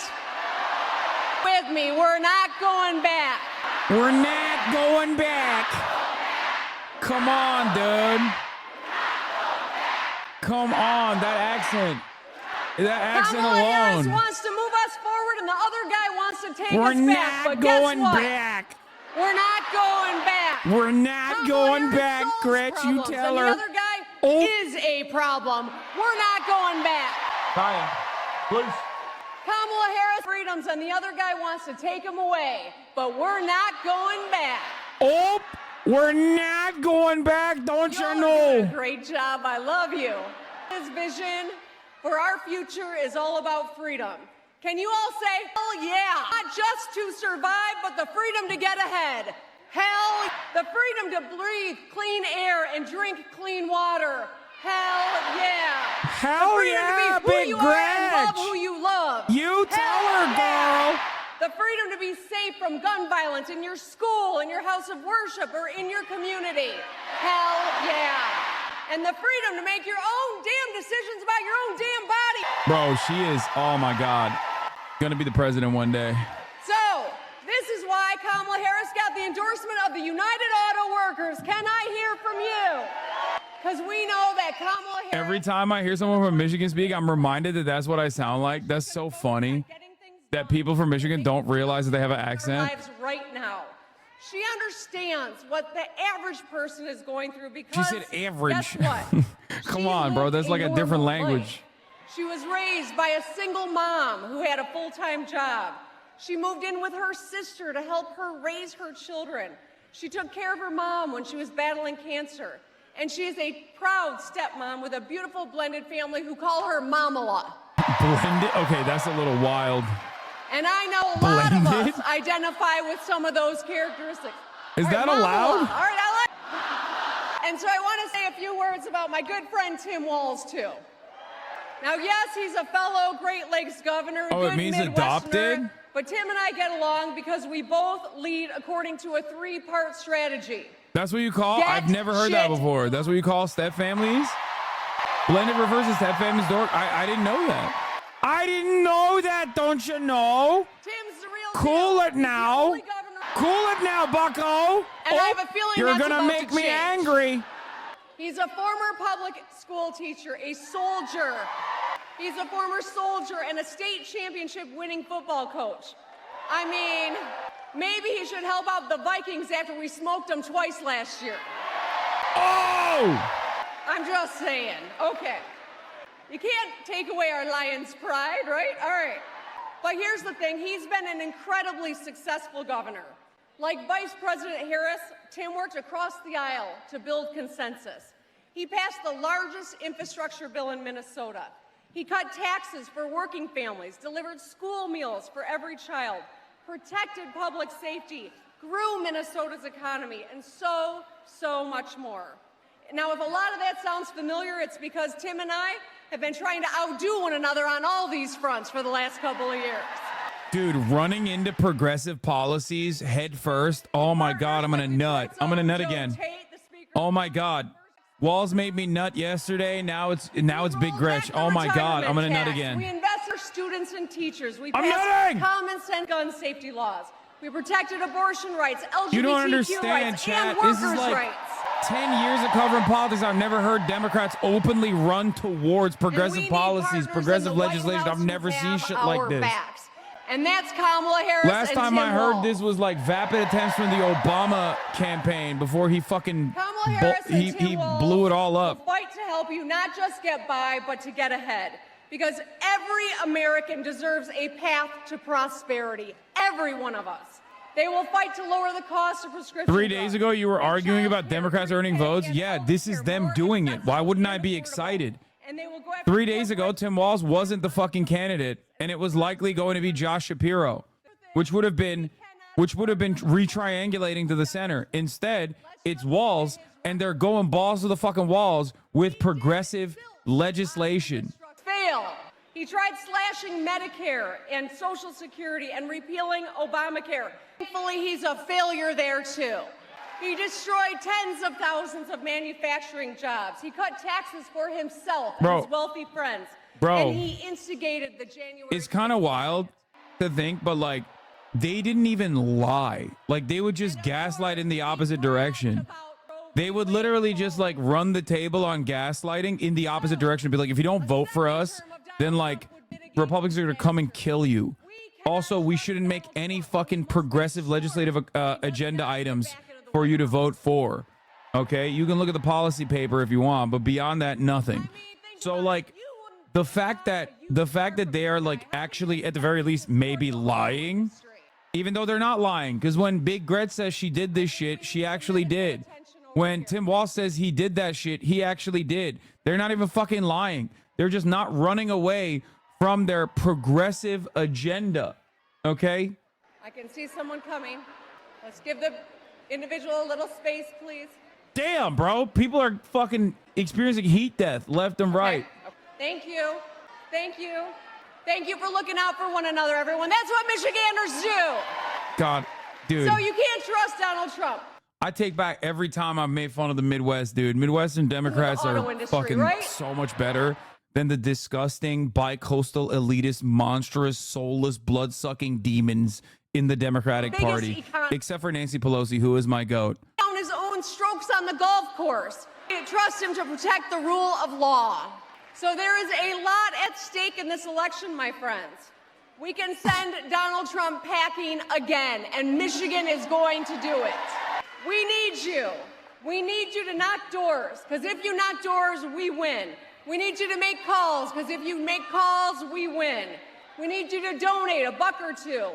We can win. In fact, do everything short of biting the kneecaps. What? For the national press, that's a Detroit Lions thing. Anyway, when we, Michigan, elect Kamala Harris and Tim Walz, we can wake up on November 6th, the day after the election, and say for the first time, Madam President. Dan Campbell, Lions coach, quote. We need a strong woman in the White House, and it's about damn time. That's so funny. We got Turks. We got Turks in the pocket, in the tank for Big Gretch. Karı çok güzel amına koyayım. Hayvan oğlu hayvan işte bu. Tam bir ayı. He said in all caps, this woman is so beautiful, oh my God. Ayı. Anyway, interesting that she hasn't leaned in to bring the first female press like Hillbot did. Yeah, no, it's actually a good thing that they're not doing that. I urged the Democratic Party to not do that and to just run like any person else would. Run with policies. Run by saying, we're going to give you treats, okay? We're going to give you stuff. My governor is hotter than yours. Big Gretch, she is. Well, I mean, my governor's Gavin Newsom, so he's also pretty fucking hot. But yeah, I think we all agree that JB Pritzker is probably the hottest governor in the country. You notice that Kamala dropped the immigration talk from her stump? Yeah. Well, we'll see. But I'm glad that she didn't do that again. It's odd that she did it in Georgia. I know it's a fucking possible red state, but that's like weird to say that in Georgia because those aren't the actual voters you're going to captivate. You're going to captivate black voters, young voters in general. Like you're not supposed to be talking about fucking immigration like that there. Pritz could spoil you, just saying. Oh, I'd love for big boy to spoil me. Thick boy. Waltz is a beautiful boy too, but JB Pritzker is a big boy. You know what I mean? Like he's like a big old boy. Like he's got the Fred Flintstone yabba dabba do ass look to him, you know? Whereas like whatchamacallit, Waltz is like a cool Midwestern dad, like kind of goofy. Did you see him show off the butter cow? Youth in agriculture. Really appreciate Clark for her leadership. Fuck, bro. Twitter video is so ass. It's the first thing people want to hear. And then there's JB Pritzker also reminds me of Courage a little bit.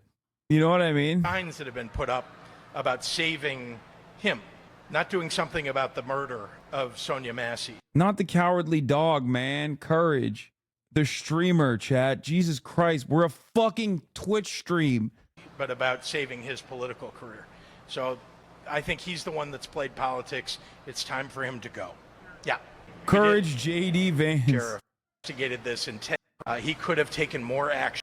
It's not the standard that each person who is in a hiring position across the state should be thinking about. They need to be thinking about the care and safety specifically of people in their county.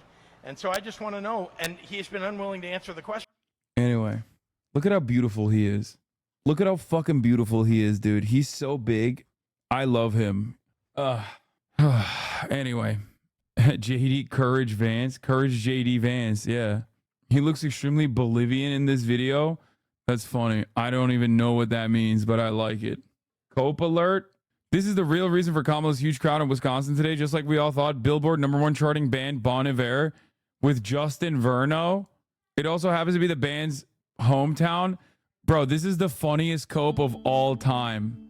Yes, we're ready round the flag. That is so funny. That is awesome. Thank you. I've been trying to watch you more and more, but Loki, I have no idea when you're sarcastic or not. Don't worry. I don't either. But yeah, when I'm talking about big boy JB Pritzker, I'm not being sarcastic. I love him. Damn. Oh, they're doing this in an airport hangar because the crowd is so large. So she fucking pulled up on the hangar. That's a flex, dude. Holy shit. As we wait, let's get back to Tim Walz. In 2011, Tim Walz voted the ban members of Congress from engaging in insider trading, but he didn't stop there. He spoke out about how politicians should be serving the people instead of enriching themselves. He and his wife reportedly own no stocks. Prior to coming to Congress, I was a high school social studies teacher and a enlisted soldier in the Army National Guard. And I came to Congress with the same reason all of you did, to make a difference, try and serve our country and try and make things better. Coming and talking about the issues that the American public was frustrated about, not just policy, but how the system worked. And the rampant cynicism that all of us recognize, the idea of a 9% approval rating, that's a disgrace to not only all of us, it's a disgrace to those that have worked so hard to build the democracy. And it's our responsibility to restore faith. So as I got here and started talking about things like disclosing earmarks online, and that became a common practice, those types of things, I was approached by Louise Slaughter and Brian Baird, and they said, we've got something you might be interested in. And they started to explaining to me about the idea of trading on knowledge. I think, like most Americans, I could not believe it. It seemed like that would be impossible. There'd be a loophole there. It seemed impossible that anyone would do it, but the facts and the studies that were done seemed to show that, lo and behold, members of Congress outperform the stock market by about 6 to 10% on a regular basis. Now, that may be due to the infinite wisdom that resides in these halls, or it could be something different, luck, smart, savvy trading, or the possibility that there was insight.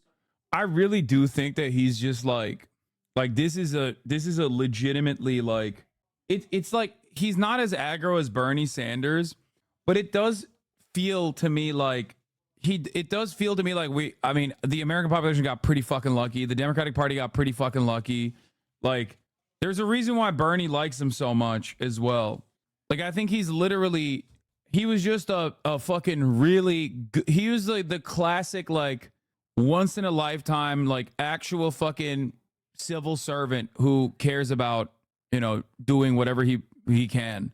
That's why I still want to believe and maintain hope that in terms of the Gaza situation, like, he will be more responsive to the needs of his own constituents as well. They pulled a lifetime politician up from the minors. It's not the minors, bro. He was a fucking successful ass governor, but there are a lot of dudes like this in the Democratic Party. I think he was hiding his power level in Congress. He voted conservative on gun rights shit. Who cares? His foreign policy was one of the best. This is my blue MAGA arc. He's going to have a stroke and become transphobic. No, he's literally, as the governor of Minnesota, he is like pushed for fucking trans affirming care and shit. Like, gender affirming care. Like, you're crazy. Tim Walz has zero investments, no stocks, no bonds, no crypto. This would explain the socialism. What a fucking idiot, dude. Fuck. Oh. It's like, imagine literally looking at one key thing that every American objectively despises, which is congresspersons owning fucking stocks, and then tying that to socialism. Insider knowledge. I don't know. My point on this is that the idea of serving in Congress is the single greatest honor that your neighbors can bestow upon you. And our responsibility back to them is not to have them agree with every political decision we make, but to have them believe we're doing it in their best interest. Everything we do. We could be 100% wrong in their opinion, but if they believe we're doing... He just walked out? All right, my goat is here. Let's hear him. Wow. Thank you. A big thank you to Adam. I think we can all agree our future's pretty bright. Thank you, Adam. And hello, Michigan. We Minnesotans, you probably know this. We're a stoic people of few words. But holy hell, can you throw a party here in Michigan? Wow. I want to take a moment to acknowledge a few friends, folks that I've gotten to know, and let's be very clear. I posted this instead. This is better. Friend, and someone who taught all the other governors how to fix the damn roads. Governor Whitmer. That's right. The potholes. She fixed the potholes. You have got a treasure in Michigan. And I'll tell you what, we share a lot between us in the upper Midwest. We need some water. We have somebody down. We need some water. Oh my God, bro. People are dying at these rallies. They got to stop. Medic. We need a medic right here. You got somebody here? What is happening? All right, we got a medic on the way. Thank you for caring for your neighbors. Thank you for showing what Michigan does. Look, we share a lot of things. That's one of them. We're neighbors and we're not weird, that's for sure. But I got to tell you something else we share is a care for the incredible natural resources. We in the upper Midwest, in our states, we care for 20% of the world's fresh water in those Great Lakes. And the Great Lakes have no better friend than your Senator Stabenow. I got some members of Congress I had the privilege of serving with and some that are new to that place. Let's be clear. We got to put gavels in the hands of these Democratic representatives so that we can get some work done. My friend Dan Kildee, Debbie Dingell, Haley Stevens, Alyssa Slotkin, Hillary Scholten, Representative Thander, I believe just won a primary here, Wayne County Executive Warren Evans, and the chair of the Michigan Democratic Party, LaVora Barnes. Thank you. And I want to just take a moment. It's been a pretty interesting 24 hours for me, I'll have to be honest. And I don't know how I could explain to you walking into that arena in Philly or that field out in Wisconsin or right here to what I have been told is the largest rally of the campaign. And look, this is a place full of working folks who care. And I think about this. You came out here early, found a place to park, stood in the sun, sat here and wait, and you did it. You did it for one simple and eloquent and beautiful reason. You love this country. You love this country. I couldn't be prouder to be on this ticket and to help make Kamala Harris the next president of the United States. Every day of her life, Vice President Harris fights for the American people. She's taken on predators, fraudsters, and transnational gangs. You heard it. She stood up to powerful corporate interests, and she has never hesitated to reach across the aisle, try and find some common solutions. And she has done it. And this is what we know. All the things that make me mad about those other guys and all the things they do wrong, the one thing that I will not forgive them for is they try to steal the joy from this country. They try and steal the joy. But you know what? You know what? Our next president brings the joy. She emanates the joy. I know a little something about that commitment to people. I was born in a small town of 400 people in Nebraska, and community was the way of life. My mom and dad taught me you show generosity to your neighbors and you work for a common good amongst them. At 17, I joined the Army National Guard. And for the next 24 years, it was a privilege to wear the uniform of this country. And just as it did for my dad, a Korean War era veteran, and millions of others, I used the GI Bill to get a college education. Followed a bit in my dad's footsteps. He was a teacher. My brothers and sisters were teachers, and they married teachers. I had the privilege of teaching high school social studies, and I coached the football team. We did win a state championship. I tell you that because don't ever close the yearbook is my pro tip to you. My students are the ones who encouraged me to run for office. I never thought much about it. But they saw in me what I hope to instill in them, a commitment to the common good, a true belief that one person truly can make a difference in their world.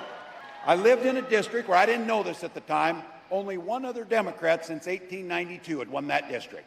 And on that election night, my neighbors graced me with the opportunity to go to the United States Congress and represent them. I learned how to compromise without compromising my values.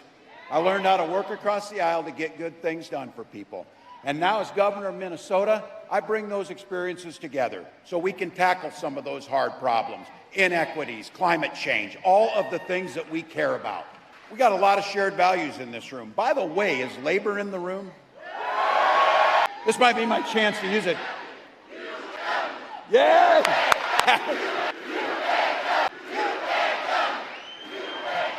We know who built the middle class, but here's the deal. What we know is Donald Trump, he sees the world a bit differently than we see the world. And I've been saying it. He doesn't know the first thing about service because he's way too busy serving himself. This is a big difference. Again and again, he does things that weakens our country, only to strengthen his own hand. He mocks our laws. He sows chaos and division amongst the public. And that's to say nothing about his record as president. He is that. He is that. Look, we had the worst crisis of a generation, and he froze during COVID. People lost their lives because of that. He drove the economy into the ground, and make no mistake, violent crime was up during Donald Trump's presidency. And that's not even counting the crimes he committed. So. He loves that. He loves that line. Some of the gray hairs in here remember a Republican Party that used to actually talk about freedom. These guys, when they talk about freedom, it means government has the freedom to invade your exam room with your doctor. Now, I know, look, we got a lot of commonalities. And I'll say this, as an NFC North guys, Vikings fans are proud of the Lions. I will say that. I will say that. But in Minnesota, we respect our neighbors' personal choices. We may not agree with them or make them from ourselves, but I've been saying this. You all know it. Our golden rule is mind your own damn business. Just mind your own business. It's amazing what minding your own damn business does to make things work better. Don't like a book? Don't read it. Is there anybody in America sitting around in a bar, a bunch of people talking and say, you know what we need in this country? We need a bad animal farm. That's the first thing we'd even do. Nobody says that. But you know what? It would be fun if it wasn't so dangerous, because then they start thinking about things like IVF and banning IVF. And I have to tell you, this is very personal for my family.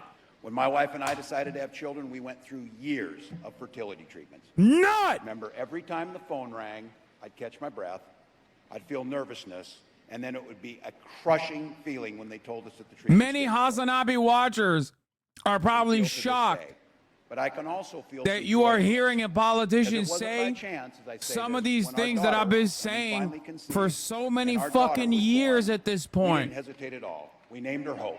We named her Hope.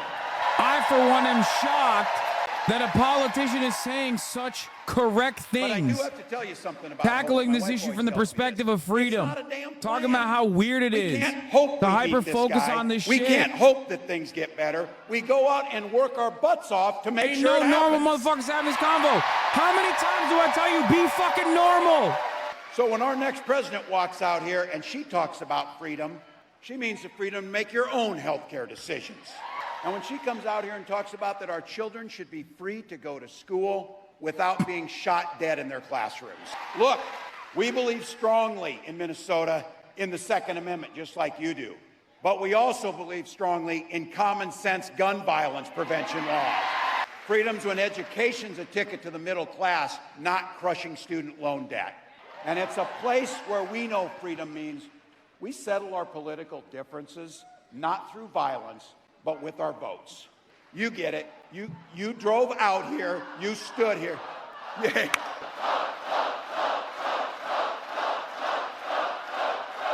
Please. Look, and let's all decide right now on this, whatever. We know it's going to be a hard race. We know it's going to be close. But let's don't be so close that these guys have anything to say. Let's don't be so close that there's anything. Let's just win the damn thing by a broader margin. Let's go, big dog. What do you want it? Simple proposition. This election's about which direction this country's going to go in. We know Donald Trump's taking us backwards. Sorry. And don't believe the act. He's playing dumb. He knows exactly what Project 2025 is going to do to our personal liberties. Destroy unions, rig the economy for the ultra-wealthy. We know that when he goes back, he's picking up and doing the same things he did when he was there the last time. Except, you all know this, it will be much, much worse when he comes back. Raising costs for all of you, repealing the Affordable Care Act. He doesn't care. Gutting Social Security, and be very clear. They can say whatever they want. They are banning abortion across this country. No questions asked. No questions asked. Yeah, you think this guy cares about you or your family? His running mate has the same dangerous and backward agenda as Trump. Well, heck, you all know it. Every regular person in the heartland went to Yale, had Silicon Valley billionaires fund his career, and then he writes a book trashing the very community that raised him. That whole thing is, I wasn't calling anybody names. I was just making an observation about them. We can see it. And here's my thing. There's a lot of things going to happen, by the way. We got about 91 days, and I keep telling people this, 91 days. My God, you can do anything for 91 days. 90? Christ, I haven't slept in 24 hours. You know why? We'll sleep when we're dead. We'll sleep when we're dead. Get it going. Bro is off the fucking Mountain Dew right now. The nectar of God's flowing through. Here's my brass ring I'm looking for. I can't wait to debate this guy. I cannot wait to talk about what they think. I can't wait to ask him why he wants to take health care and take reproductive rights, and why he wants to make sure that the wealthiest pay no taxes as we destroy unions in the middle class. So here's the deal. You said it. These ideas that they're putting out there, they are weird as hell. No one's asking for it. No one's asking for it. We're asking a fair shot. We're asking for health care and child care. We're asking for an education. We're asking for safety in our streets. That's what we're asking for. And we're going to get it because that's what this campaign's about. It's about moving forward. Look, you know that Kamala Harris believes that you should be making your own choices in your life. She believes that every person should have an opportunity to enter the middle class. She believes in something so beautiful and simple with joy. She believes in the promise of this great nation. Look, she can take care of herself out front, and she said it. If they want to talk smack, she said it. Say it to my face, damn it. Say it to my face. But what I got to say is, we got to have her back. We got to have her back. So, Madam Vice President, thank you for the trust you placed in me. Michigan, help me right now give a warm Midwest welcome to the next President of the United States, Kamala Harris. Please about Gaza. It'd be so nice if they did that. Please, please, please. Good evening, Detroit. This is my last bastion of hopium. They're more likely to run the top of the hour ad break than do that at this point and tell you that at the Hasanabi broadcast, there's a 3-minute ad break at the top of the hour. If you no longer want to see those ads, all you need to do is subscribe for $6 or for free with a Twitch Prime. By connecting your Amazon Prime account to your Twitch account, you get 1 free Prime subscription a month. Use it on your favorite broadcaster. Here's a 3-minute ad break now. Just to handle. Isn't he amazing? He's got a president. So it is good to be back and to be with so many incredible leaders. I love you. Governor Gretchen Whitmer, thank you for your friendship, your sisterhood, and your leadership, and we are going to do this together. Lieutenant Governor Garland Gilchrist, thank you so much. His parents are over there. And the members of Congress, including Senator Debbie Stabenow, my dear friend, and your next United States Senator, Representative Elisa Slotkin. We're going to get that done. Mayor Mike Duggan, thank you for the warm welcome always. And of course, it is so good to be with the President of the United Auto Workers, my dear friend, Shawn Fain. And last week, it was my honor, it feels like last year. Last week, it was my great honor to accept the endorsement of the United Auto Workers.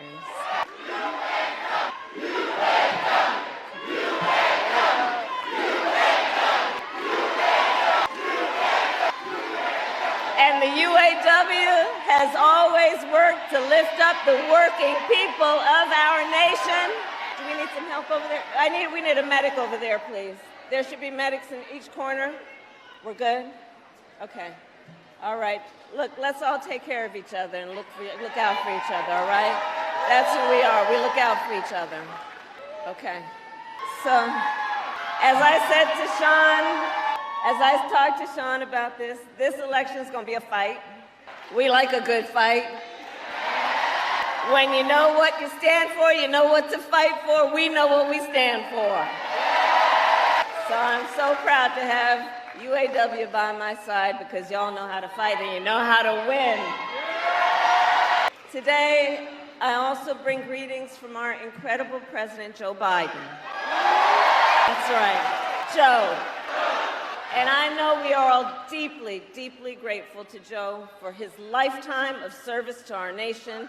And we thank you, Joe Biden, each and every day for all you are and all you still have yet to do. Thank you, Joe. Thank you, Joe. Thank you, Joe. Thank you, Joe. Thank you, Joe. That's right. I'm going to tell him what you said. I don't want to hear about Joe Biden ever, okay? Michigan, this has been a Not in Michigan, not nowhere.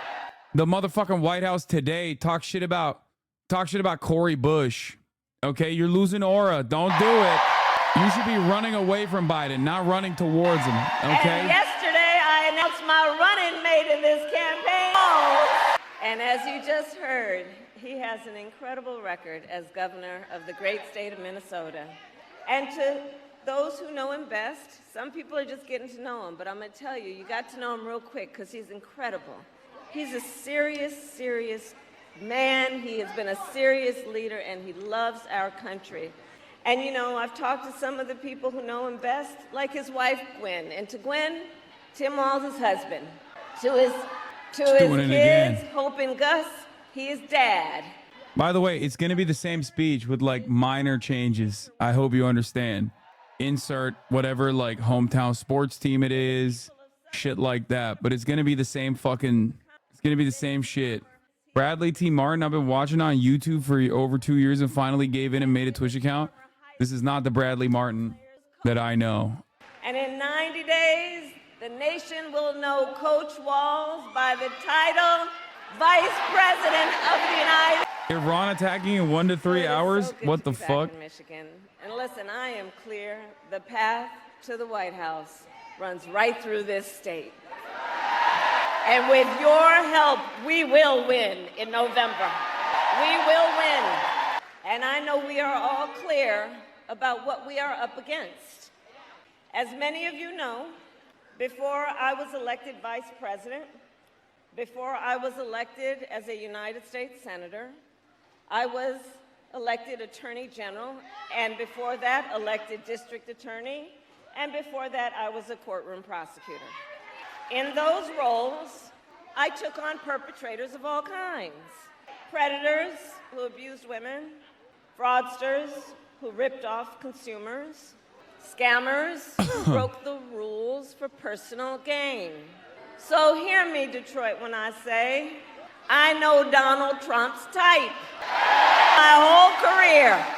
For example, as Attorney General of California, I took on one of the country's largest for-profit colleges that scammed students. Well, Donald Trump ran a for-profit college that scammed students. You remember that? As a prosecutor, I specialized in cases of sexual abuse. Well, Donald Trump was found liable for committing sexual abuse. As Attorney General, I held the big Wall Street banks accountable for fraud. Well, Donald Trump was just found guilty of fraud. 34 counts, to be exact. You know what? Here, hold on. Here's the thing. The courts are going to handle that. We're going to beat them in November. We're going to beat them in November. We'll beat them in November. We'll handle that. Oh, God. It's the same. But all that to say, in this campaign, I proudly put my record against his any day of the week. Any day of the week. But make no mistake, our campaign, this campaign, is not just about us versus Donald Trump. It's bigger than that. It is about two very different visions for the future of our nation. One, ours, focused on the future, and the other focused on the past. And Michigan, we here fight for the future. We fight for the future. We fight for a future where every worker has the freedom to join a union, where every senior can retire with dignity. A future with affordable housing, affordable child care, affordable health care, and paid leave. A future where we build a broad-based economy where every American has an opportunity to own a home, to start a business, and to build wealth. And understand, in this fight, we are joyful warriors. Because while fighting for a brighter future may take hard work, we all here know hard work is good work. Hard work is good work. We believe in a future where we lower the cost of living for America's families, so they have a chance not just to get by, but to get ahead. Because look, while our economy is doing well by many measures, prices for everyday things like groceries are still too high. You know it and I know it. When I was Attorney General, I went after price-fixing schemes. And when I am president, it will be my day one priority to fight to bring down prices, to take on corporations that engage in illegal... I do like that she talks like, you know, there's a different president in charge. Like, she's not the current vice president. It's actually a very good tactic to separate herself from all of the worst aspects of the Biden presidency. Americans. And it's working, too. Like, it literally is working. That is She's also doing it while delivering the accurate assessment on the problem, which is greedflation, right? None of this other shit that, like, corporations have chosen to keep prices higher. Now imagine if she did a similar thing on Israel. Just saying. Middle class is strong. America is strong. Imagine if she did a similar thing on Israel. You're doing it for inflation. Do it for Israel too, dumbass. Come on, please. And look, they're farting on us. Israel's farting on us every day of the week. Donald Trump intends to take our nation backward. Just look at his Project 2025 agenda. Project 2025. Please do check out Project 2025. Because I'm telling you, it is a plan. It is a plan to weaken America's middle class. Could care less about Israel. You're wrong. That's why Donald Trump keeps saying he's a peace candidate. He's a candidate for peace. No new wars under his administration. That's what he keeps running on. He says he's going to pack up the Ukraine situation. He says he's going to pack up the Israel situation. Israel's going to finish the job, he says. Okay? Obviously, that is ominous. But to the American population, when they're watching, they're thinking, okay, like... We believe in democracy. Everyone's he's lying, but it doesn't matter. voice matters, but I am speaking now. Wait, what? 2025. Look, if he is elected, Donald Trump intends to give tax breaks There's to billionaires protesters. and big corporations. He intends to cut Social Security and Medicare. He intends to surrender our fight against the climate crisis. And he intends to end the Affordable Care Act. You know what? If you want Donald Trump to win, then say that. Otherwise, I'm speaking. No! So bad. So bad. So bad. Oh, so bad. Oh, that's so bad. Oh, no. She's yelling at the fucking Palestine protesters. Oh, no. Oh, no. Michigan? In Michigan? You're yelling at the Palestine protesters in Michigan? You know what that would look like. And again, understand, Donald Trump intends to end the Affordable Care Act and take us back to a time when insurance companies had the power to deny people with pre-existing conditions. We all remember what that looked like. And we're not going back. We're not. It is a fight for the future, and it is a fight for freedom. Bro, how are you gonna not have a fucking quick equipped line for Palestine at this we point? are witnessing a full-on How do you attack think you're gonna on avoid the issue hard-won in fundamental fucking Detroit, freedoms Michigan? and rights, and we will not stand for it. How do you not think that this is not gonna be an issue that comes up? Like, Attacks what kind on the of? freedom to vote. Attack them to be safe and drink clean. Oh my God. Generations of Americans before us led the fight for freedom. Now the baton is in our hands, each and every one of us. So we who believe in the sacred freedom to vote will finally pass the John Lewis Voting Rights Act and the Freedom to Vote Act. We who believe in the freedom to live safe from gun violence will finally pass an assault weapons ban laws. We who believe in the freedom to organize will pass the PRO Act and put an end to union busting once. And we who believe in reproductive freedom will fight for a woman's right to choose. What Donald Trump did to pick 3 members of the United States Supreme Court with the intention that they would take away this freedom, and they did as he intended.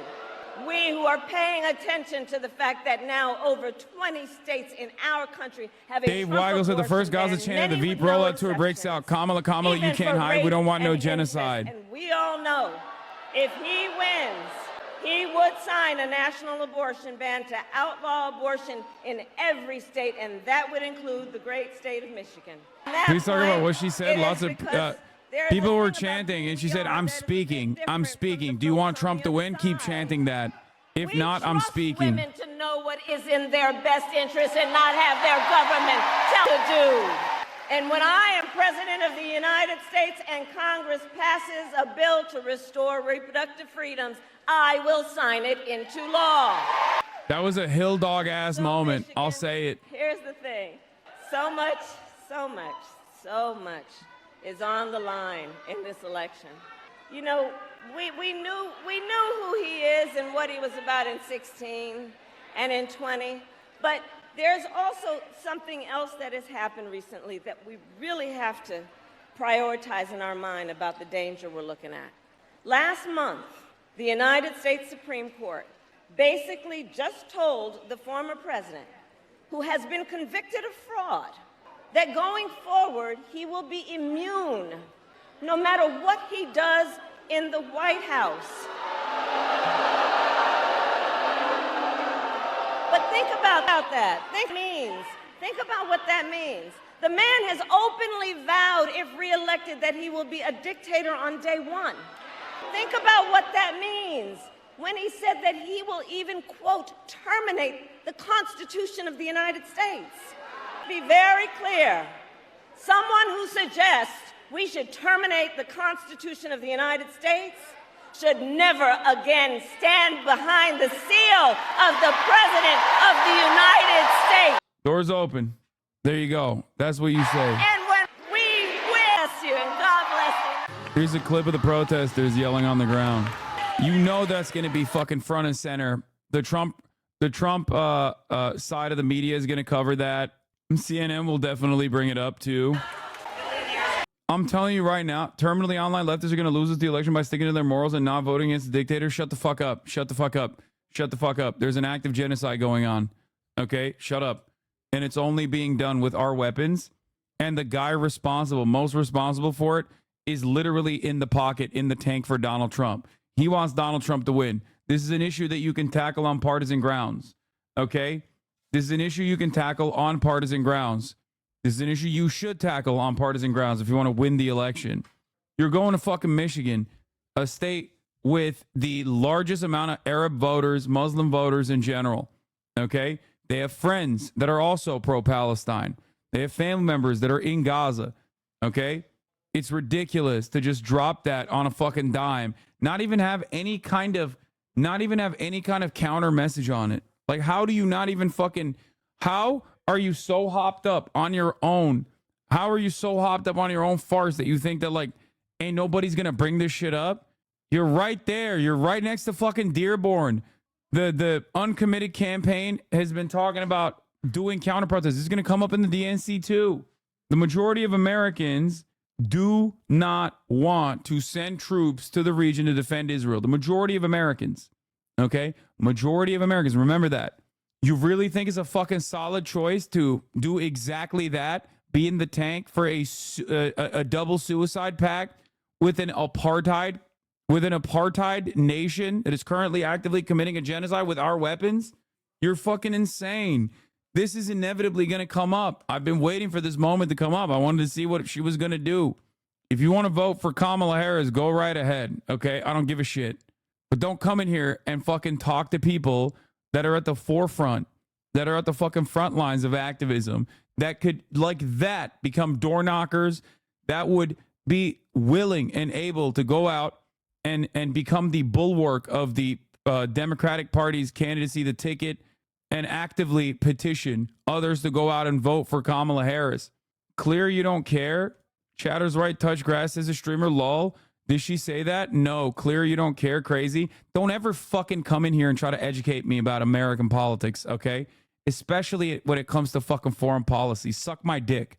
These people are angry for very good reason, okay? Remember what I said? Politicians need to earn your votes. How many motherfuckers do you know that are like, no, America has to keep continuing Israel's genocide?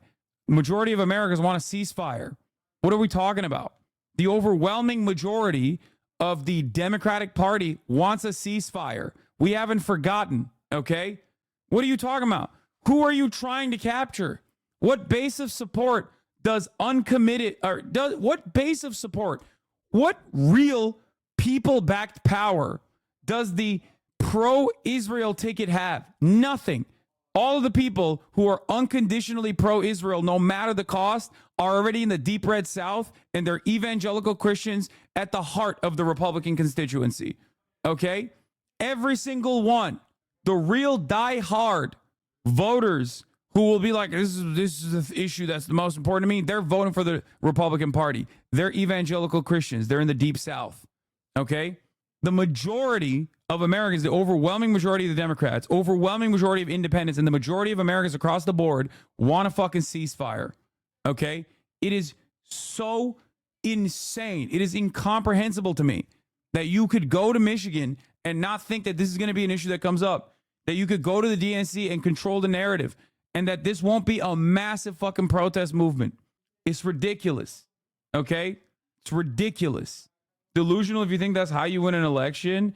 There is no constituency that is saying, according to polls, that we have to fucking keep in this double suicide pact with Israel. None.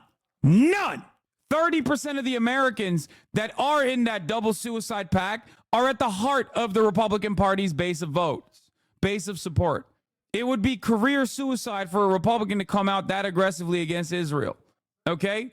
But for the Democrats, it is the expectation. What are we doing? They're so lost in the sauce that they think like, oh no, this won't come back up. Everyone's really excited about Kamala. Yes, there is a lot of momentum behind Kamala Harris. Okay? But you're going to cut away at that if you don't have something readily prepared. And we keep giving you political ammo too. Haaretz's sister outlet just published an investigation revealing how our Minister of Diaspora, Amihai Chikli, held secret talks with the private Israeli intelligence company that proposed a spying operation against the Students for Justice for Palestine. Okay, the SJP. Though it didn't end up happening, he still tried to spy on American soil. But we're still just stuck in this bizarre mutual cucking situation where we can do this shit to our face, to your face, while still being dependent and face no consequences. There's no downside to adding up pressure to Israel on the ceasefire. Biden, who is the most rabid Zionist that you've ever met, who has outflanked Israeli politicians and former generals on what to do with Israel's enemies at times, 30, 40 fucking years ago, as a matter of fact, has put together a 3-phase ceasefire negotiation with a permanent end to hostilities. That was 3 fucking months ago at this point. Israel last week killed the principal negotiator on the Palestinian side. It's time to fucking nut up. You can't keep constantly defending Israel and expecting no backlash. Okay? Even if it doesn't cook your campaign in the way that you think it might, in the way that you don't foresee it happening because you have so much momentum, this is already a lost cause ultimately. I've said foreign policy, this is an American cliche. Foreign policy is never top of mind in American politics in an election cycle until it's the only thing that people talk about. There are no assurances from Benjamin Netanyahu that this won't be the only thing that Americans talk about, especially considering his undying loyalty and commitment to Donald Trump. He fucking flew. He flew to Mar-a-Lago after delivering a speech in front of a packed house with the entirety of the Republican Party there and half of the Democratic Party there. Delivered a speech, got a standing ovation. What the fuck did he do? He flew to Mar-a-Lago to meet Trump personally. There's no way. There's no way. Here, you want to watch the clip again? Here it is. This is the other side. This is the protester side. This is how Kamala Harris dealt with the hecklers. Oh my God, boss girl status. Oh my God, what a boss. That's great. There are so many damn voters that are single issue on genocide, and she's in the motherland of the uncommitted and dodged it and shut them down. Yeah. It's like crazy to do that in fucking Michigan. You know what I'm saying? It's crazy to do that in Michigan. That was a Clinton-ass moment. Look at this shit. Project 2025, if he is elected. All good. Even Joe Biden, when he's in like fucking meetings and shit, he's a rabid Zionist. He's a rabid ultra Zionist, as you guys know. Okay? When people yell at Biden, even he has the decency to at least be like, no, these people have a voice. Like, these people have a voice. Everybody quiet down. Like, come on. I'm here because we believe in democracy. Everyone's voice matters, but She tried to do that Biden thing right here. speaking now. I'm speaking now. I am speaking now. And then she also said, if you want Trump to win, keep chanting that. Where's the other part? After protesters were removed, interesting to hear crowd convos. This is the administration trying to get a ceasefire, one voter says, annoyed. I think they just wanted to be heard, says another. I mean, she gave him a chance. They didn't shut up. Brother, what are you talking about? What are you talking about? They gave him a chance. You didn't shut up. You know, that's an elected representative, right? Like, that is the current vice president in a literal fucking administration that is, I thought they were actively supporting the ceasefire. I guess not. Intends to surrender our fight against the climate crisis and No, it is not a boss move to yell over people that are actively trying to get you to reiterate your commitment to a ceasefire that your fucking administration put together. A local news person live said, paraphrase, she got interrupted by anti-Israel protesters, but she didn't take the bait. She's the highest figure in the government that has called for a ceasefire, didn't attend a speech by Netanyahu, and spoke that she wants to help the citizens of Gaza more. We will see if we can interview that person. Here. intends to end the Affordable Care Act. You know what? If you want Donald Trump to win, then say that. Otherwise, I'm speaking. Nah. I hate the fucking scared ass, like the incredibly scared narrative, like well, AIPAC will come after her. Like, what are we talking about, dude? What the fuck are we talking about? Like a foreign lobby that gets to operate on U.S. soil has that kind of juice? Like, what do you mean? What is this fucking narrative? This is the United States of goddamn America, man. What the fuck do you mean? Okay, then you actively should be like, we're registering AIPAC as a foreign lobby tomorrow. Funny how you were running defense for Walz being probably pro-Israel, but the tables turn when it's Kamala. Yeah, because I'm sexist and also anti-black and anti-Indian. If Tim Walz responded in that same exact way, I'd be up his asshole too. That's the reality, bro. Cory Bush just lost and you're saying that. What the fuck are you talking about?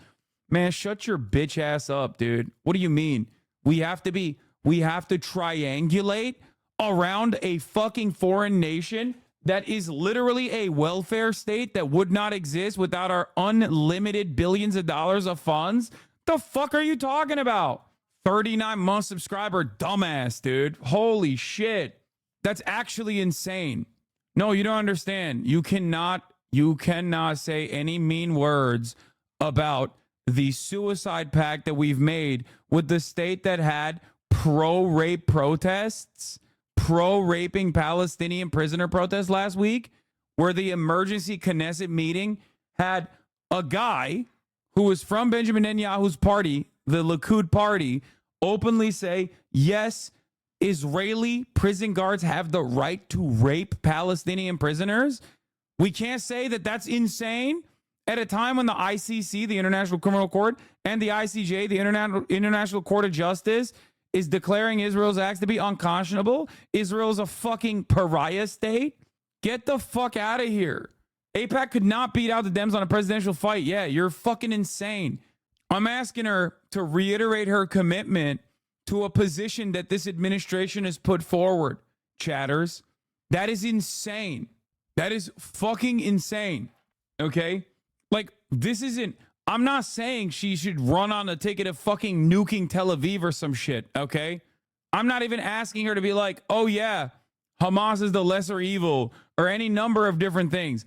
I'm simply saying reiterate your commitment to a permanent end to hostilities that your administration has put forward, that you have championed, supposedly.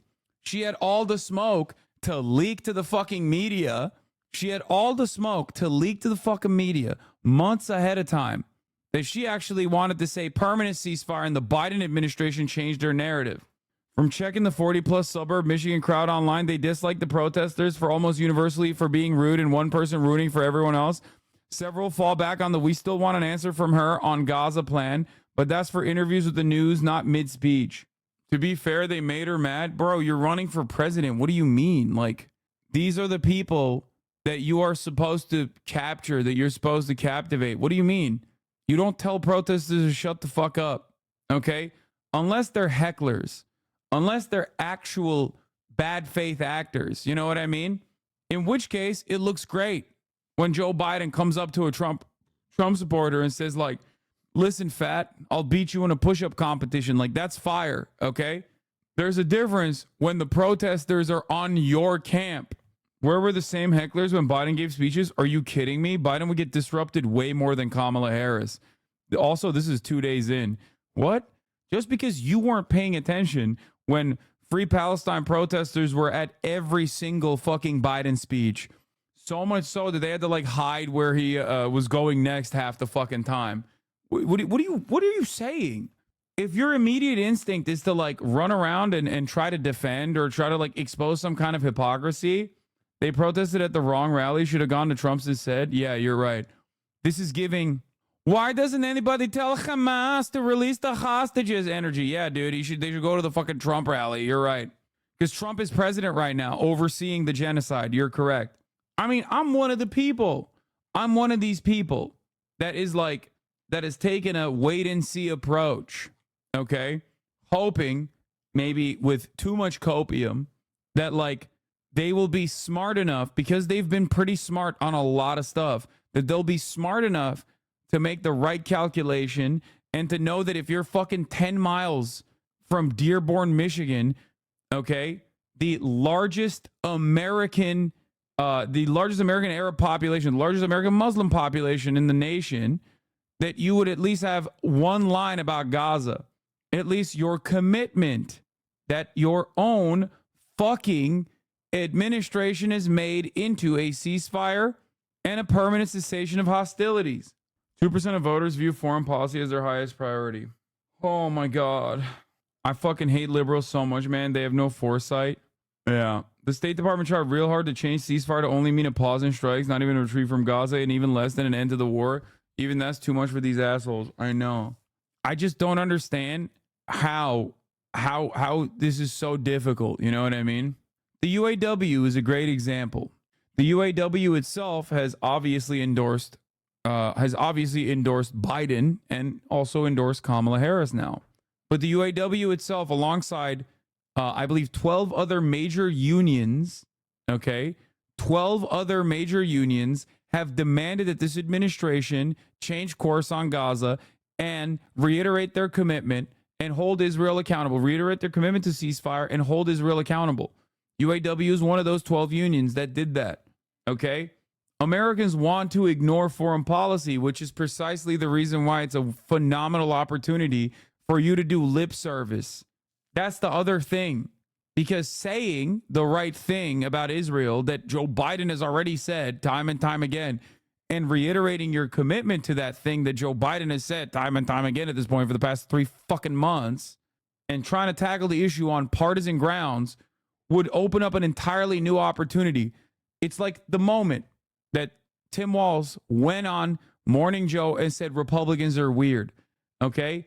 Before that moment, Democrats would hate that. They would be like, oh, they're deplorable, they're fascist. They'd never say something like that because they'd be too afraid. Just like Democrats, liberals have a tendency to be too afraid of change. That's why they were afraid to switch out the ticket with Kamala Harris, okay? They were afraid to switch out the ticket with Kamala Harris because they're always running on the worst instincts. They're running with fear, okay? But looking at the numbers, looking at the polling, looking at everything, it's obvious that you stand to gain from taking a fucking stance like this instead of just hoping that it goes away when the fucking entire region is dialed to 11. 4,000 Marines in aircraft carriers have moved around the peninsula to take a defensive posture for Israel. 51% of Americans think that that is unacceptable, by the way, or 54% of Americans. The majority of Americans do not want American soldiers to die defending Israel. If you do not think Americans care about foreign policy, why do you think the White House's position on Gaza is a potential election loser, especially when both parties line up on policy? Oh, easy. Michigan and Minnesota. Now you got Walz, but so Minnesota is locked down regardless. But Michigan, there's also a way to cut into the momentum, okay? The emperor has no clothes moment that happened for Joe Biden will happen with Kamala Harris. This is the start of that panic. Okay, do you understand? This is the start of that panic. It's been rosy as hell for the past it has been rosy as hell for the past 48 hours, 76 hours. Okay? All of a sudden, obviously, issues are going to start coming up. The Republicans are going to get their shit together. They're going to be able to potentially launch a successful campaign strategy at a certain point, right? You have to be ready for that. You can't be just like flexing on all of the momentum that you've built up by it being not Joe Biden. There's also then my own personal moral conviction on the matter. I think it's utterly repugnant to not even address it, you know, but I rarely ever bring that up because I know many of you don't give a shit about that because you're only fucking enjoying the show because most people in America that care about politics understand the powerlessness that most Americans feel and therefore simply tackle the issue on team sports. I get it. Most people that are laser focused on politics, on the rat race, obviously have this subtle underlying understanding of the matter at hand, which is that our voices don't really matter, so you might as well have your team win so the opposing team looks bad and gets mad and cries. I like that myself. That's why I do Hogwatch. Okay? With the way Kamala HQ is trying so hard to appeal to the online youth via TikTok and shit, it's baffling that they wouldn't be more outwardly spoken about a ceasefire considering that demographic. I think a part of that is the calculation that they're making, which is that a lot of those people just hated Joe, not because of the genocide, but also because Joe is really fucking old. Okay? That's the calculation that they're making. That's the dangerous calculation that they're making. That a lot of people aren't actually all that invested in the genocide at all. It was just simply a thing that people were paying attention to, and that's why they were repeating it over and over again without much conviction associated with it. They're looking at the uncommitted voting numbers and maybe hoping they are looking at the uncommitted voter numbers and hoping that those guys were uncommitted because Biden is old and not necessarily because Biden was doing genocide. And it's showing some members, even very long-term souls of this community, you're discussing. Yeah, I mean, of course, it's going to happen. But that is old school Democratic Party politics that failed. It failed in 2016. I know Kamala Harris is not Hillary Clinton and is not like as and doesn't draw ire or disgust in the same way that like Hillary Clinton did by the broader electorate. But you have to remember, you have to understand that this kind of like, if you don't vote for us, you just want Trump to win shit. It didn't work for Biden. Why would the equation work now? Because it's Kamala Harris. Okay? It should never work. That's ridiculous. Are you seeing Jonah Hill in the crowd behind her? No, I'm not. Look, it's morally right to try and protect innocents in Gaza, but it might not be the time to dive into a contentious issue right now. Man, shut up. When is the time, chatter? We'll wait, okay? Especially as Kamala's under attack as a leftist extremist by the right. Yeah? Is that why she picked Tim Walz? So that she could double down on the leftist extremist narrative? The fuck are you talking about? They're already doing that. They're saying, no, these are our policies. We're putting our fucking pussies and dicks on the table. This is who we are. We want to feed your children. Okay? That's it. We're not compromising. This is who we are. Stop being fucking weird and gross. We're going to feed the children. You want to talk about genital inspection day. This plays into that same exact narrative. Also, it's wild to think like, bro, they're literally like the number one issue in Israel right now is like how hard they're allowed to rape the Palestinian prisoners. Like, think about that. Okay. Half the crowd is like, yo, you got to go all the way. The other half is like, I don't know. Maybe you do like 30% less rape. And you're over here having this point of contention, like this is a normal conversation that they're fucking having over there. And we have to give unconditional support to them. Otherwise, their lobbying group will come and like ruin the presidential election. The fuck? What are we talking about? Israeli media just released video footage from the Sde Taman concentration camp showing gang rape. Just because the American fucking media doesn't talk about it doesn't mean it's not happening. Didn't Corey Bowman and Jamal Bush, Jamal Bowman and Corey Bush lose on these? Yeah, dude. Those are Democratic Party primaries that they dumped $20 million and $8 million into. You think that's the same as the fucking general election? Are you out of your dang mind? They raped the Palestinian to death, chat. And the government is like talking about why it's actually kind of allowed Israeli prison guards are allowed to do that. The fuck are we talking about? Yeah, here, one might call this weird. Exactly. Israeli journalist calls for rape against kidnapped Palestinians to be institutionalized.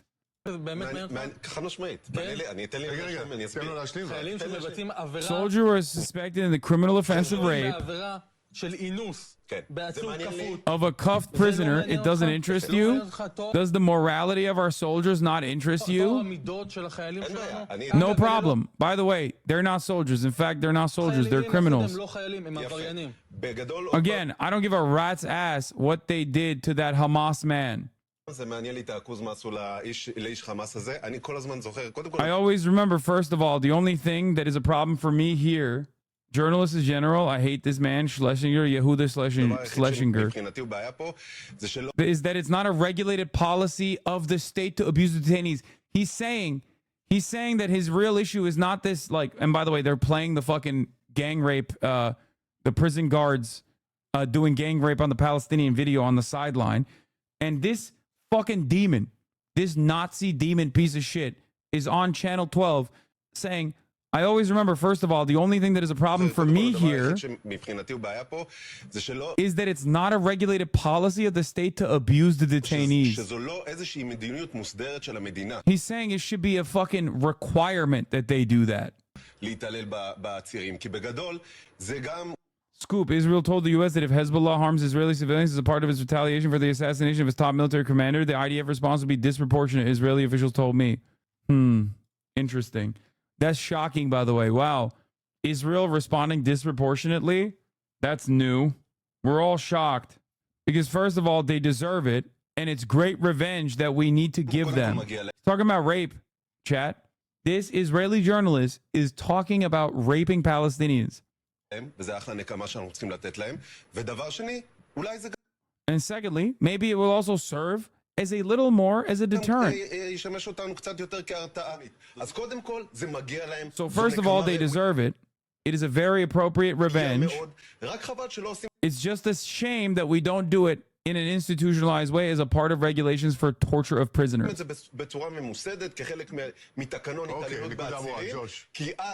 Because then the next guys who think about doing another October 7th, I talk to my family about this. I'm Israeli, and even my mom, who's a liberal Zionist, agrees is terrifying. Is he talking about civilians? Brother, you think that matters? What the fuck are you talking about?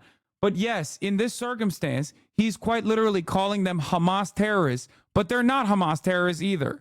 That's the other part of the equation that I'm not even getting to. But you can't argue to fucking rape people to death, bro. Are you insane?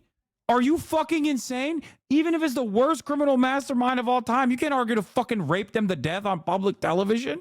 What the fuck? What are we doing? Yeah. Imagine this was a camp in Russia with verifiable evidence of rape and torture of Ukrainians. Would Miller insist on waiting for a Russian investigation? Think about that. Okay? Think about that. That's a great fucking analog here. Okay? And it has happened. There's been massacres. They didn't fucking wait. They didn't wait for a personal investigation by Russia to be conducted on Bucha. You know what I mean?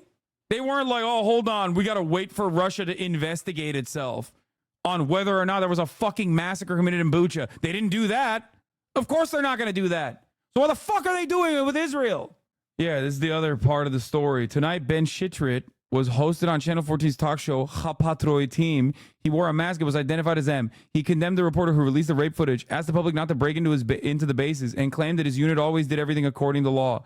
By the way, I really hate you, anti-Zionist Jewish Israeli person from Israel.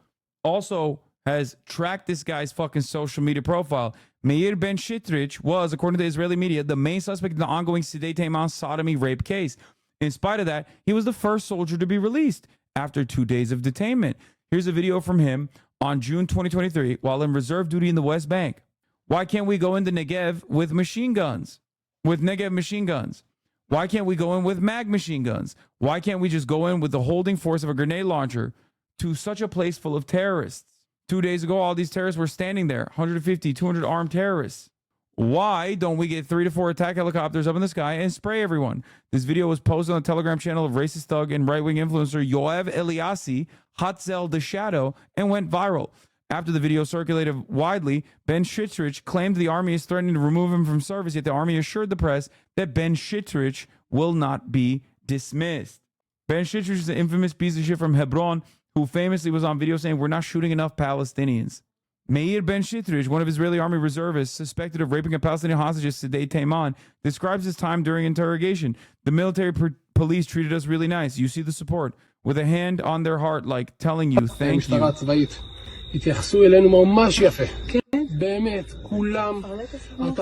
He's saying truly everyone, like all the military police that actually detained us, were like, thank you for raping the Palestinian prisoner to death.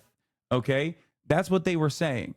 את התמיכה, הם עושים את העבודה שלהם כי הוא חייב להגיד לך כנס, תעשה, אבל הרגשת את הנשמות של הבנות שם, של הקצינים, של החיילים, כולם עם יד על הלב, כאילו אומרים לך תודה, והם לא יכולים Ben Shitrich lives in Kiryat Arba, settlement adjacent to Hebron, where Ben Gvir also lives. The two know each other and are probably friends.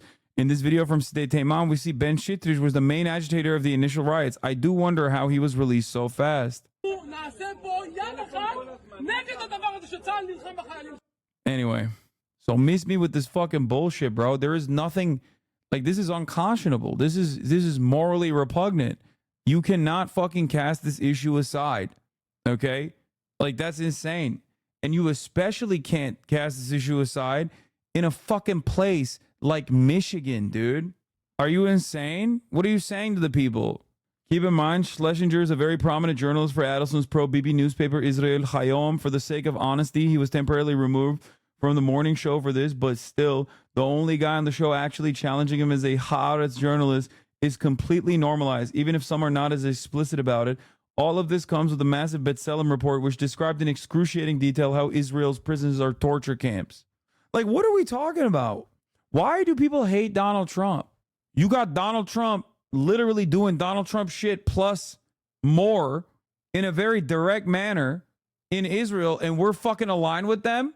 Do you actually hate Donald Trump, or is it just team sports? You know what I mean? It doesn't make any sense. Like, do you have no fucking moral convictions? What are we talking about? I guess y'all don't really mind Donald Trump at all either. Is the issue of Israel that significant for you? Do you actually need Israel to keep operating in the way that it is? Is that what it is? Is it simply how worried you are about AIPAC? Like, for how long is AIPAC going to hold America hostage like this? Is it fair to say Kamala's response to the protests is mostly an aesthetic L, but not necessarily enough evidence to be a policy L yet? No, her not mentioning Gaza at all in Michigan is already a fucking policy L. Huh. I think we're just hyper focusing on the copium induced attitudes that we have, that like she's just gonna secretly be like, she's secretly gonna do the right thing behind closed doors or some shit. She's not. She needs to fucking utilize the bully pulpit. What the fuck is this poll, bro? Arizona, New Mexico, Nevada tie, Florida, Trump 6, Georgia +2, Michigan +1, North Carolina +3, Pennsylvania +2. I don't know how valid this poll is. הבאים שיחשבו לעשות לנו 7 באוקטובר יגידו, אתם רואים מה עושים להם בישראל? אל תחשבו על זה בכלל. קודם כל, צר לי שהדברים האלה בכלל זוכים משידור, ניב, כי מה שעושה פה שלזינגר זה פשוט הסתה לאלימות. הסתה לאלימות. אוי אוי אוי. האיש הזה... ממש הסתה? האיש הזה עכשיו תמך בעבירות של אינוס. של מחבלים נוראים, אנשי חמאס שרוצים להרוג גם אותך ולשפוט אותך ולתקתק אותך כמו שהם. Yeah. Don't you think, like, within a month of nomination, what are we talking about? It's not ruffling any feathers to reiterate your commitment to what Biden has put forward. What feathers are we ruffling? Like, what is this argument, guys? Does Biden want a fucking ceasefire in Palestine or not? Why the fuck did she put that on? Why did he put that on the table? Why did she say she wants a ceasefire? She wants to see a ceasefire months before Biden even put that on the table. What are we doing? Like, does she not want a ceasefire? She said she does. I took her at her fucking word when she said it. So why don't you? If she came out, I think many of you, I think, if she came out and fucking said she's actually not a progressive at all, and that she literally wants to make healthcare less affordable and wants to literally build concentration camps at the fucking border, you'd be like, hey, honestly, she's still better than Trump, so I'm still voting for her. Really search within your hearts. It's crazy. Boomers like Israel, it don't matter. The fuck? And you're wrong. People want a ceasefire. People want the end to this fucking nonstop conflict. They don't want to see it in front of their fucking eyes for the most part, but they still want to end to the conflict. It's not like she was talking about how, like, she wants Israel to fucking beat Gaza to a bloody pulp, and all of a sudden we're expecting her to switch up now that she's running for president. She says she wants a ceasefire months before Biden came out with a ceasefire. There's a ceasefire proposal on the table. Israel killed the principal negotiator in that ceasefire proposal, and we're over here still talking about how cuck we are to Israel. What the fuck are we talking about? Israel doesn't exist without America's support. Okay? It doesn't. It's one fucking phone call. It's disgusting. That's it. That's it. It's one phone call. You got to be like, oh, yeah, you guys want to do pro-rape protests? Okay. No more weapons transfers. That's it. And I don't think you guys understand. There's a lot of this momentum. And some people are genuinely excited. They're enthused. It's no longer an old white guy. You know, that's great. And there will be a lot of people who don't give a fuck about Palestine, who will just be like, yeah, I don't really care. I genuinely don't care about Palestine. I love, I'm dropping all that shit. I'm no longer a leftist, whatever. Okay. I'm a liberal. I'm libbed up. I love Kamala. I love Tim Walz. Hassan is a fucking idiot, whatever. Right. Plenty of people will say that, but there's still going to be a non-marginal, especially electorally consequential number of people that won't just drop it. Okay. They're just not going to drop it. So what do you do? Especially when there are no negative repercussions to taking the morally righteous choice.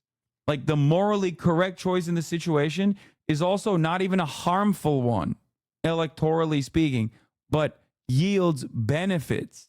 The moment that you start talking about this or start thinking about this as like, well, Trump will be worse, is the moment that you've already lost. That's old school Democratic Party. They give you nothing, okay? They give you nothing. They haven't given you shit. That is exactly how Democrats keep losing.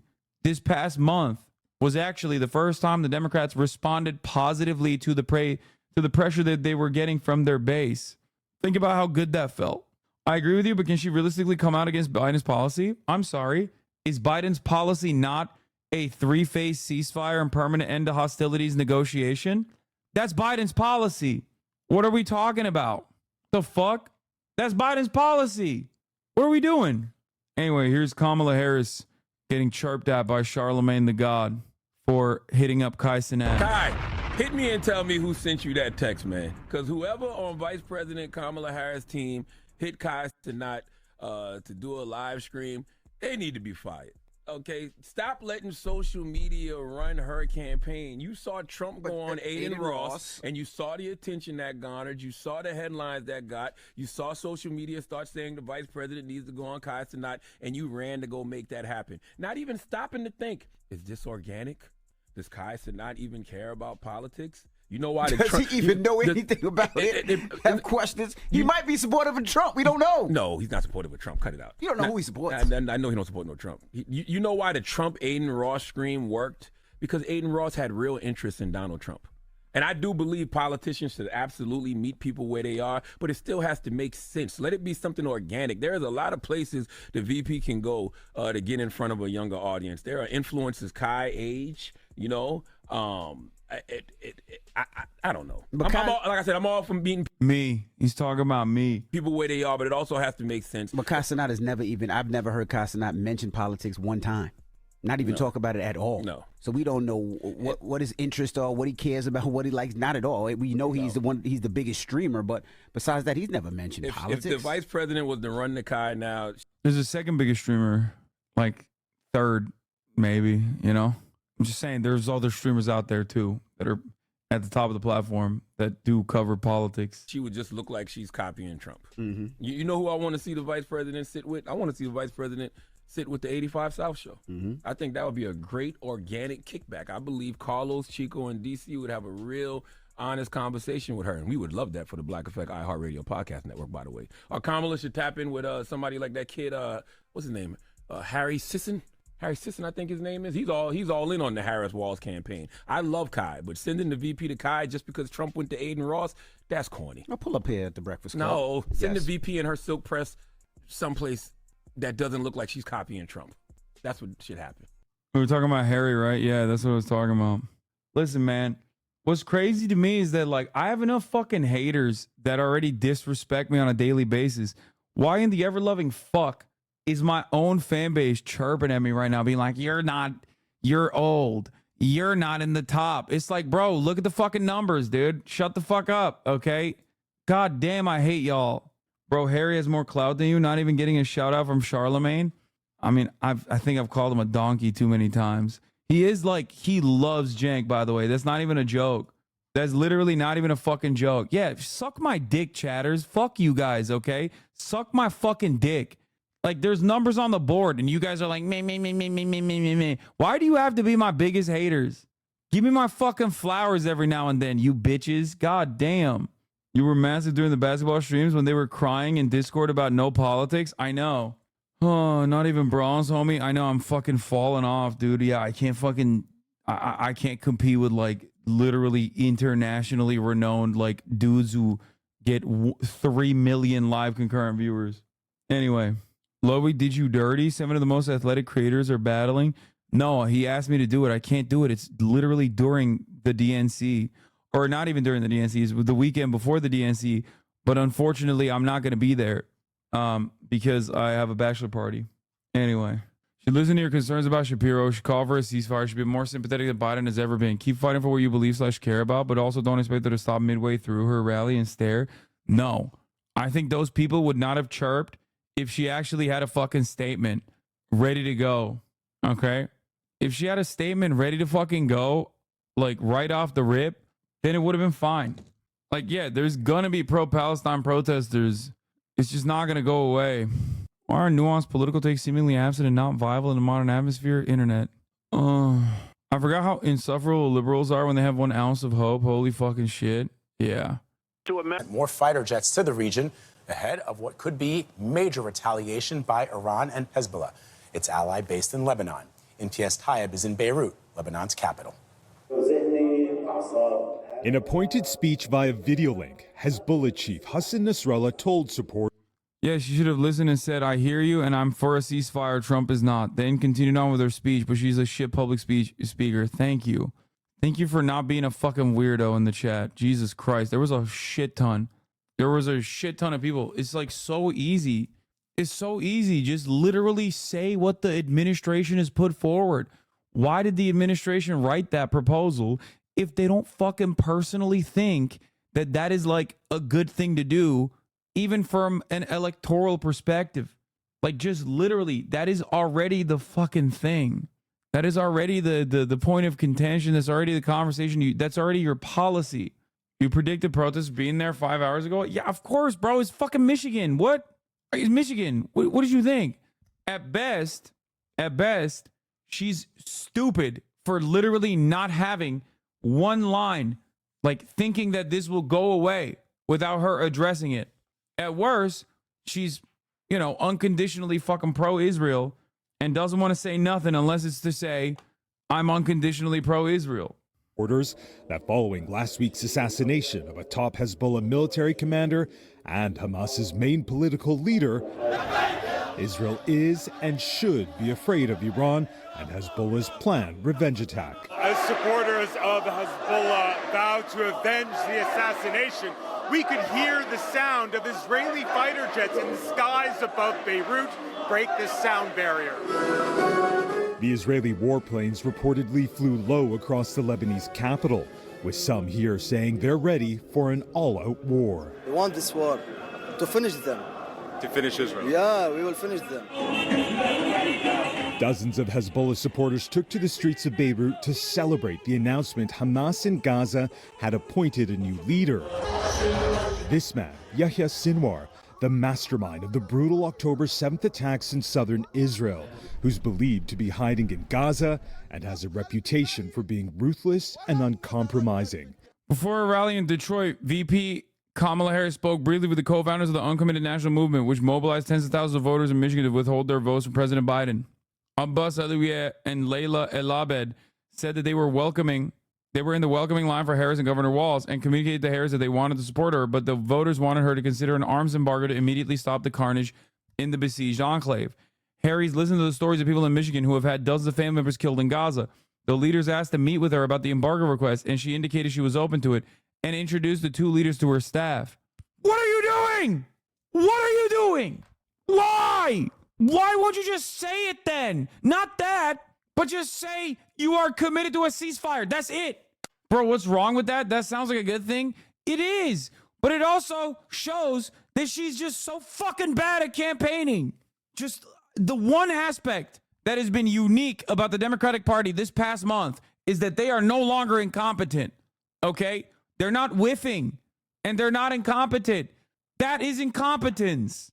You meet with the fucking uncommitted campaign. You're like, oh, I'm on board with the fucking embargo. She needs to come out with a statement, dude. She needs to come out with a fucking statement. Oh my God. She needs to come out with a fucking statement. She needs to give an interview. She needs to come out with a statement. Anything. Biden was polling 20 points underneath Donald Trump on the issue of Israel. Do you want to know why? Well, one, because he's the president and Israel's doing a genocide and people attribute it to him correctly. But do you want to know why he was also polling so poorly in comparison to Donald Trump, that like 30% more Americans thought that Donald Trump would be better on the issue of Israel?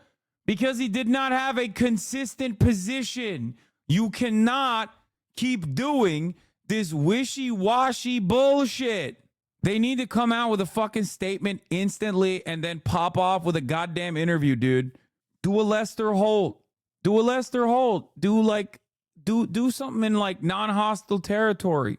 Just fucking do anything. Look, what are you doing? Just go out and speak. That way it's a double win, a double whammy. You get to fucking talk to the media, which is something that the Trump campaign keeps trying to harp on. Okay? Come out with a fucking statement and be like, look, our administration has been goddamn committed to ceasefire with Israel. Israel is an important ally, important asset in the Middle East. It's our fucking wonderful friends. It's unfortunately being run to the ground by a crazy person who is very similar to Donald Trump. And that person is, for lack of a better term, mucking up the works. Like, genuinely disruptive to the ceasefire process. Person also happens to be a war criminal. It's like, it's the easiest fucking W of all time. You will literally have like 90% of the Gen Z vote wrapped up. It's just such a fucking layup, dude. It is such a goddamn layup. It is such a goddamn layup. I'm losing my mind. It's like right there. It's literally right there. I legitimately think that they saw Joe Biden pull out of Afghanistan and they saw how the media shellacked him, okay?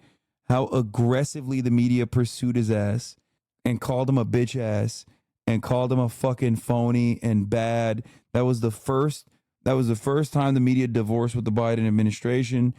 And like, they got so scared that they just cannot do anything in terms of being like pro-peace. They just are fucking terrified that if they take one step in that direction, meanwhile, Donald Trump is running around saying no new wars under my administration. Look around. Joe Biden is responsible for Ukraine. Joe Biden is responsible for Israel.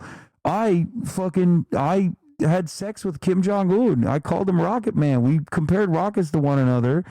All these leaders love me. Xi Jinping, strong dick. Okay. I call him strong dick. I call him Xi strong dick Ping.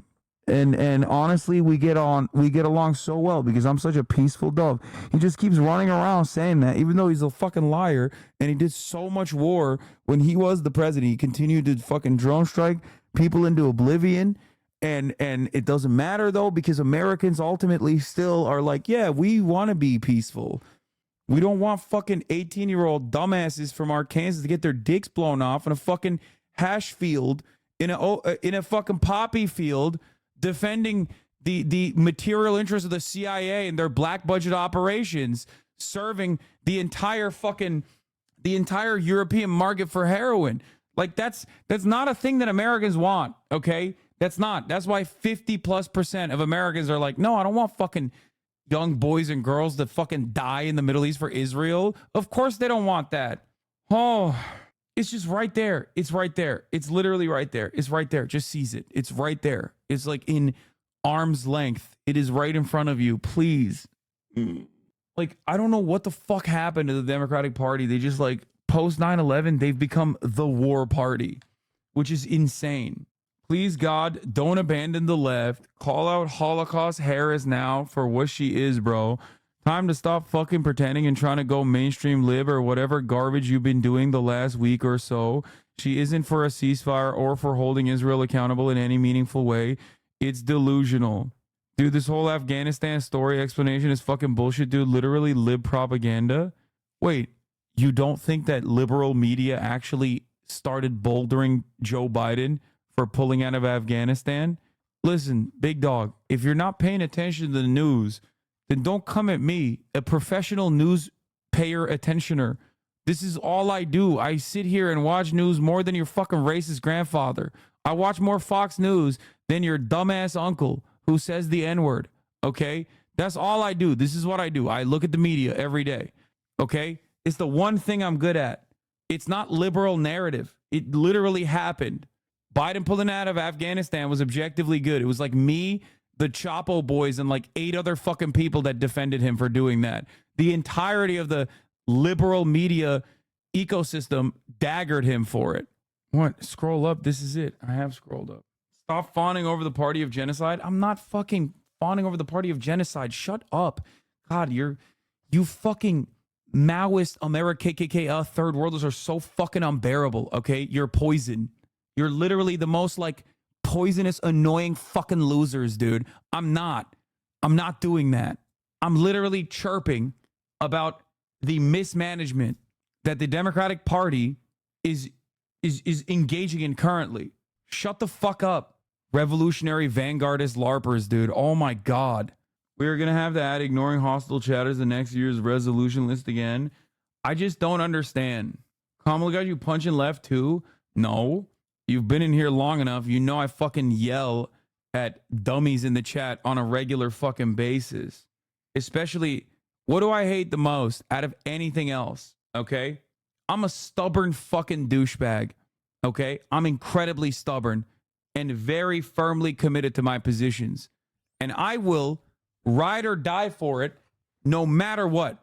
So when a chatter comes in a disingenuous ass attitude and applies some cynical reason to why I'm saying certain things instead of listening to what I'm saying, what is coming out of my mouth, I lose my fucking mind. Okay? That chatter came in and was like, oh, you're just trying to be like a mainstream liberal now.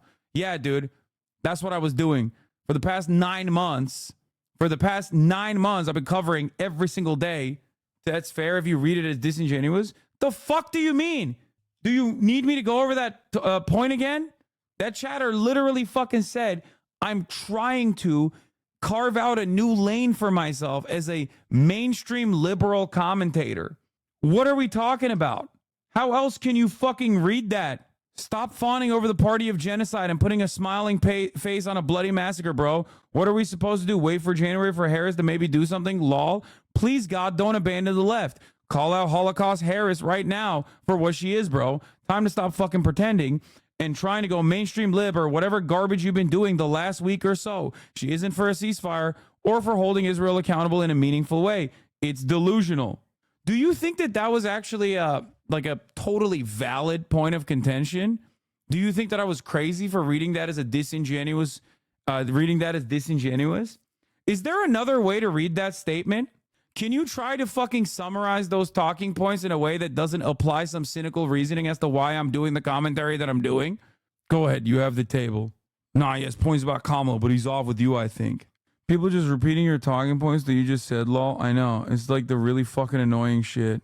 Look where a meeting in the middle with Republicans have got you. Why do libs constantly fucking act like they don't need the left? There's a lot of people in this community that are angry about you not actively campaigning for Jill Stein as if she has a chance to win. Yeah, I mean, it's laughable. Peace. Literally 1% of the vote in the best day. She's so bad at speaking off the cuff. Like, if you're doing this, you should never be on the fucking timeline.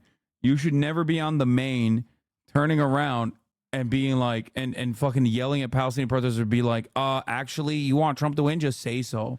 That's Hillary Clinton shit, okay? She's 100% better than Bernie and AOC. What? Chatter is, are you typing this from like Tel Aviv as a pro-Israeli chatter or something? What do you mean? What? Chatter typing from the insane asylum, hallucinating the positions that Kamala Harris doesn't have. Democrats should never do a couple different things, okay? This is not even about Gaza, okay? Not even about Gaza. Couple things that the Democrats should never do ever again. Are you ready? Number one, if you don't vote for me, you're going to fucking die. So shut the fuck up and vote for me. Never do that, okay? Never do that ever again. Literally never do that on any issue. Don't ever fucking do that. It is the dumbest way to try and change people's minds, okay? The only people that agree with you are people who are voting for you anyway, okay? Don't ever fucking do that. It is electoral poison, okay? It's poison. Poison. That's what Hillary Clinton did, okay? Number two, don't tack to the fucking right on any issue because they are obviously much better equipped at whipping up votes for that specific issue. All right? Don't do that. Democrats were doing that on the border. They did that where crime this past month was filled to the brim with Democrats not doing that and actually getting hundreds of millions of dollars in fundraising and like hundreds of thousands of people signing up to door knock. Why would you cut that momentum? Why wouldn't you just keep going? Keep pumping, okay? You go back to the fucking woke scold shit, you're cooked. You tack to the right, you're cooked. They're going to call you radical anyway. Stick to the message. Stick to the policies and say, you think this is radical? You're a fucking weirdo. And last but not least, and they haven't done this yet, and I'm very happy that they haven't done this, if you don't vote for me, you hate black women, okay? Hillary Clinton did that shit all the time. That is, again, electoral poison, okay? Americans, by and large, fucking hate that. Everybody hates that. Literally not a single person is like, you know what, you're right. I guess I don't hate black women, so I should apologize and learn from my mistakes. If you do that, you will lose. And Kamala Harris, to her credit, has not done that once, okay? Trump will just be like, she's not a black woman. Trump will be like, she's a DEI candidate. Republicans will be like, she's not a real black woman. She's a DEI candidate. She doesn't deserve it. She's a whore. All this like crazy shit, right? Not once does she address that shit because that's smart. Don't address it. Let them look like fucking assholes. You don't ever have to be like, see, they hate women. They hate black people. If you don't like me, you must hate black women. If you don't like me, you must hate women. Don't ever do that because everybody fucking hates that shit. Let them look like fucking assholes. And if you're ever going to tie it back to identity, be like, yeah, it's not shocking that the party that wants to stop women from getting health care, wants to stop women from getting a medical procedure, are going to say shit like this because they're weird and gross. That's it. Either let people draw their own conclusions, or if you're ever going to bring it back to identity, tie it back to a policy that you are fighting for. Okay? Don't ever let it sit with like, oh, I guess you're anti-Semitic. Nobody likes that, okay? Nobody. Like, not a single person likes that. Hassan, what's the best part of obnoxious chatters that keep chirping at you with straw man arguments that keeps you coming back? It's good to shit on those silly ass arguments, especially because they rear their ugly head so frequently. And also, I serve them 3 minutes of ads at the top of the hour, and sometimes I forget, so I do it at 6:40. It's been a fucking, last time I served the ad break was like an hour ago, and it was a middle of the hour ad. Y'all, I fully thought I was a leftist until this week. Turns out I am not. I am a Democrat, and I will be giving you guys my leftist card back because I don't really want. Yeah, like I don't want to fucking, I don't care about this rage bait shit. I don't want to look at that. It's going to piss me off. Delay but genuine inquiry. Why do you think the Afghan exit was good? Do you mean as a general policy or how the exit happened? I think America shouldn't be and shouldn't have been in Afghanistan, but I also think the execution of the exit was done poorly and put many Afghanis, like those promised visas, in danger, abandoning them in chaos we created. I don't know. Maybe I heard stuff about the exit. Yes, you are the product of exactly what I was talking about. You are the product of mainstream media. Remember that one chatter that was talking about how it's lib shit that liberal media dunked on Biden for pulling out of Afghanistan? Here is the result. That's because CNN was saying those things. We have to stay in Afghanistan permanently to save Afghan women was the prevailing narrative on New York Times, CNN, MSNBC, NBC, ABC, CBS. All of the outlets were literally like, we have to keep a permanent occupation there because otherwise we can't protect Afghan women. That's what they said.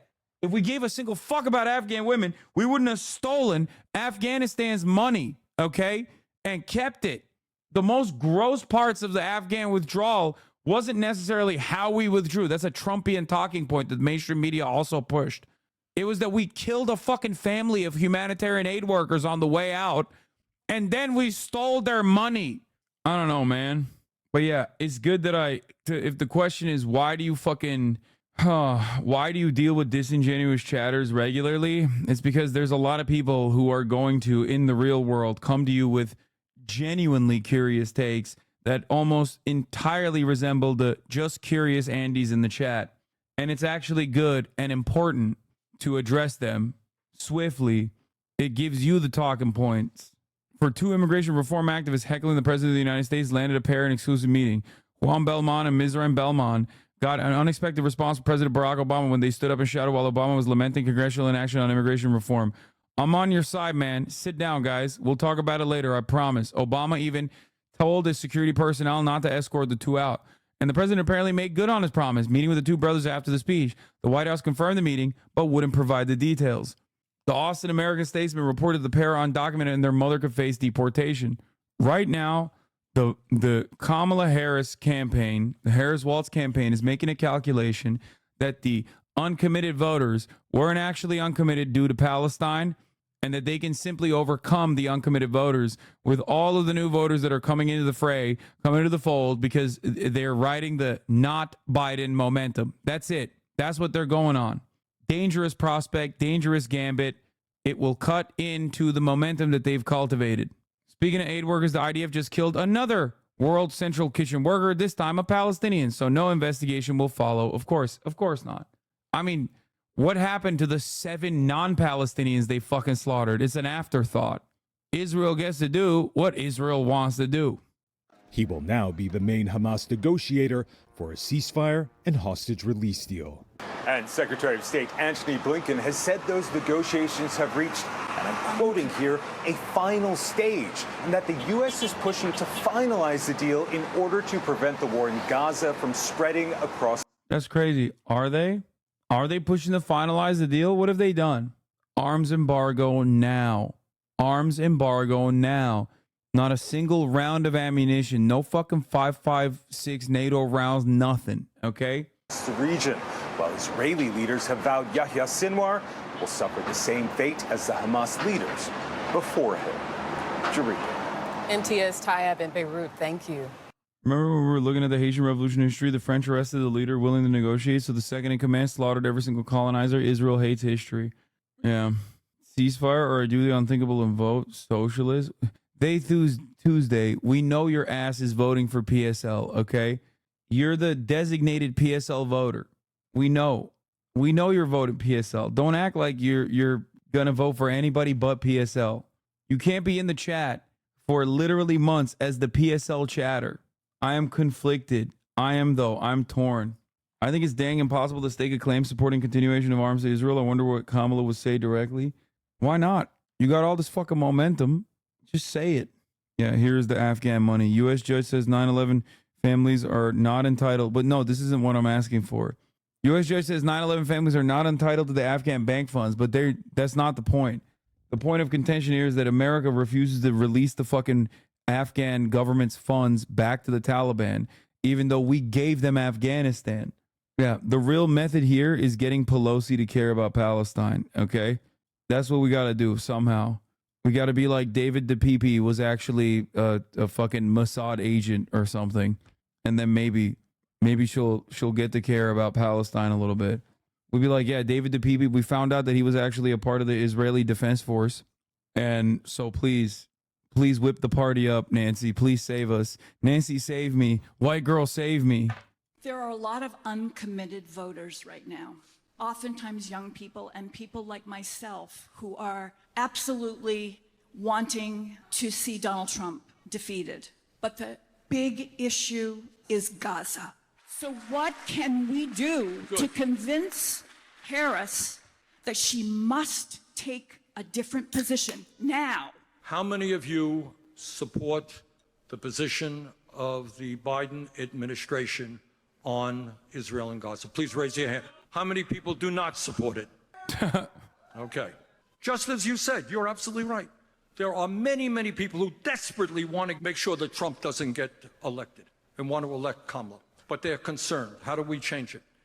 I will tell you that on this issue, I am a friend of President Biden, and I've been very supportive of a lot of his domestic initiatives. But on this issue, he is wrong. I can't even explain to you why there are so few Democrats in the Senate, at least. There aren't more than, I would say, 6 or 7 out of 50 or so Democrats in the Senate who are prepared to vote against money for Netanyahu. And they are, that's right, it has a lot to do with AIPAC, it has a lot to do with money in politics. And by the way, poll after poll shows that the American people are not. There's no blunder. She made her position clear over and over again in 6 to 8 months now when it's absolutely clear that Kamala's no different than Joe Biden. Please remember how many of us said so. Dude, who the fuck are you talking to? Have I even for a brief moment said that I think Kamala Harris is like pro-Palestine? Like, who are you arguing with? Who in the ever-loving fuck are you arguing with, man? Like, what do you mean? I told you so to what? You think I think that she's like a fucking champion of Palestinian emancipation or something? Like, what is this conversation, man? What is going on? Better Kamala be honest about her inaction than manipulating people into believing that she's actually going to bring about a ceasefire. No, this is an opportunity to apply actual pressure, not help the libs workshop their rhetoric to fool and win over hardline ceasefire voters. Everyone huffing copium about her fomenting a ceasefire. No, dude, no. We're looking at the fucking tea leaves, okay? And I'm also making an argument that improves her electoral viability. The Democratic Party, at the very least, has a very easy way of doing something right that will also play well to their fucking election chances. Where do these liberal ass leftists come from? They just want to say, I told you so? Yeah. At no point did I fucking say that Kamala Harris is like pro-Palestinian emancipation. Like, look, this is what Biden did when people were yelling at him. And they yelled at him all the time, by the way. No. Folks, okay. Look, we care. Innocent children have been lost. They make a full point. Come on. Like, he's the guy who's killing the children, dude. Come on. Kamala Harris is supposed to be the person who can break away from that stink. I told you in that moment on that campaign stage, she says, we're not looking back. We're going to the future, right? We're looking at the future. We're not repeating the mistakes of the past. That is also mistakes of the Biden administration. She literally actively says, we're going to fix inflation. Inflation is still a real problem. Okay. That's her separating herself from Joseph Robinette Biden. Okay. She is separating herself from Biden's biggest weakness. And she knows that is good. That is good for the election. She needs to do that shit for Gaza too, to a certain degree. Come on now. Sorry to say, this would be an example of huffing copium. That's called huffing copium or wish casting. Also, you want Kamala to be pro-Hamas? That's not what the chatter said. Chatter is totally right. That's called huffing copium or wish casting. It's not. It's not.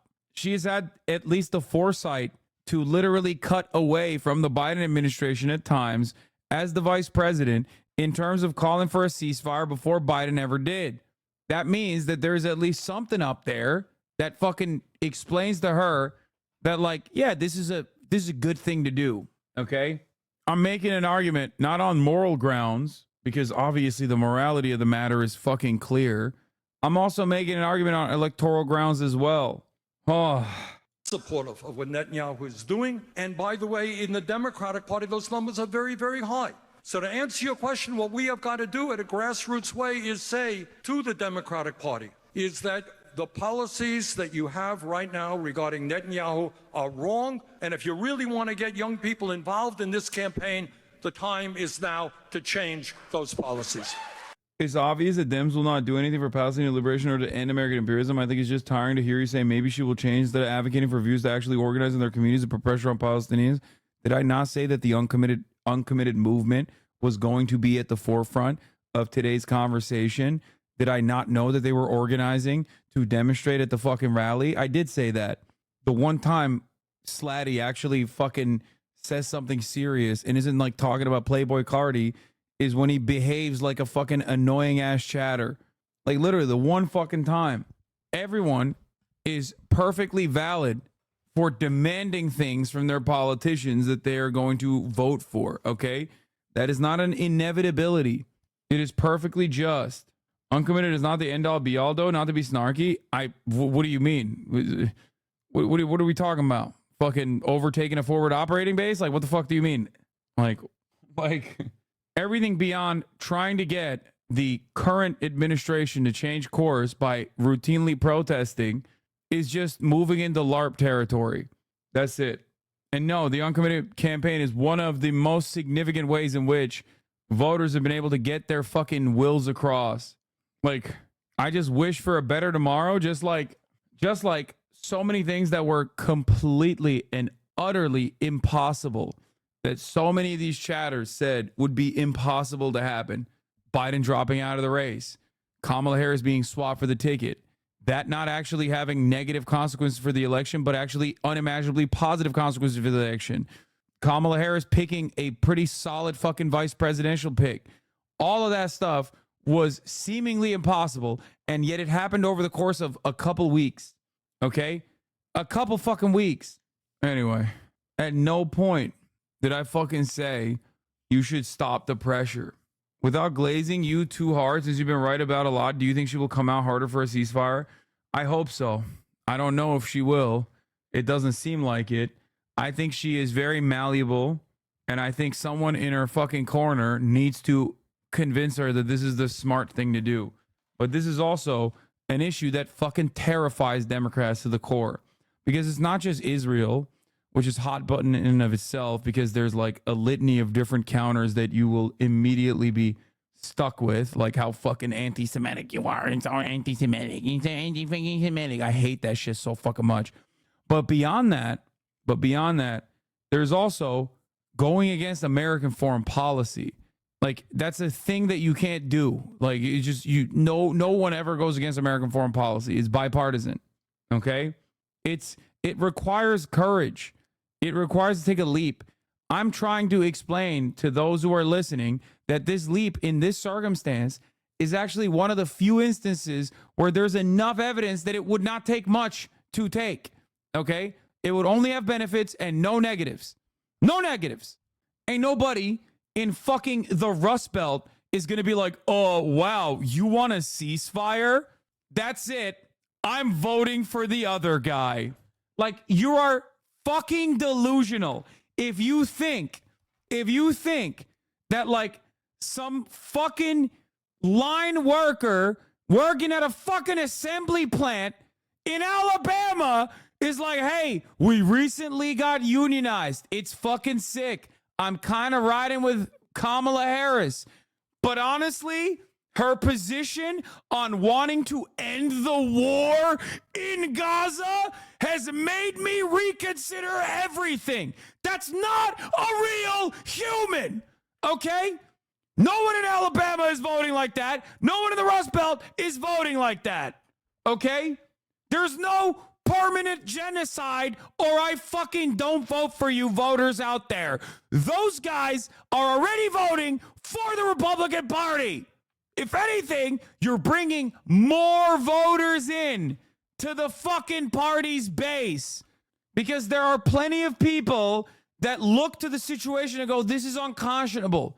And they're right there in Michigan too, which is why it blows my mind that she didn't have a fucking single line about Gaza in a goddamn airport hangar where you are like 10 miles away from Dearborn. What the fuck? What is the who's writing the campaign speeches? Are you fucking stupid? You didn't think that people were going to protest about Gaza in fucking Michigan? What the fuck?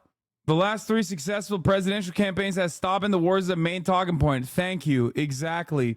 Obama, anti-Iraq war, lied about it, but it doesn't matter. He still ran on it. Okay. Donald Trump lied about being a peaceful dove, still ran on it, won. Okay. Ironically enough, Joe Biden ran on immigration. That was the main hot button issue. Only 2.5% of Michigan is Muslim. Brother, do you know how many fucking voters that is? There are more than 200,000 Arab and Muslim voters. More than 200,000 Arab and Muslim voters in Dearborn, okay? They have friends. They have family members. They have people that also care about them, that they can sway away. You had 100,000 uncommitted voters in the Democratic Party's primary. You are delusional if you think that that does not matter. Where are the fucking liberals right now? Hillary Clinton lost because of 13,000 votes in 4 states. Hillary Clinton lost because of 13,000 votes in 4 states. That's 100,000 voters in the primary. 10x that for the fucking general, dumbass. Obviously not 10x that, but still. Biden won Michigan by literally almost the same number of total voters that voted in the primary against Biden. Real uncommitted voters don't even vote in the primaries. This is just uncommitted voters that are in the pocket of the Democratic Party, that were committed to the Democratic Party, that want to make a message to get the Democratic Party to change its stances. You're out of your fucking mind. Peace is popular. There's going to be a lot of Dems who see this and think it's an epic smackdown, but the louder and more frequent these protests get, more of a distraction it becomes. And someone who's actually running a campaign to win, i.e. not Biden, has a reason to mitigate distractions. The whole point of switching to Biden to Harris is to get some kind of reset. Everyone is either unconditionally dick riding the oh, she cooked, oh, slay mama, and hitting the fucking Hillary Clinton, I'm with her lines on the Kamala Harris yelling at the hecklers clip, or they're fucking understandably mad. It's a terrible look, no matter which way you cut it. Is it possible Kamala's acting like she's playing down the middle to not lose Jewish voters? Dude, what are we talking about, dude? What? Oh my God, this is not a real calculation. Please be for fucking real, okay? One, not all Jewish voters are like 100% genocide in Gaza, or I'm not voting for you. And two, even if that was the fucking case, which it is not, okay? Even if that was the case, oh my God, do you think we're gonna lose fucking California and New York? Where do you think the Jewish population is? This is not a real point of contention. The only difference is there's not a very big Muslim population in this country either, okay? It's actually, I believe, smaller than the Jewish population in this country. But they happen to be in Michigan, and they happen to be in Minnesota. That's important. Notice how I didn't bring up Florida, which is the third enclave with a high Jewish population, because Florida is deep red, so it doesn't matter, okay? Like, I saw this. I read this. This is not news to me. We read it. That's what made me even more mad. Here, it's highlighted right here. 4.5 million Muslims and 7.5 million Jewish people in America. Exactly. Okay? That's right. I said there's less Muslims than there's Jewish people in this country. It's just that the Muslims happen to be in Michigan and in Minnesota, in areas where they have a pretty... Oh, my God.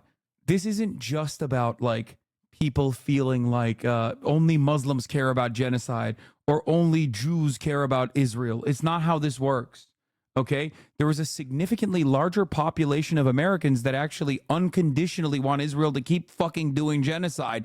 They're evangelical Christians. They are not even in the political calculation. They will never vote for the Democratic Party, okay? That's not the fucking combo. The combo is, even if you were to say falsely that Jews in America only care about Israel and nothing else, when they definitely do care about other shit beyond Israel. They're American citizens. They're American citizens, by and large, living in blue enclaves that actually have a lot of fucking progressive policy positions.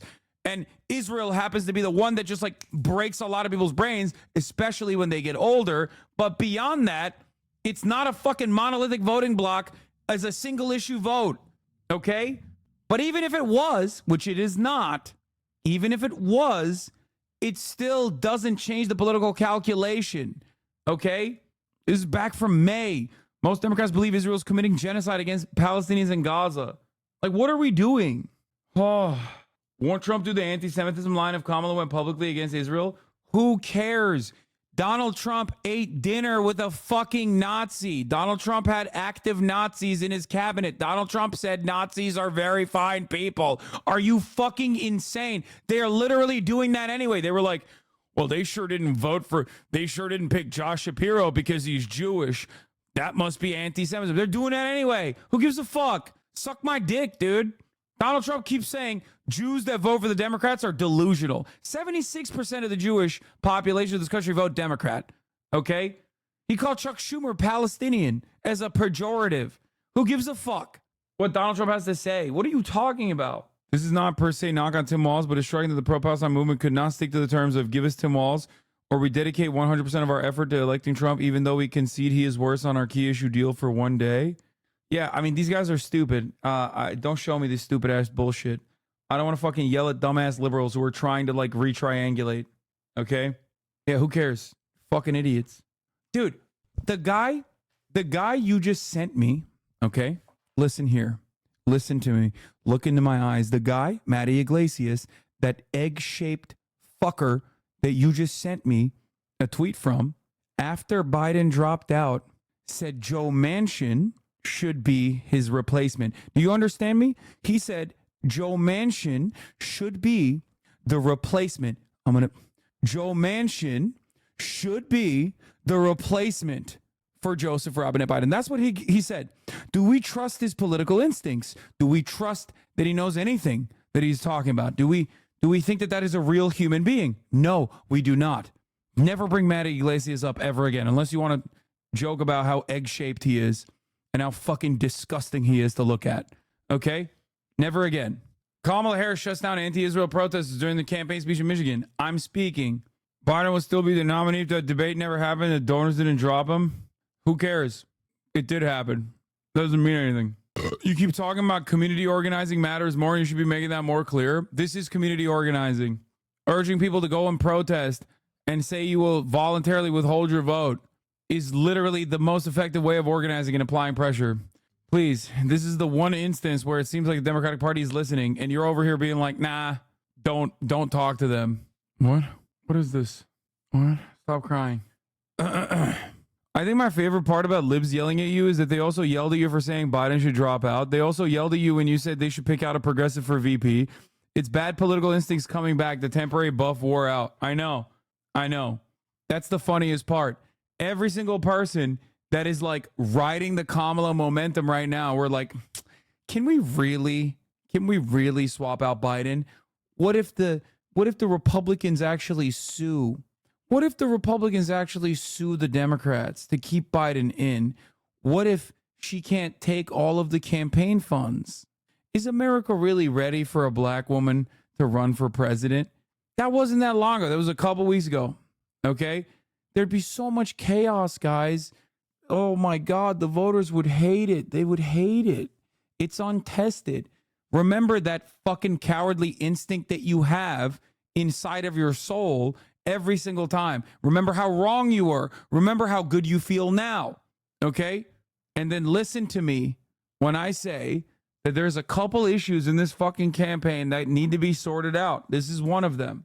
Most people, for the record, that are coming in here will perhaps be shocked tomorrow when like the media doesn't cover it as much.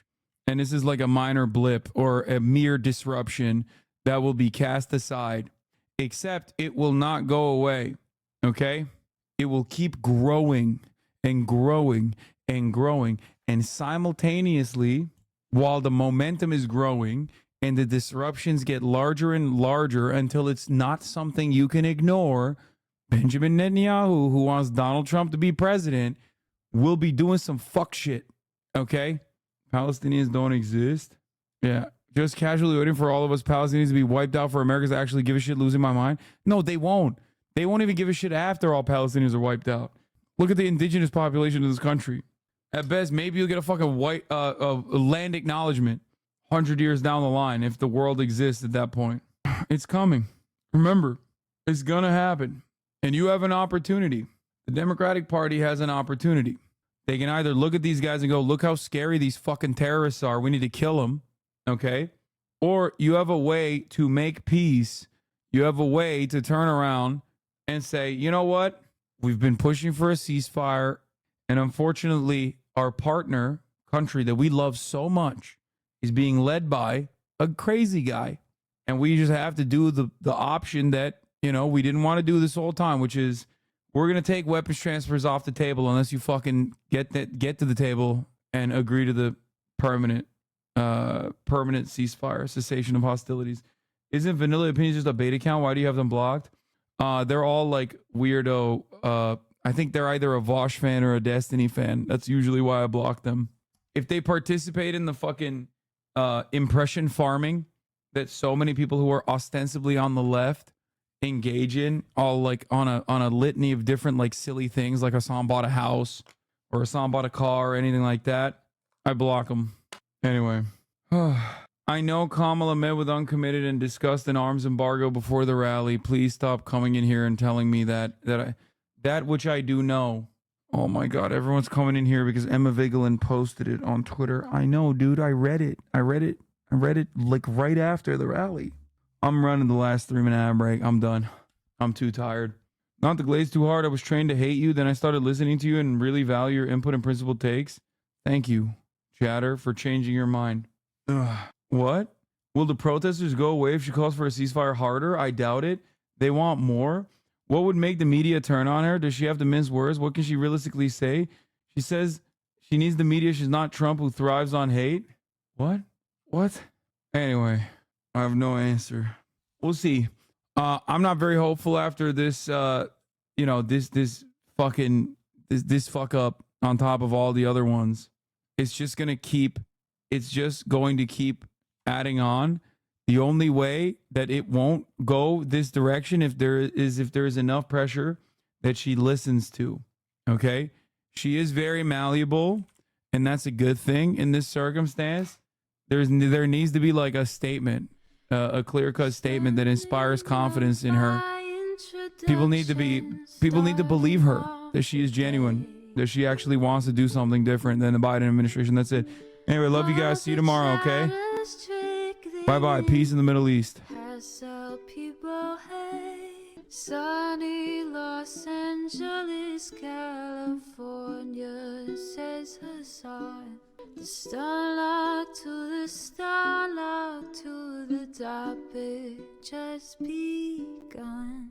There he is again. Hassan is streaming. Hassan is streaming. There he is again. Hassan is streaming. Hassan is streaming. Reviewing the P.O. box. Uncle Uger's face. Sat in Discord at chip prop. Great names take on breaks. Tiny Bernie Sanders, LGBTQ Air Force. The whole left at your fingertips, Ane at your door. H3 crowded debate, the Young Turks online show. 3 full fucking years of this, plenty more to go. 90-day fiance talks of champagne bourgeoisie. A Trump rally live reaction, a mass riot at DC. There he is again. Hassan is streaming. Hassan is streaming. There he is again. Hassan is streaming. Hassan is streaming. Reading a live stream fair comments. Some you were taught to trust in was broken the whole time.